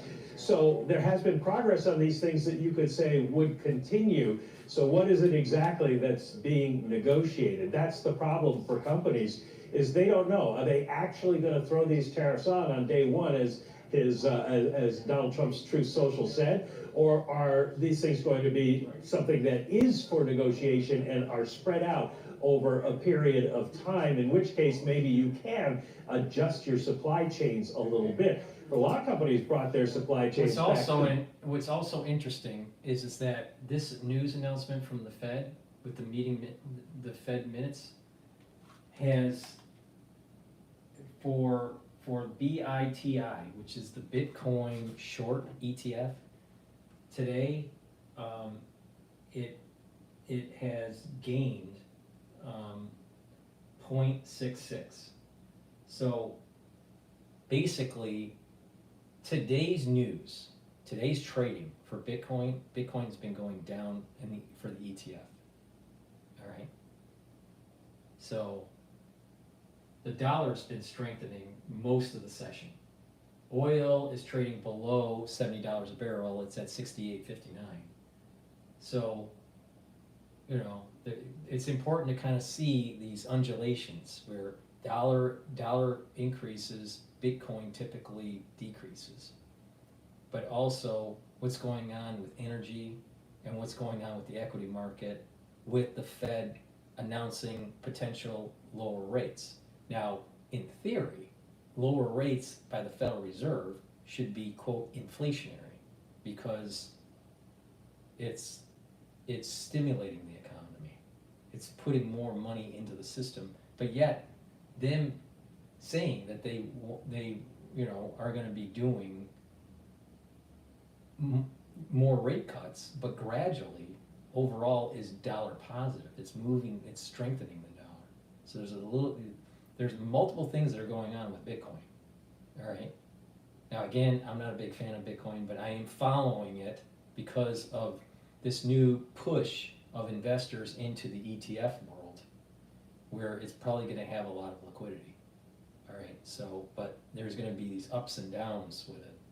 And you look at the BITI and the BITO as an ETF to see these undulations, right? But I'm just giving you my 2 cents on what's happening there. Please help support my work and help support your health and follow my protocols. I want to talk about the last pillar of the protocol, and that is strong antioxidants. All right. I have C60 on my store, the-studio-reykjavik.com. You can get it in extra virgin olive oil, MCT coconut oil, or avocado oil. C60 is a molecule that soaks up free radicals, soaks up those reactive oxygen species. All right? Reactive oxygen species, free radicals, they hurt the cell. They cause damage to the cell. You want to soak those up. When you soak up those free radicals, you're also improving the health of your mitochondria, so you're boosting up energy levels. So taking C60 soaks up those free radicals, reduces the stress on the cell, improves the health of the tissues and the health of the organs and your glands and all this, and boosts up the energy levels within these cells. When you have more energy, you're going to be able to perform better. These cells are going to function better. There's less stress and there's more energy. That means your immune system is going to go up. You're going to have a better endocrine system. You're going to have a better exocrine system. You're going to actually have a better neural system. Why? Because neurons can be stressed by free radicals, but also neurons have lots of mitochondria to produce ATP to produce these neurotransmitters. Well, when we get older, our mitochondria starts to age, and you have less robust mitochondria. If you take neuron cells and put them underneath the microscope of people that are elder, or that have passed away and that are older, a lot of times what you'll see is that these neurons will have very unhealthy mitochondria. Well, if you reduce the stress and improve the mitochondrial health of these neurons, the neurons are going to fire these neurotransmitters, and you're going to have better connection. So that means that you're going to have more mental clarity, you're going to have better memory, and all these things. On top of these neurons, right, also are in your peripheral nervous system, controlling your muscles and balancing.